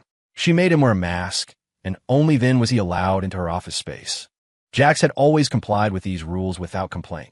But with Caleb, Morgan's attitude was completely different. Jax had once seen Caleb, without washing his hands, just come in from outside with dusty clothes, walk right up to their eldest sister, affectionately fix her hair, and even rub against her playfully. Morgan had allowed all of it. Jax couldn't help but sneer at the memory. This so-called mysophobia was probably reserved just for him. His proud, noble CO sister had been disgusted by him from the moment he returned from the streets. In her eyes, The decade plus he had spent in the lower class had stained him with a stench of poverty that would tarnish her own refined image. Ah, Jax, what the hell is wrong with you? Morgan shrieked. Hey, you think I'm crazy? Crazier than your whole family? He retorted. I already made it clear last time. I've completely cut ties with the Pierce family. I don't even take up a single page in your family's records. I have no obligation to give blood to anyone. Consider today's events a little gift from me. If you dare to come looking for me for blood again, I'll arrange another invigorating transfusion for you. And then I'll post these pictures everywhere. The city's high society chat groups, the family groups. Let everyone enjoy your little freak show. Jax was merciless. The aura around him had completely changed. Eleanor looked at him, truly sizing him up for the first time in the 4 years since he had returned. When Jax first came back, he had been filial and attentive to her. Although she felt a certain revulsion and disdain, he was her biological son, and she had tried to accept him. But in the end, Jax was just a monster, tainted by the vices of the lower class. He stole her credit card and charged $5 million. He stole the ruby jewelry set her own grandmother had given her as a wedding gift. A thief like that. Beating him with a rod was a mother's mercy, and Jax dared to hold a grudge? He had no conscience. Jax knew how to manipulate people. He knew that Eleanor cared deeply about her reputation in her high society circle. In her current disheveled state, she would never want to be seen by the other wealthy wives. For now, she had no choice but to swallow this bitter pill. Caleb's eyes, cold and calculating, were fixed on Jax. Today he, a proud son, had been forced by a worthless coward to hide behind his mother. Heh, I will not let him get away with this. Coming out of the hospital, Jax felt refreshed and invigorated. He drove the hypercar straight to a high-end mall. Come on, your godfather is taking you shopping, Jax announced. So anything you like, just grab it. No need to be polite with your old man. Jax led Sam straight into a jewelry store. The first ring he had bought for Lily was, frankly, a bit cheap. He was going to pick out a bigger one for her now. In the future, when he earned more money, he would buy her bigger and bigger ones. His wife deserved the best of everything in the world. Even if she could get it all herself, a gift from him held a different meaning. How much is this diamond ring? Jax's eyes landed on a pink diamond ring. The diamond wasn't enormous, but its clarity and color were exceptional. Even to his untrained eye, it was clear this ring was not cheap. But his wife deserved the best. He pointed to the ring in the display case. Excuse me, how much is this one? Sir, you have excellent taste, the sales associate said. This pink diamond ring is from our high jewelry collection. It's a new designer piece that just arrived yesterday. The price is a bit steep. $5 million. Jax blinked. Never mind. Sam leaned in. Bro, you're picking that out for her, right? That ring is definitely top tier. You can tell it's high quality. But with how much Ms. Asked her dotes on you, you could probably give her a soda tab as a ring, and she'd be happy for days. Why do you have to buy? Sam trailed off, looking puzzled. Jax had never told him the details of his life with Lilith Astor, but he was sharp. From the bits and pieces he'd overheard from staff at the estate, he had a pretty good idea. The young miss had basically taken Jax by force and imprisoned him. For someone in his position, why act so genuinely devoted? Lily is my wife, Jax said, his voice firm with a new resolve. She deserves the best. It's just that I can't afford it right now.